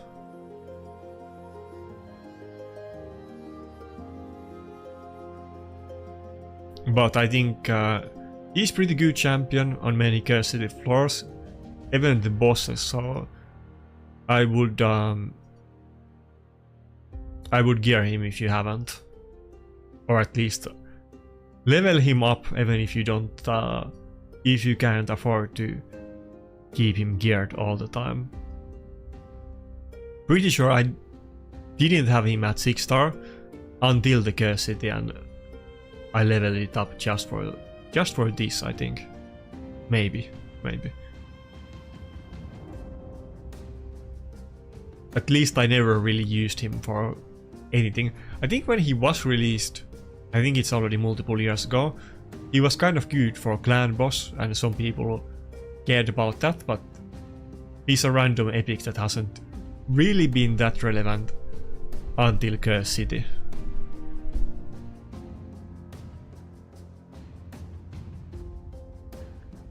Yeah, I have played World of Warcraft for many years. The last time I played it was like Mists of Pandaria, so it's super long time ago. I feel like it's like, you know, way too late to get back into it at this point. That's how I feel about both World of Warcraft and Black Desert Online. I'm looking for new MMOs and I can't really get back into those two old ones.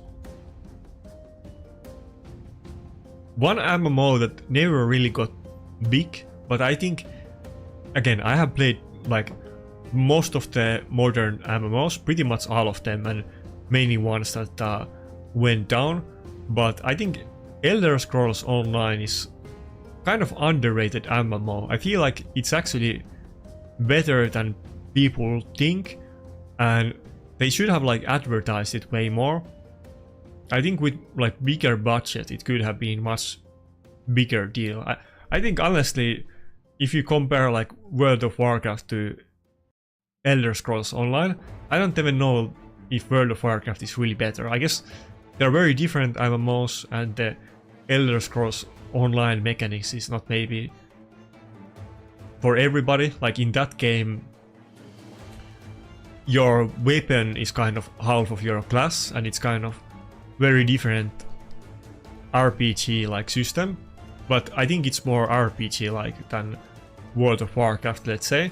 And I think the PvP is better in Elder Scrolls Online, and it's not really even the focus in the game. I don't think they really balance it that much, and they don't really try to make PvP a thing. But I think if they advertised Elder Scrolls Online a lot and they focused on PvP, maybe tried to make it an e-sport or something like that, I think it could be super good MMO. No, I haven't played either Rift or EverQuest, no.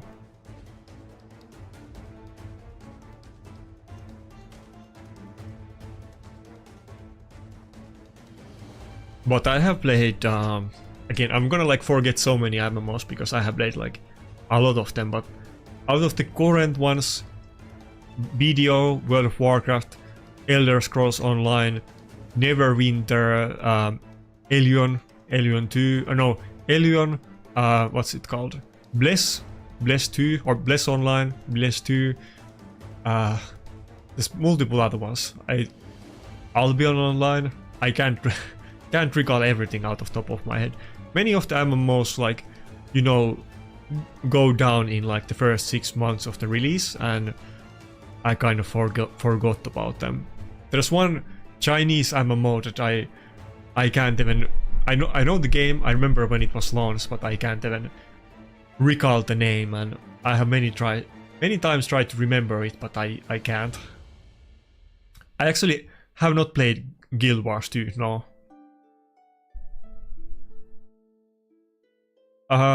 Wait. I feel like, okay, maybe I like very... Actually, I did try it like a little bit. I didn't really play it a lot. I tried it with somebody. I feel like they had some kind of like deal that you can buy it for cheap or something like that. And real life friend of mine wanted to try it, but he got bored of it super fast, and we didn't really play the game at all. We didn't even get to end game or anything like that, and that's like a long time ago. I feel like that's maybe like 7 years ago or something like that.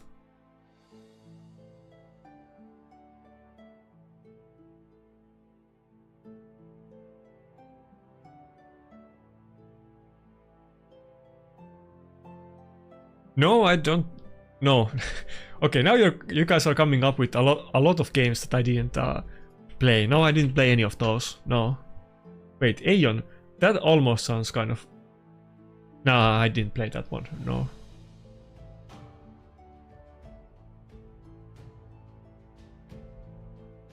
Yeah, I guess there's quite many MMOs. No, didn't play that one either. No. Let me double check.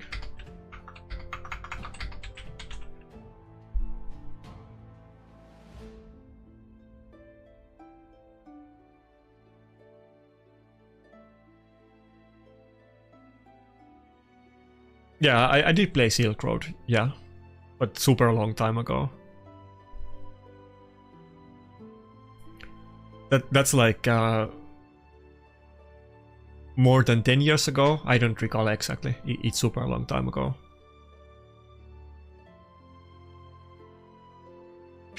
Yeah, I guess there's so many MMO games. I feel like I've definitely played like way more than 10 different MMOs, but I guess there's like hundreds of them, to be fair.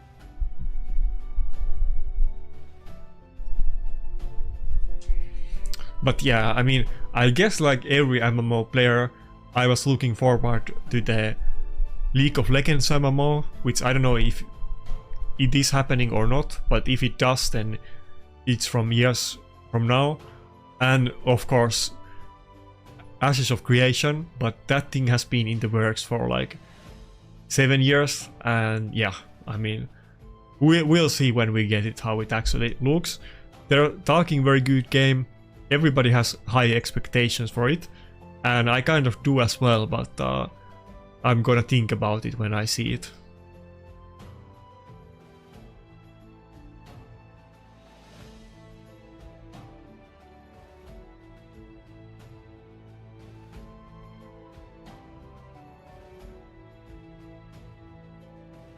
Nice, I think I got pretty much all of the chores done.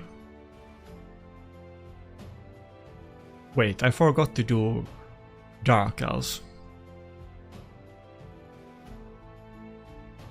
Need to check out the events as well. I don't know if there's any good events up that I should do right now. I think there was some other good events that I just wasn't able to do during the fusion. I think there was like a, I wanna say either Phantom Shogun or Sand Devil event that was very good, but I didn't go for it. They always put those good kind of easy events during the fusions when you can't do them.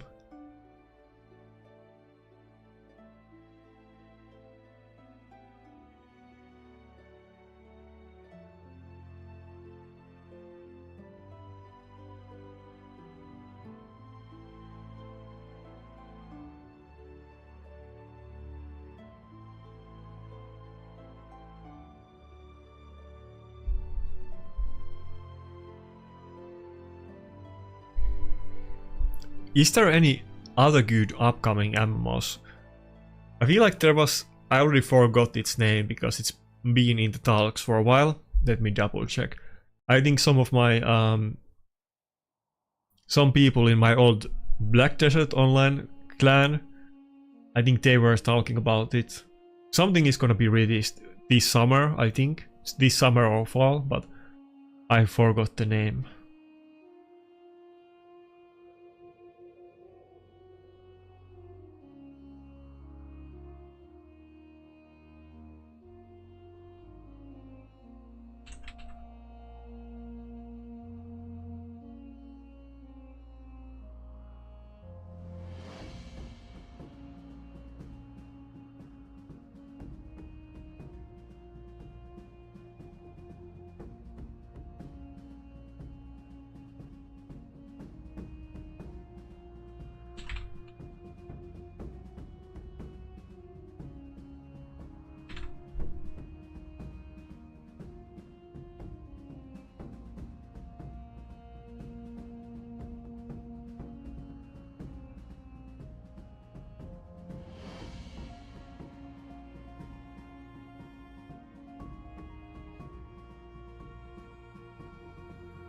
Oh, okay, Throne and Liberty. That was the game that I was thinking about, I think.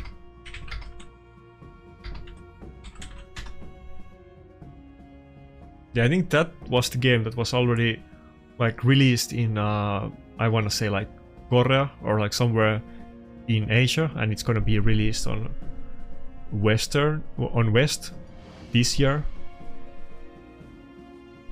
Yeah, I'm probably gonna try it when it's launched, but I don't have like any expectations for the game, to be honest. Kind of looks like Black Desert Online, so how bad can it be? But there is not a lot of hype for this game, so I'm not gonna expect a miracle. I mean, the picture doesn't look bad. I mean, nothing insane, but I do like the video aesthetics and the combat too. It's just some of the other aspects of the game are bad, and some of the best ones went downhill.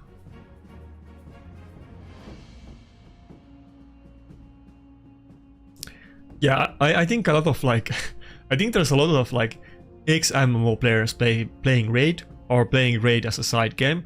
That's kind of how it started for me as well, but yeah, it's kind of pseudo MMO, I agree. Maybe something like Path of Exile. It's not an MMO, but you do have interaction with other players, and it kind of is MMO.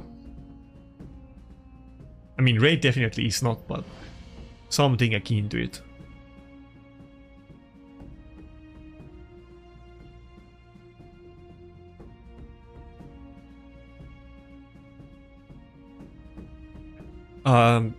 Sometimes I see Ramantu, but not very often. When I do see him, it's in... Actually, it's a weird gimmick mechanic that I see.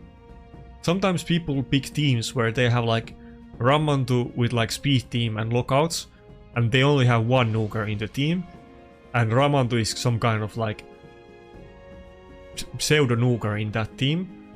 That's like very... I have seen that same strategy many times, but outside of that, you don't really see Ramantu, because, you know, there's champions like Mikage or Galatir or many other ones that also do buff strip and debuffs, and then some other utilities as well. I mean, Galatir is a reviver with buff strip, stun, lockout, immunity buff, heal, cleanse,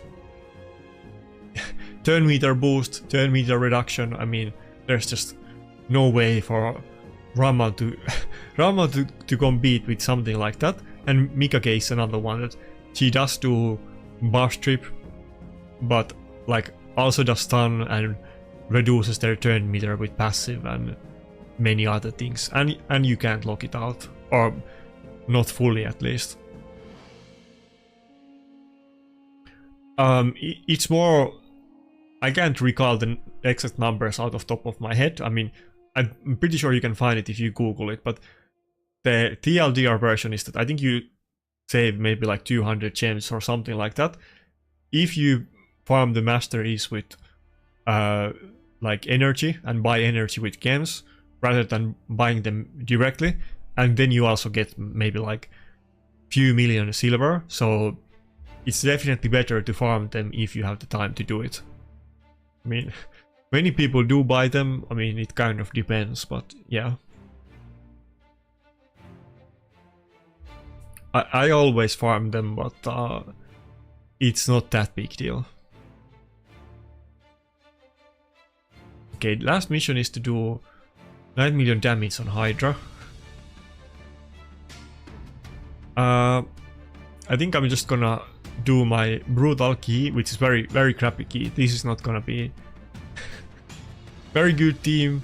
They are not in my best gear. I'm not gonna switch good gear on them, so feel free to laugh at this this ordeal, but I'm just gonna try to do 30 million damage and whatever extra I might get for the mission. That's it. If I'm gonna do more damage today, it's gonna be, or tomorrow, it's gonna be on my hard key and not the brutal one. I'm not quite sure yet if I'm actually gonna go just for the 650 million points, or actually are we gonna try to win? But I think we're gonna talk about it in the clan. Maybe we will just go for the second place, to be honest. We could easily win, but is it worth even going for it?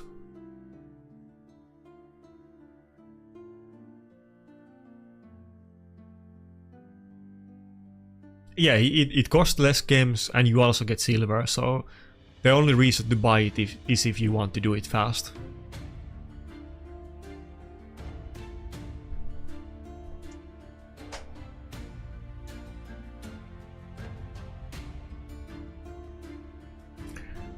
Again, this is not a very serious team, so don't ask me questions, why am I running this or something like that.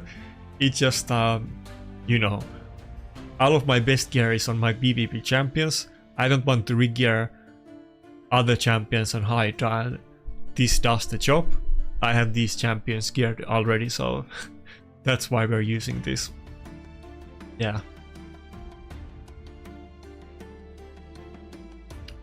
I could certainly do a better team on Brutal Hydra if I wanted to.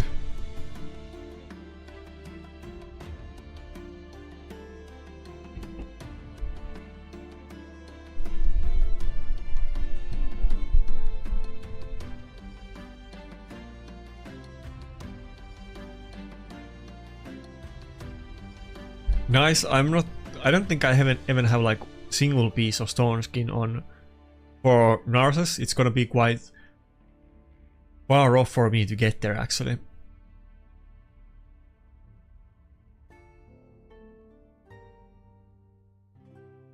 The mythical chest piece was pretty hard. I was stuck on like a week on that mission. I don't know how much energy it actually took, but I did use like a lot of gems for it too, and it took me maybe like a week, so maybe 6 days. I mean, it wasn't easy, and it was like the funny thing is that just before I can't recall what was the previous mission, but it was also something like do 20 dragon or something like that, and during that mission I did get like I did get 2 mythical chest pieces, of course, just before I started the mythical chest piece mission.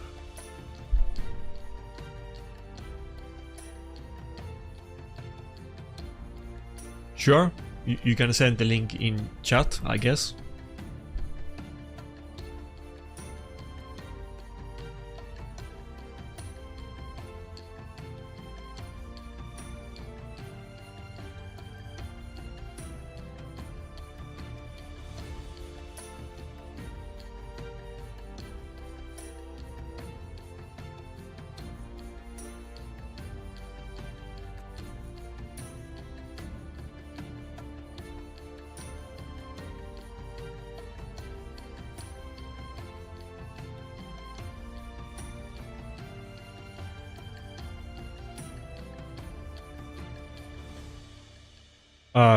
What do you mean Mac having? Like, for the chest mission? I think part of it was during the dragon event for the fusion, but it took me a long time, so it also was outside of the event, yeah. I think I tried to do it, that's why I used gems. I tried to do it during the dragon event, but it took like way more points than I needed for either the dragon or dungeon diver event, so yeah. I mean, it's not that big deal. I want to get Marius fast, but I shouldn't use all of my gems to try to, like, it's still gonna take a while, and if I use all of my gems, I'm just gonna get in trouble. Maybe we have some other good events, so I'm just gonna kind of take it slowly. I think I'll get there eventually. It's not gonna take that long, but I'm like only gonna start the final part of the Marius questline after this Hydra key, and looks like we probably have to restart this Hydra key. It's not going super well either.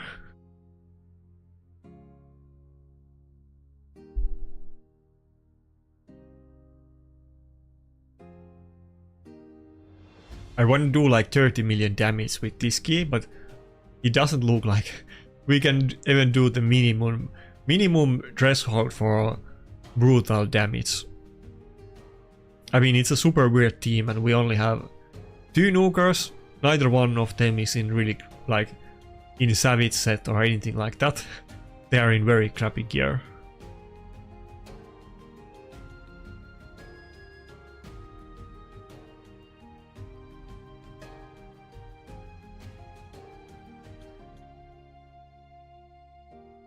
Okay. I guess did we fail it? Okay, maybe not.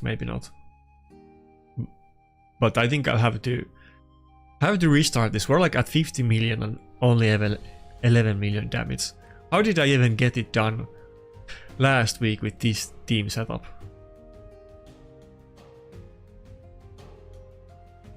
It was definitely full auto. I'm not gonna manual this, but I did use this team the last week.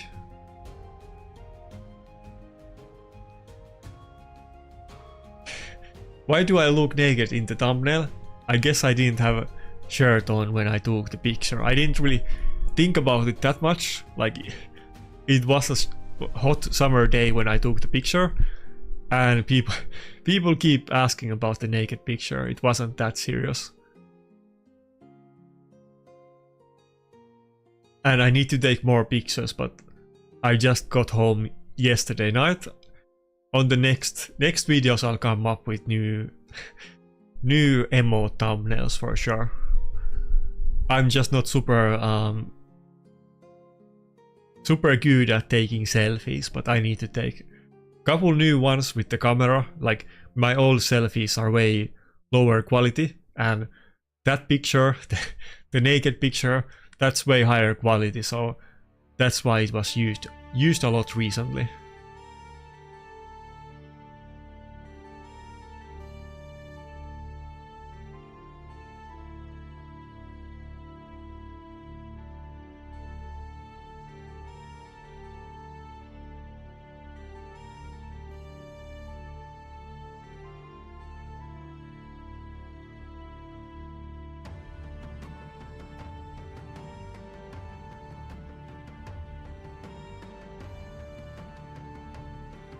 I feel like I don't, but I'm not even sure.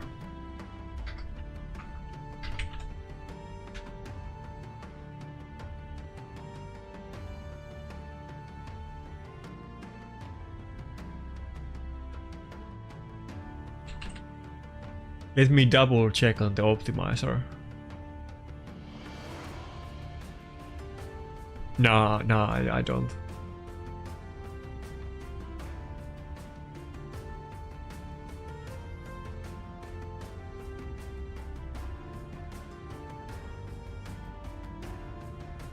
I mean, so I did check up on that kind of stuff, and I mean it shouldn't come off as a surprise, but I mean you don't even have to have shirt on in like YouTube thumbnails. I could be totally shirtless and, you know, even show the nipples, and that wouldn't like get me demonetized or deprioritized or anything like that. So considering the kind of stuff that is going on Twitch, I don't think it's that controversial that I'm like shirtless on a picture where you can't even like see anything below my neck. But maybe it was good just for like clickbait and get people asking and thinking about it, I guess.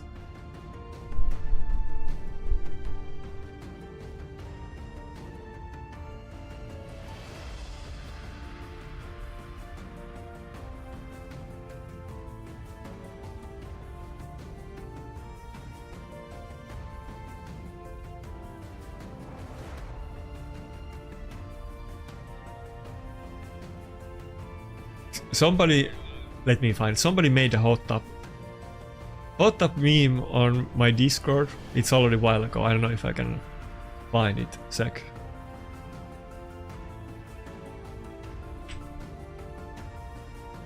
But yes, somebody did do that. I don't know. Maybe I'll maybe I'll do a hot tub thumbnail sometimes just as a meme. Actually, during the last 4 days before, like when I was on vacation, we were a lot in hot tub. Like there was like a big holiday in Finland, like Midsummer.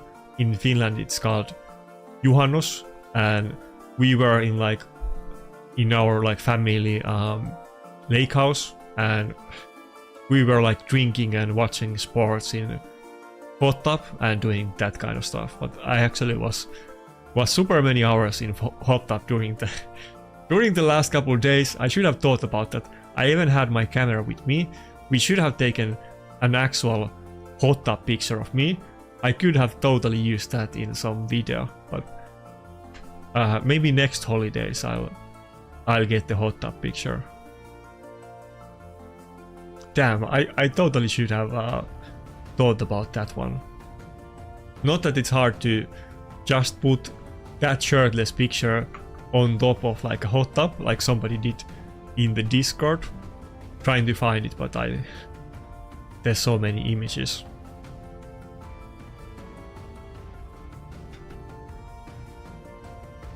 I think the concept of like hot tub streams is kind of funny though. It's kind of like, you know, I don't want to hate on Twitch. I think they can do whatever they want and it's all fine. I'm not like super like traditional conservative that I care if like people show the nipples or say naughty words or anything like that. I don't really care, but it's kind of like a self-parody that we have like hot tub streams and people are like doing ASMR with like horse masks and whatever. It's getting a little bit extra weird and artsy on Twitch. Maybe not something that they originally knew that would happen. Okay, there's so many pictures. I'm on like the 11th page of images.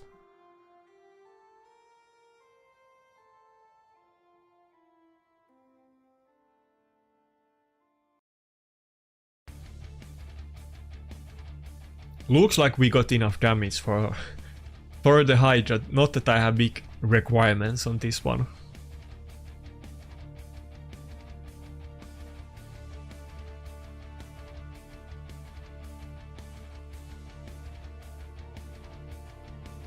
Oh come on! If I don't find the picture after all of this, all of this searching for it, I will be mad.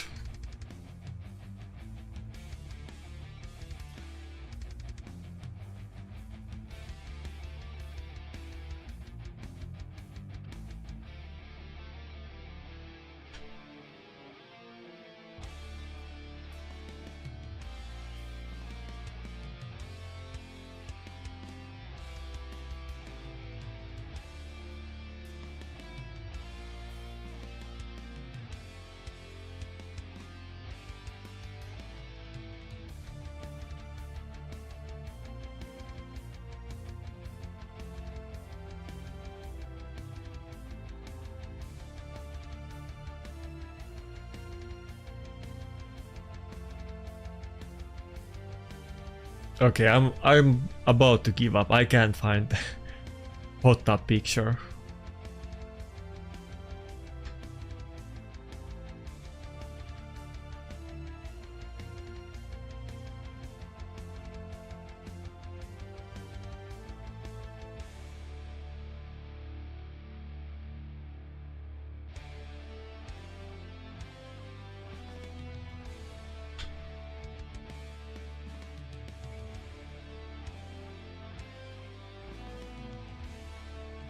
Oh, okay, finally. Finally I found it. You know, it wasn't like a grand edit or anything like that. Okay, there we go.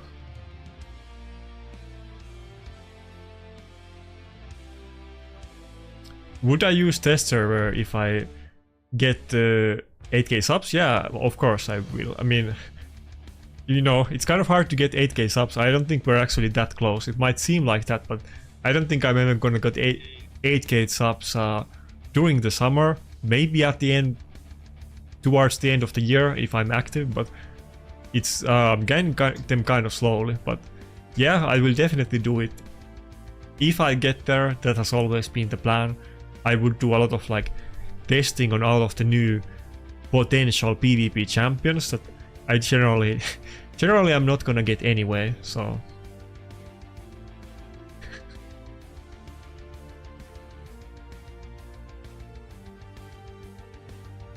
yeah, considering that Scratch did that weird reaction video where he didn't watch my video, I don't think that's gonna happen, but that's okay.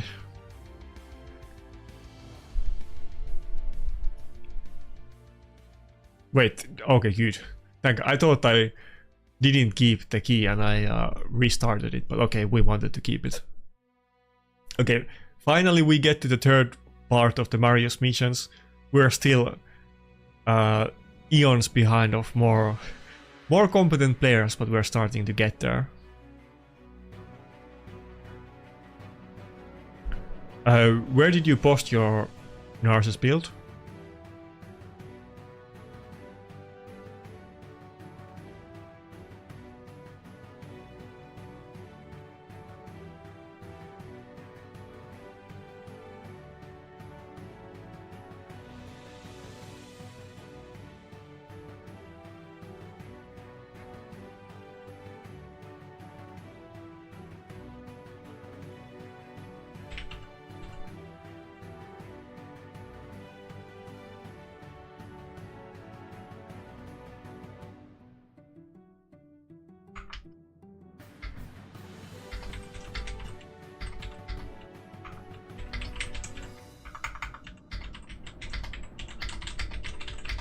If you're the guy who sent me optimizer link, that's not it.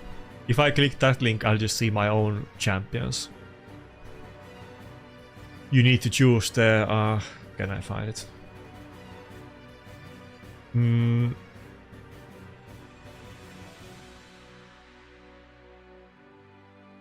I mean, it's somewhere here. I kind of forgot about it. Oh, okay, yeah, sharing links. These links are gonna look different. It's gonna say in the link name that it's like a shared link. Damn, if you look at the public link that I have posted, it has like 7,747 people have seen that link. Maybe that's the most used shared link on Optimizer. I wouldn't be surprised. I don't think most people are really trying to share them publicly like that.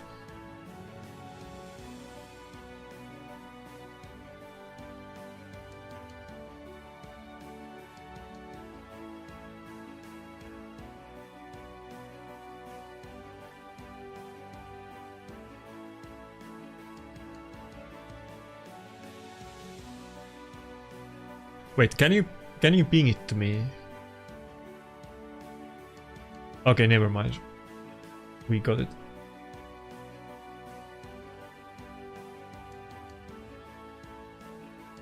So what about the Narcissus build? Yeah, wait, is this is not the account that I was just on a while ago? No. I mean, it depends what gear you have. Can you just send do the shared optimizer link and send that one? It's much better if we can actually see what gear you have and the actual gear pieces that are on. But I mean, if this is your best build that you can do with stone skin, I would certainly use it, even if it's like with a 5-star wing.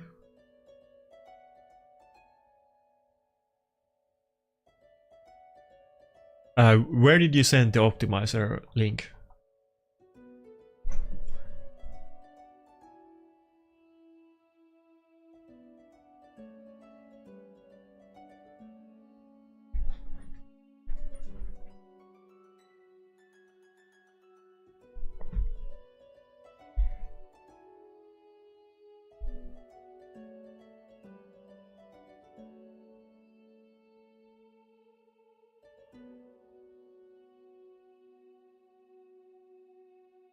Okay, so what about...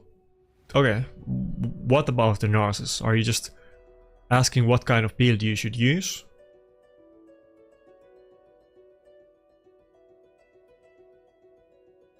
I can't exactly, I guess, run your optimizer without logging in.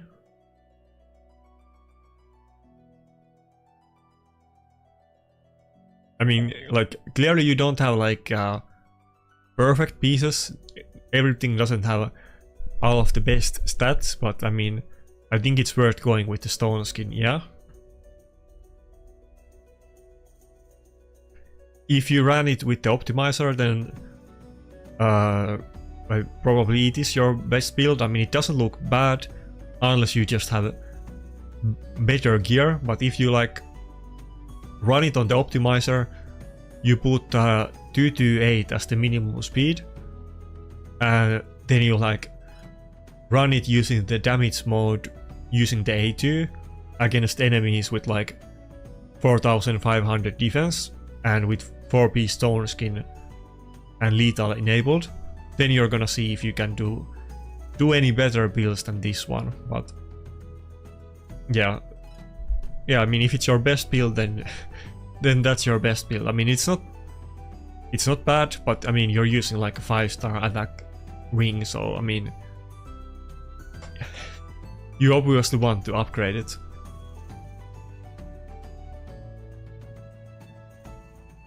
But 4-piece stone skin is super good, so it might still be worth doing. The one thing is that Narcissus sometimes does not have quite enough damage, and your Narcissus definitely does have a lot less damage than even mine, so sometimes the damage is gonna be too slow when you don't have super perfect gear like on this one.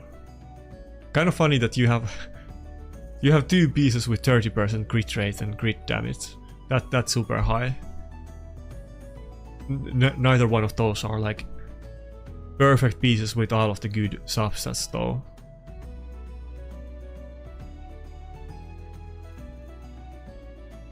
Except the boots are great and bottom pieces are super hard to get.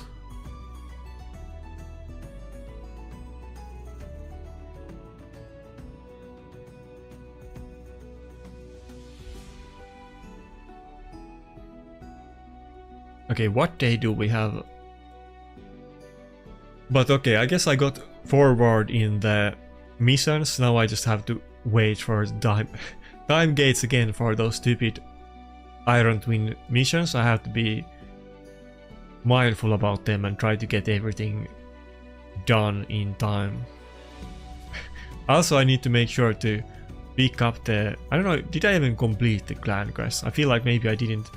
I took the hard ones. Yeah, I didn't even get the clan quest done. That's kind of sucks, but I think I was like 2 days late taking out my quests, and these were the only ones that nobody wants to do.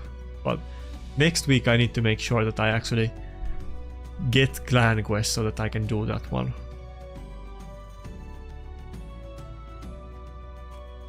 But maybe I can still do it if I fight actual teams. I mean, yeah, I could do it if I choose to.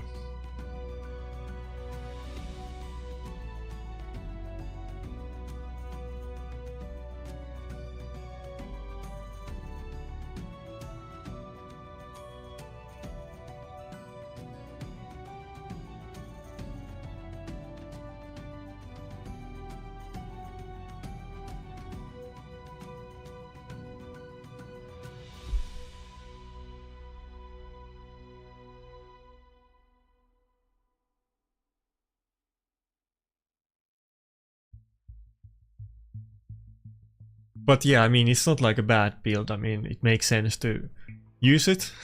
Even though I'm sure the attack ring is probably painful to put it on to him. I mean, for me it's super painful that I have like reaction ring on my Narcissus with only 1 roll on HP, but I'm sure in both of these cases it's worth using it.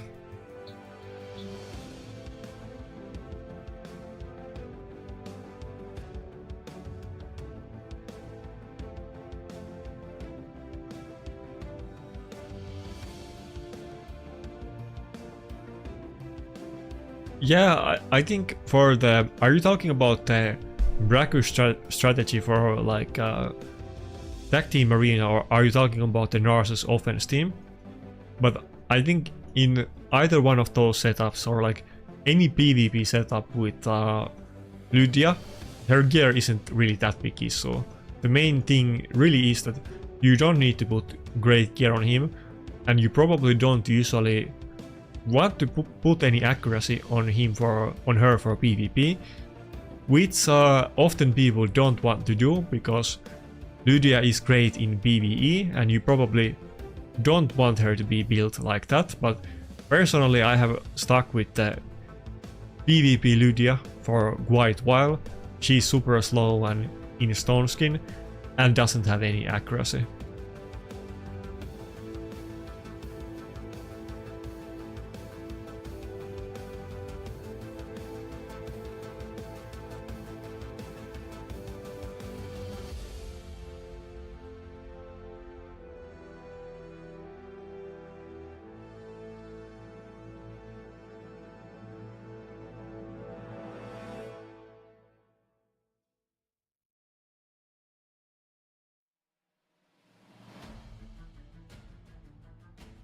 But yeah, if you get lucky on Hydra, I mean, you could get full stone skin set on Narses in like 1 week, or like you might never get it. It's super RNG. I kind of hate that part about the faction specific accessories. It's actually insane RNG to get the specific ones, and that's with us having Chaos Ore nowadays and Chaos Dust. Imagine if we didn't have either one of those. It would be so impossible to get actual 2-piece accessory set.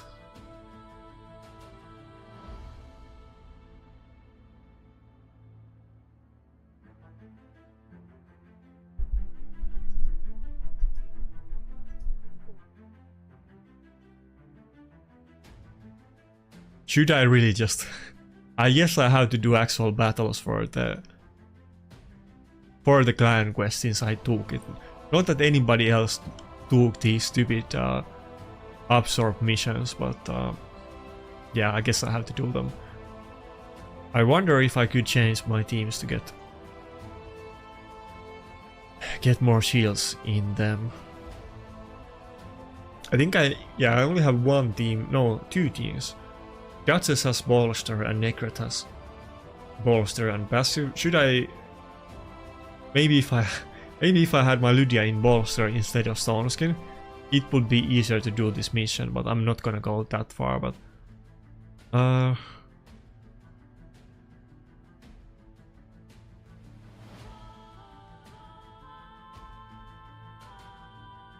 Can I put extra shield on some team?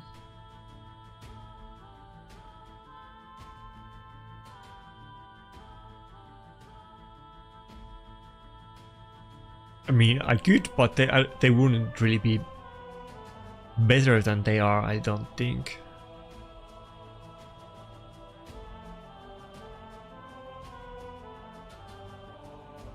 Anyway, it's super painful to do Hydra, even regardless of going for the absorb missions. I mean, tag team arena, both of them.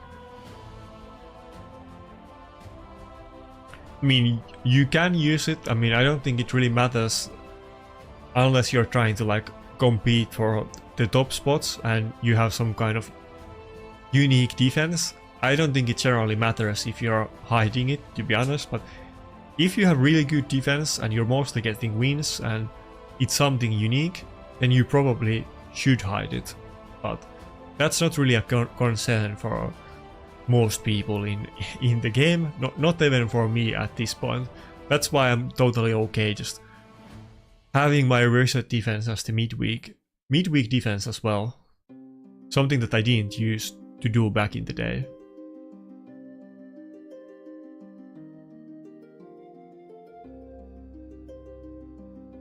To be honest, even if you get like good 5-star like chest piece on lethal or whatever, that's still pretty good. It's kind of hard to even get one with all of the good substats, so 5-star one with all of the good ones, it's still a nice piece.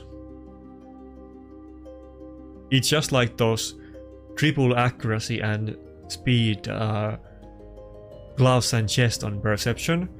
You may get it, you may get multiple of them, or you may never get them.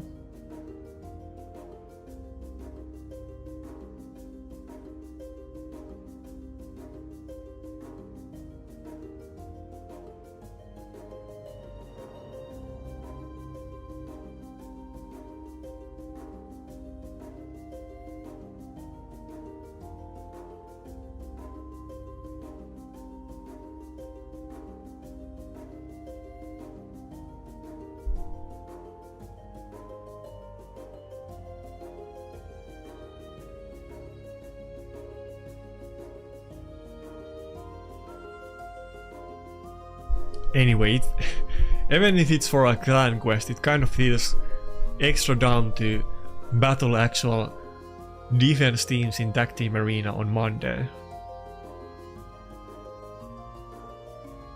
Do I have my Brockney on perception? I guess I need to put like Brockney in one of my teams, even if it makes them worse.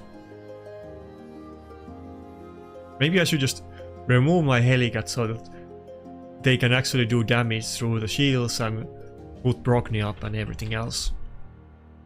Okay, neither one of my Brockneys have any gear on.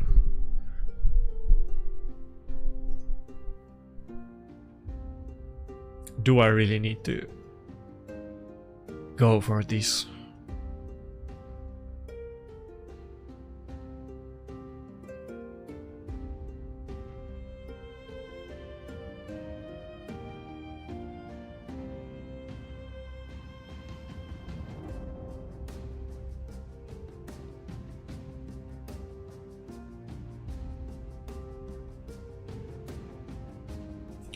Yeah, usually I'm trying to min-max it that I fight actual teams as little as possible, and to be honest, if you're really like precise about it, you only really have to do maybe like 10 battles against actual teams in Tag Team Arena, and you can totally stay in Gold 4 like that.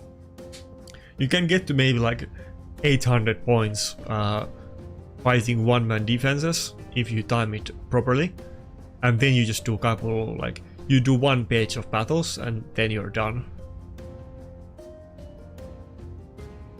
I used to do it, but nowadays I just I try to put up defense on Fridays, and I just try to auto all of my battles on like on Saturday and Sunday, and if I have the time to do it, it works, but it takes more time.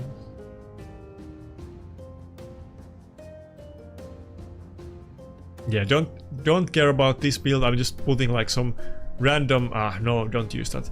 Putting some random crap on my Brockney just for this stupid quest.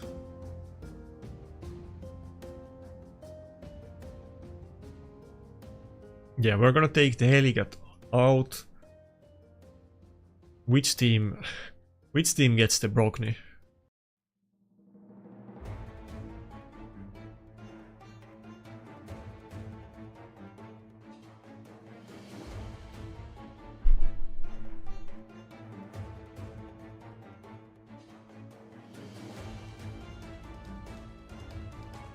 Do I have anybody else on Xenogenesis and Nakarada are in bolster? Maybe I put one of them in the first team. Yeah, these are super down teams. Don't think about this. Okay, now we have shield in every team.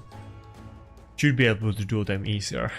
These are objectively worse teams than I had before, but we're doing it just for the missions. We're protecting Armans with Nakarada.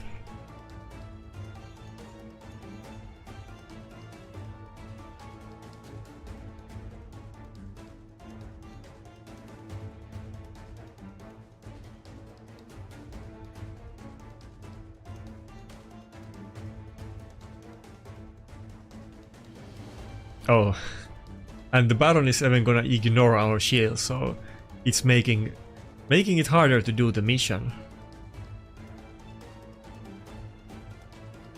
And if he one-shots our team, then we're also gonna lose the shield. Even if he might damage it afterwards. Okay. Never mind, Wukong killed it before he even got there.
By the way, people always dunk on the panda pots in live arena, but never mind live arena. Think about the tag team arena. I can't really blame anybody for using it for this.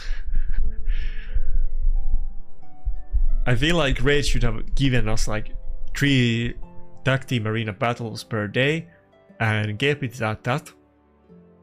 I think some people might not even know and people might forget, but there used to be originally a limit of 5 tag team arena battles per day. You could obviously buy those tokens and so on, but players complained that, oh nice, we got the absorb mission done.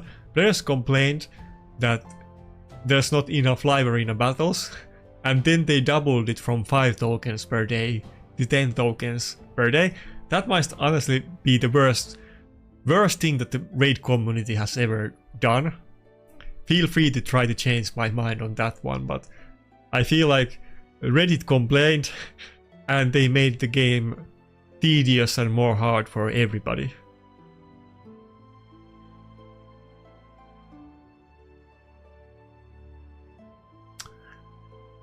It's nothing, Vincent, it's just an old meme. Doesn't mean anything.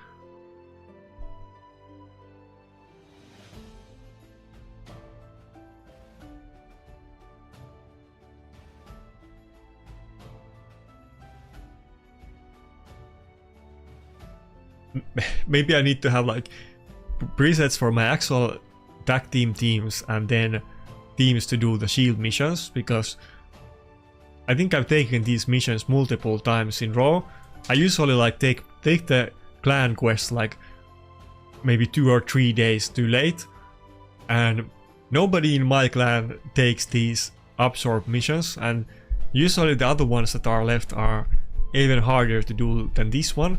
And I think I have taken this maybe like 3 or 4 times in row at this point, so I'm pretty much taking it every week. So I guess I need to adapt, and I need to put a lot of shields in my team, even if it makes them worse, but just to do these missions.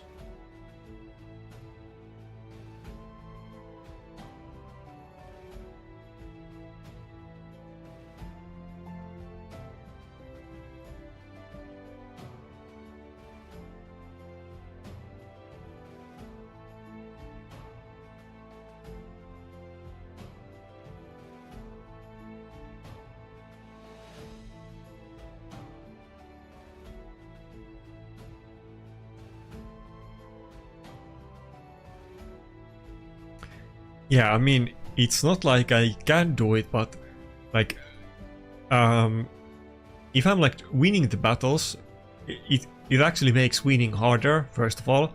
But if I'm winning the battles, then the enemy is gonna like die before I really get to use the shields anyway, so it's kind of slow to do it. I don't think there's any way that I'm gonna get it done today.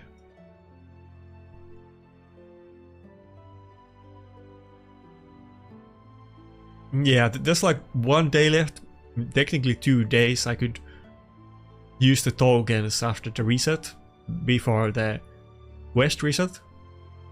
Okay, I can do it, but yeah, I guess I can just do it. I really need to use my use my tokens and fight actual teams. It sucks, but I can do it.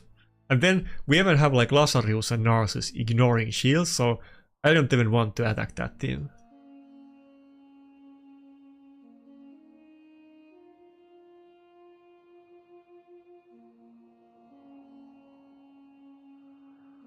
Imagine not picking the battles because you can beat them, but because they are not gonna deal damage to my shields.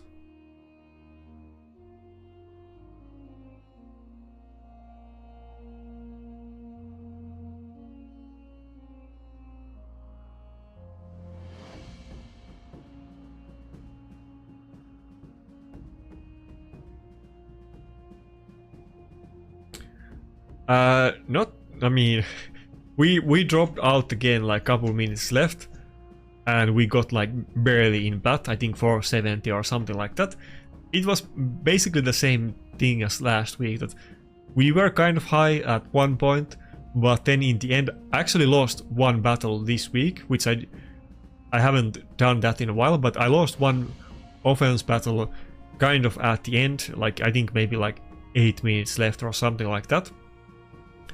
But then in the end, the defense got hit and the point gap in Plat rose up a lot, and we went from like, I don't know, like top 80 that we were last time that I checked, to like dropping out of Plat with like 3 minutes left, and then we barely got back in.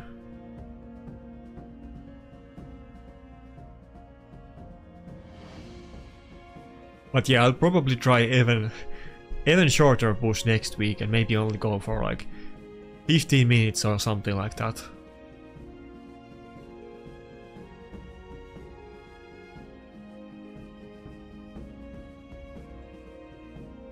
Not that, like, you know, I mentioned it many times, but it doesn't really matter to me if I finish top 400 or top 100.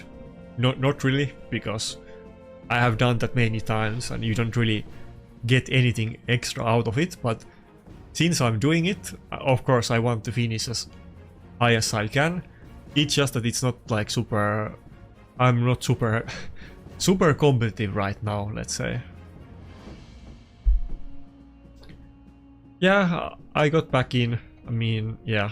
And let's say I got really lucky and I finished like top 50. Wouldn't really have been that big deal to me, to be honest. So maybe it would have been better for the stream, but outside of that, it doesn't really matter. And I'm more like waiting if there's like some new meta where I have the top champions, or I pull something or something like that. I would really care much more if I can actually compete for top 10 or rank 1, but if I'm competing for top 100, it doesn't really matter to me that much.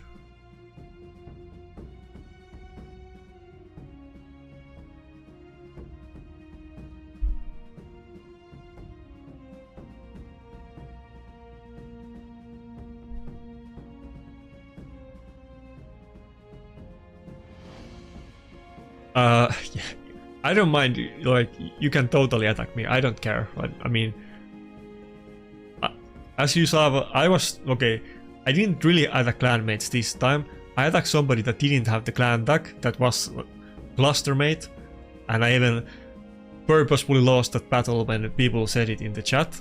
But I mean, I have sometimes trouble hitting clanmates or people that I know accidentally, but I mean, it really doesn't matter. I mean, you can attack me all you want, I don't really care about it. If I was like finishing top 20, then I might care about it.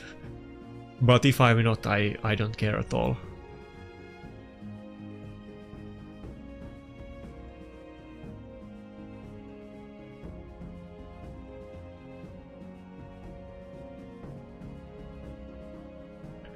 I mean, so I would say that most people would build Lydia for PvE, she's so good for like everything, speedrunning, dungeons, and Curse City, and like, you know, Phantom Shogun, basically anything.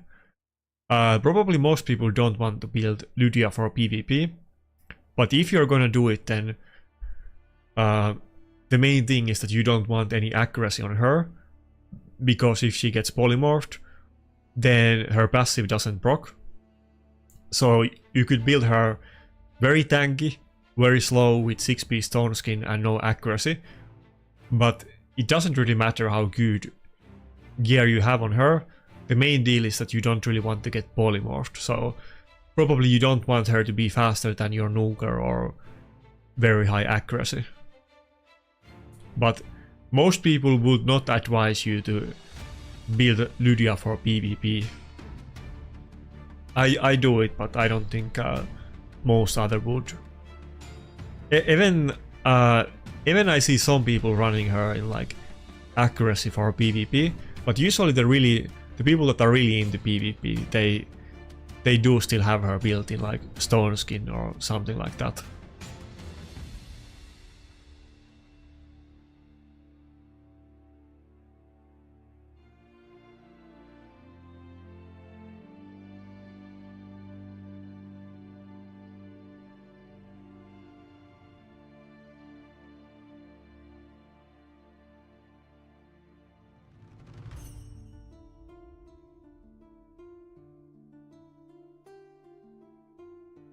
Yeah, it totally works. I mean, sometimes it might be so that you get polymorphed.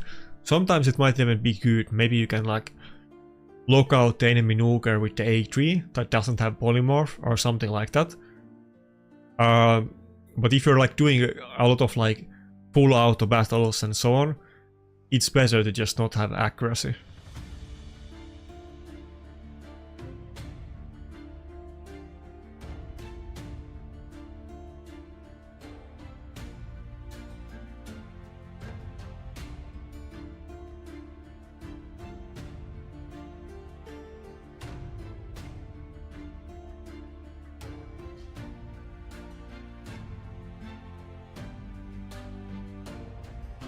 And even the stone skin doesn't really matter. I mean, if she dies, as long as she doesn't get polymorphed, her passive rocks. The only difference is that if Lydia is alive when her passive procs, then she's gonna revive your team, and if she's dead, then she's just gonna revive herself, but that doesn't really often make any difference.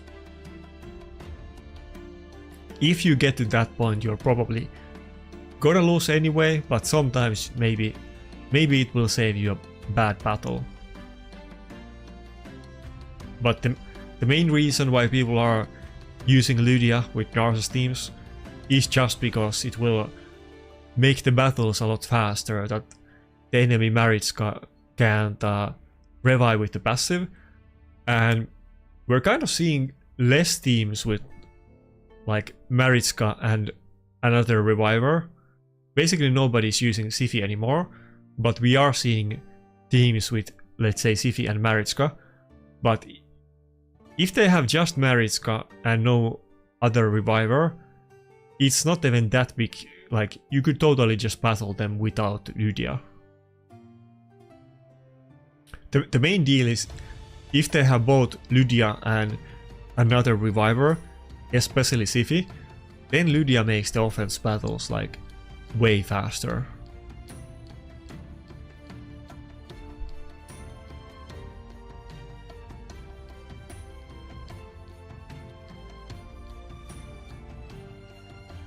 I wouldn't really recommend Bolster, because you might battle other Narsus teams in defense, and Bolster is just gonna make it harder for you. I used to run my Lydia as well in Bolster before we got Narsus, but at this point it doesn't make sense. I would use Siphi on my account. It depends really, but we kind of I can find the pictures. We went through the top 30 today a couple times, both from this week and last week, And in the recent times, there has hardly been any civvies in the top 30 classic arena defense teams. Let me pull it up. So here's what we had this week, and obviously these are the top accounts with very good champions and gear, so generally it probably doesn't apply to most people. It doesn't really apply to me either, but in theory it does apply. So there's only like 2 civvies in top 30 this week. Maybe I miss one. No, there's literally like 2 civvies. There's barely any. The biggest, otherwise the defense teams this week were the exact same as they have been for, let's say, the past month. But one thing that changed a lot that we like noticed is that there was a lot of more Siegfried as snooker this week and less Taras, and that was kind of surprising change because otherwise the meta has been the same and hasn't really shifted a lot. If we really want to overthink it, I think there's also less Narcissus teams than last week. Not that there was like super many Narcissus teams, but there was especially few Narcissus teams this week. Was there only like 2 of those as well, or how many? But ironically enough, the rank 1 was a Narcissus defense. So yeah, there's hardly any Narcissus. There's also less Taras than there has been in recent times. Taras is clearly still the second most popular nuker, but it used to always be the most popular until this week, and now we had 18 of top 30 with Siegfried.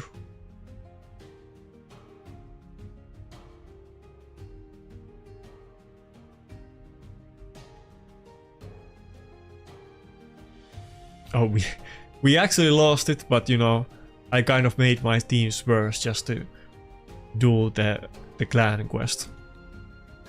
Did we at least get some progression for it? Okay, halfway there.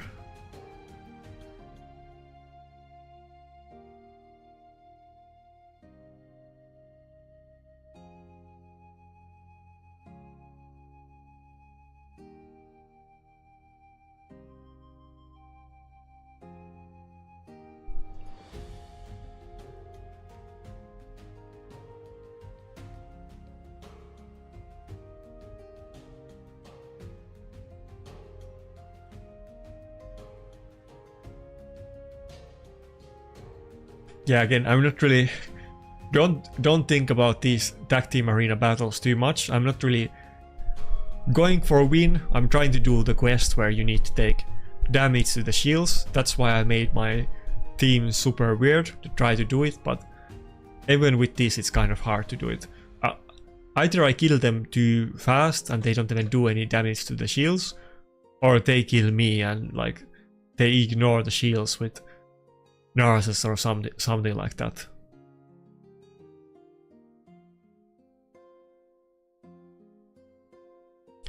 That's what you get for picking the clan quest like 3 days too late.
Well, I mean, we have talked about this before. In fact, I made a video about it when it happened, but you know,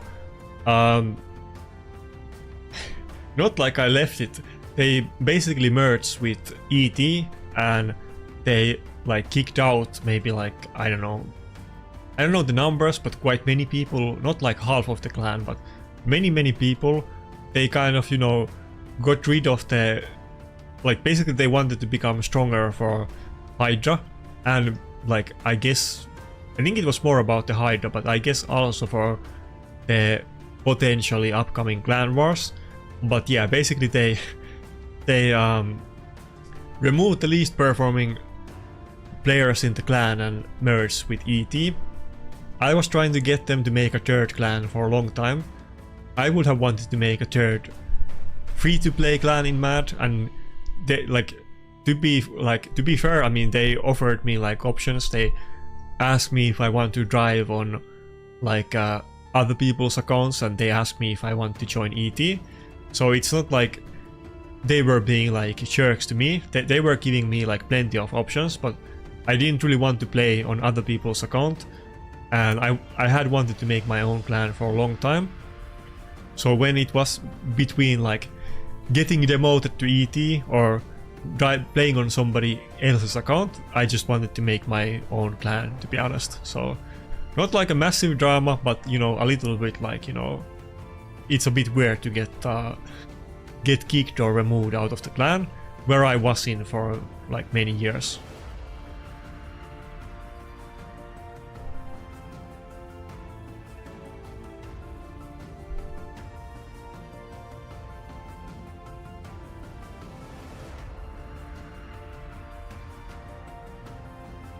I still think that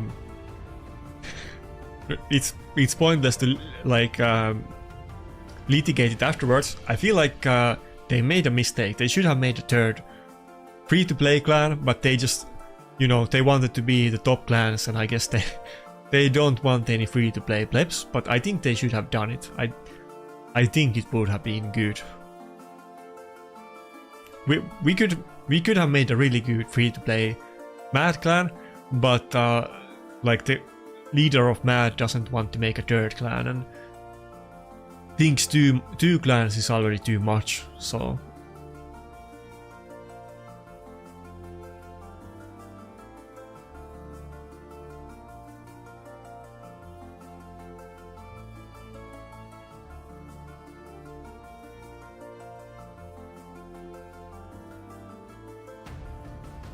damn, this kind of feels annoying that I have to make my teams worse to try to do this mission, and now I'm just getting owned by trying to use shields. Every team either ignores shields or they have buff strip or something like that.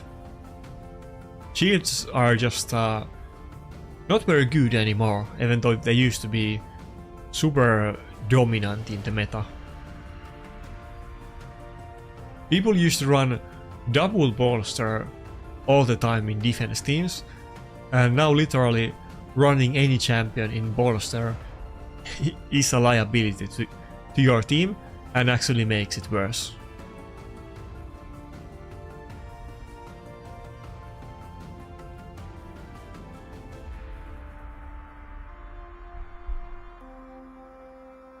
Okay, what were the events that we got? Is there something that I should go for?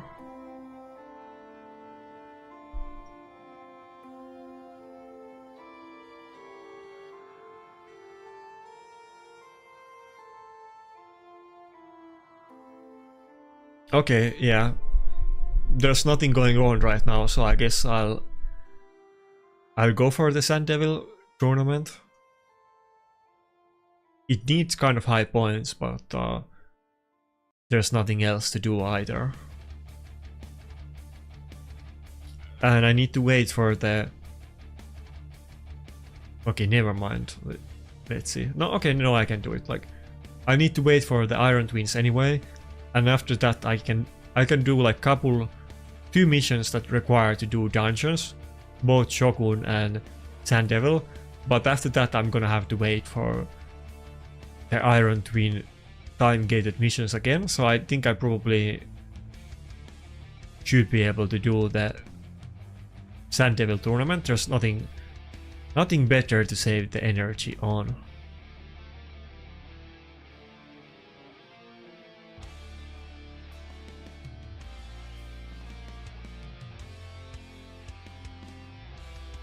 Oh, okay, 3.1 million. We're getting some points. Yeah, I can do it today after the attack, the reset, as long as I do the battles, but it's gonna take probably a few hours to do it, to be honest. Don't want to hit this team. They have too many champions that ignore shields. I'm just gonna wait for the refresh. Can't hit the one-man teams.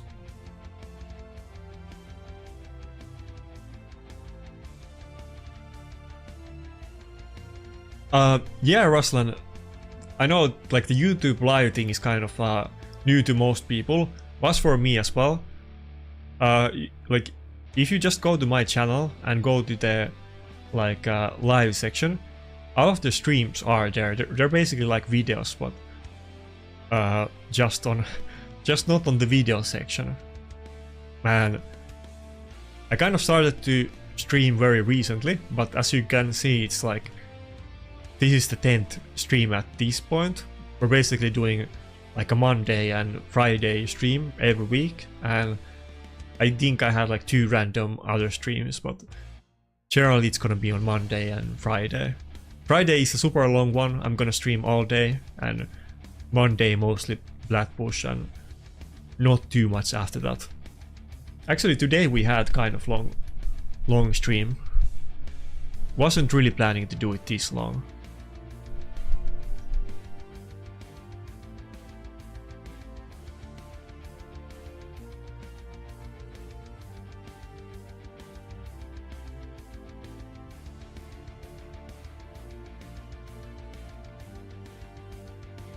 I didn't actually revisit my Sand Devil team. I have to think about it now that they... Oh no, never mind. Yeah, on Sand Devil I'm just gonna run the Acrisia Knut. I guess that works. Never mind. I need to think about my Shogun team though, because they changed it, and this is not the team that I used to run. I was kind of memeing around and trying to make a faster team, but they made all of these 3 dungeons so much easier that you like. I think most people made new teams for all of them. Like even in the Iron Twins here, I used to run like I think Helicat and Poisons, something like that, Burns. Now I'm just running like Duchess and Kaimar with 3 Nukers, and that's the best way to do it.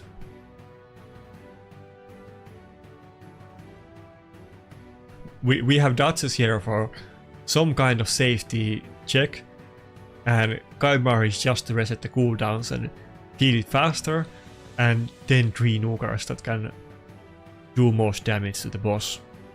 There's not like actual strategy in the Iron Twins team anymore, it's just like a speedrun setup.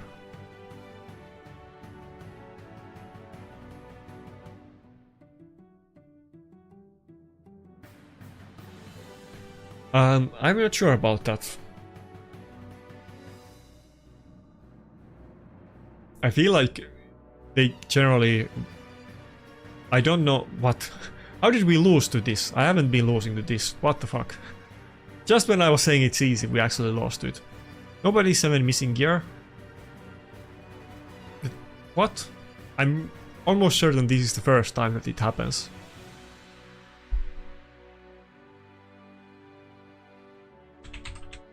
But yeah, I think it should always revive the champion with the first one in team order that is set. I don't know. Yeah, I know. Very nice team. I don't want to run a team that is not 100% win rate. Do I really have to like maybe remove the Wukong to make it extra tanky? I guess I need to do it. Is there anybody that does damage and also makes it safer? Or makes it safer and faster, let's say.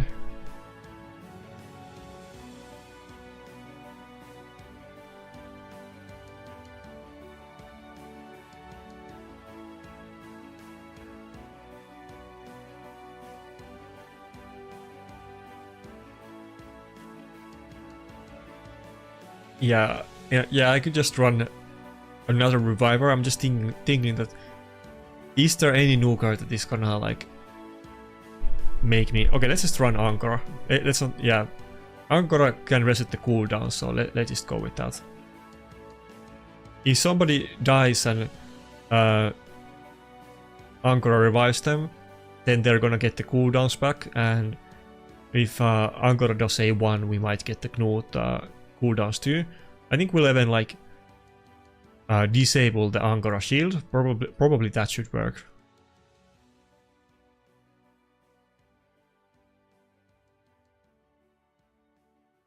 By the way, anybody knows? I haven't checked, but like, can you reset the Kaimar cooldowns with Ankara revive? I'm gonna assume that you can, but I haven't actually checked it. Does anyone know?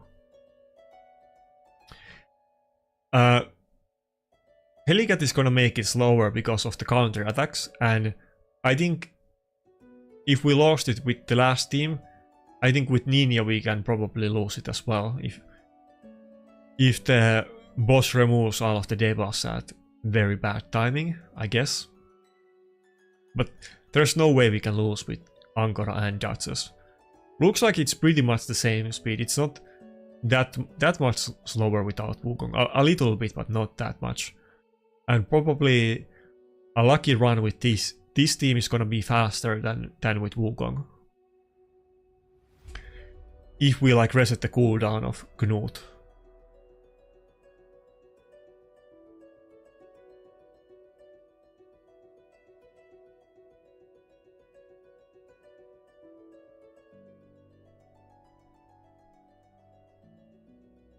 Yeah, we added like maybe 20-30 seconds extra time to it.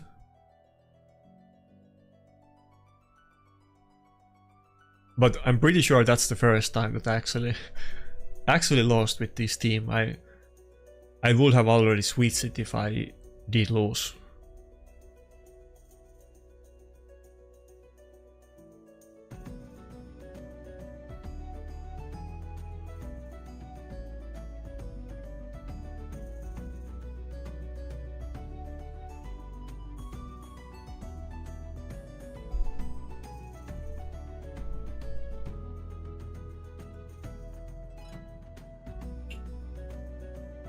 Oh, fuck.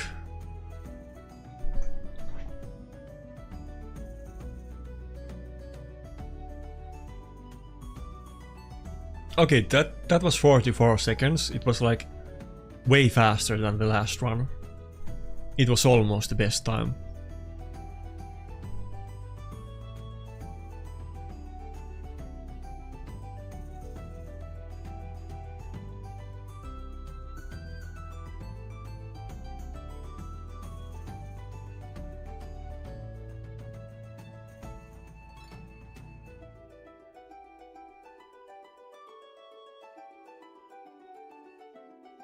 Yeah, double Knut is super good if you get it. You can pretty much run that in any dungeon at this point, and it's usually used in all of the speedrun setups as well, even triple if you happen to get it. I don't usually book and level up unnecessary champions for PvE, but if I would get second or third Knut, I would definitely use all of them. Knut is just the best nuker for everything at this point.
Almost I should make my team... Okay, now I kind of want to try it. I should almost make my team squeezier to kill it this way. Maybe this would be better without dodges at all.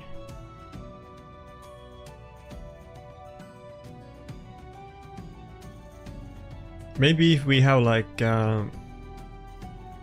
just put another nuker back in and then let Ankara revive them and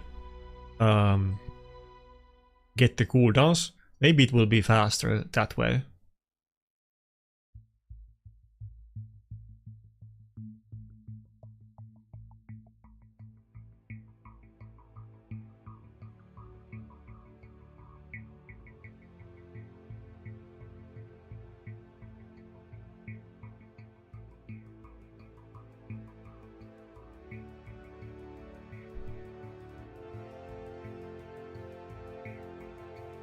Oh wait, I thought I disabled the A2. That was my bad. I need to disable that after this fight.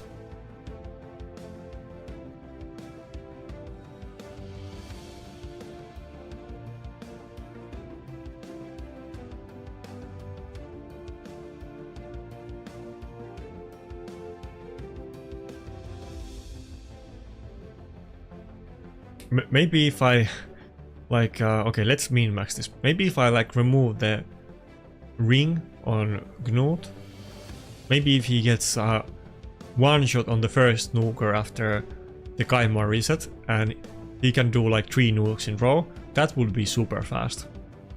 Maybe we can make that work on auto. Let's see. Oh, he does. He already doesn't have ring. He's too tanky, I guess.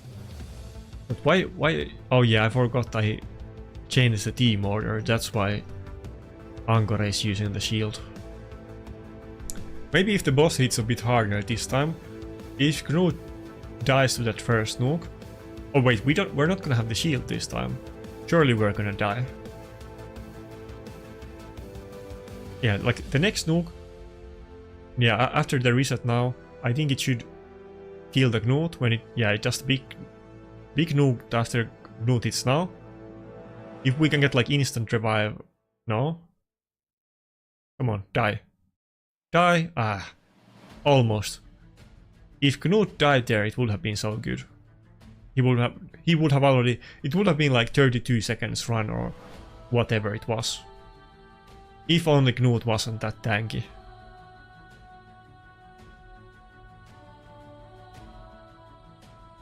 Probably I do, but it's not that. Let me double check. Surely I would have put it on him if I had, or maybe it's not like maybe it's like amulet that isn't doesn't have crit damage. Maybe let's see. Okay, so we don't want to put any ring on, and we don't have any crit damage amulets. Do we have any accuracy shields? I guess this one, we're gonna lose some speed. I guess, yeah, when there's a tournament I'll level it up, but probably I could use it with less speed and refresh, not that big deal though. Come on, we got the reset on split soul items. Let's see a Narcissus, come on. Never Narcissus. One more, it's gonna be massive upgrade. Wait, how much do I even have souls?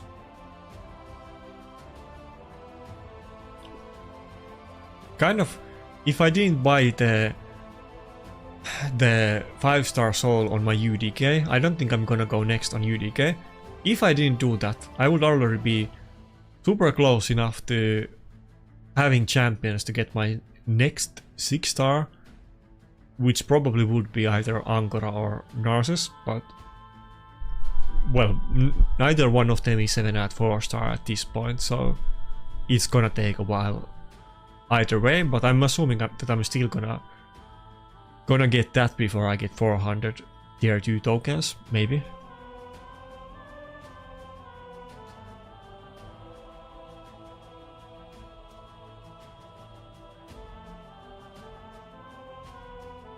Oh, everybody has to... Maybe I shouldn't have put my one-man defense up. If I can't find any actual teams, then I can't do the mission.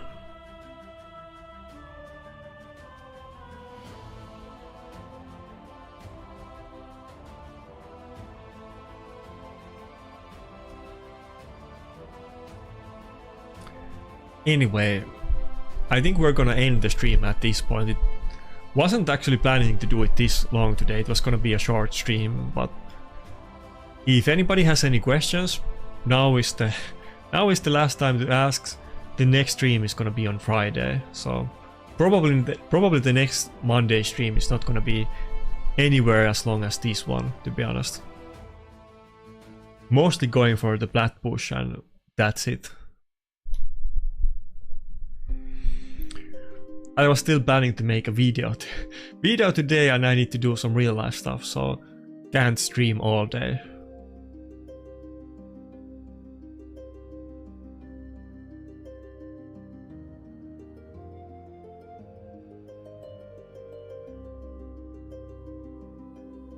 For what? For UDK, or what do you mean? For Narcissus? I did the 4-star event on UDK back in the day, yeah. But like, I bought the 5-star soul for him recently, and I was planning to go for a 6-star. I don't think the UDK event didn't go past 4-star. I think 4-star was the maximum reward, right? But yeah, I'm not gonna go 6-star on him for now. I think the meta has changed a little bit. He's still a good champion to get it on, but I'd rather have it on Angora or Narcissus. But anyway, that's it for today. I'm gonna end the stream. If you have any questions, you can still hit me up on comments, on Discord, wherever. Join my Discord. I'm trying to advertise it a lot. If you saw, I was showing the Plat push channel today after the the Plat stream, or the Plat when the reset ended. There was tons of people posting their Plat pushes, so it's pretty active one. If you care about Platinum Arena, then join the Discord and talk about it. I'm trying to make it the place to be to talk about PvP, so consider it. Anyway, that's it.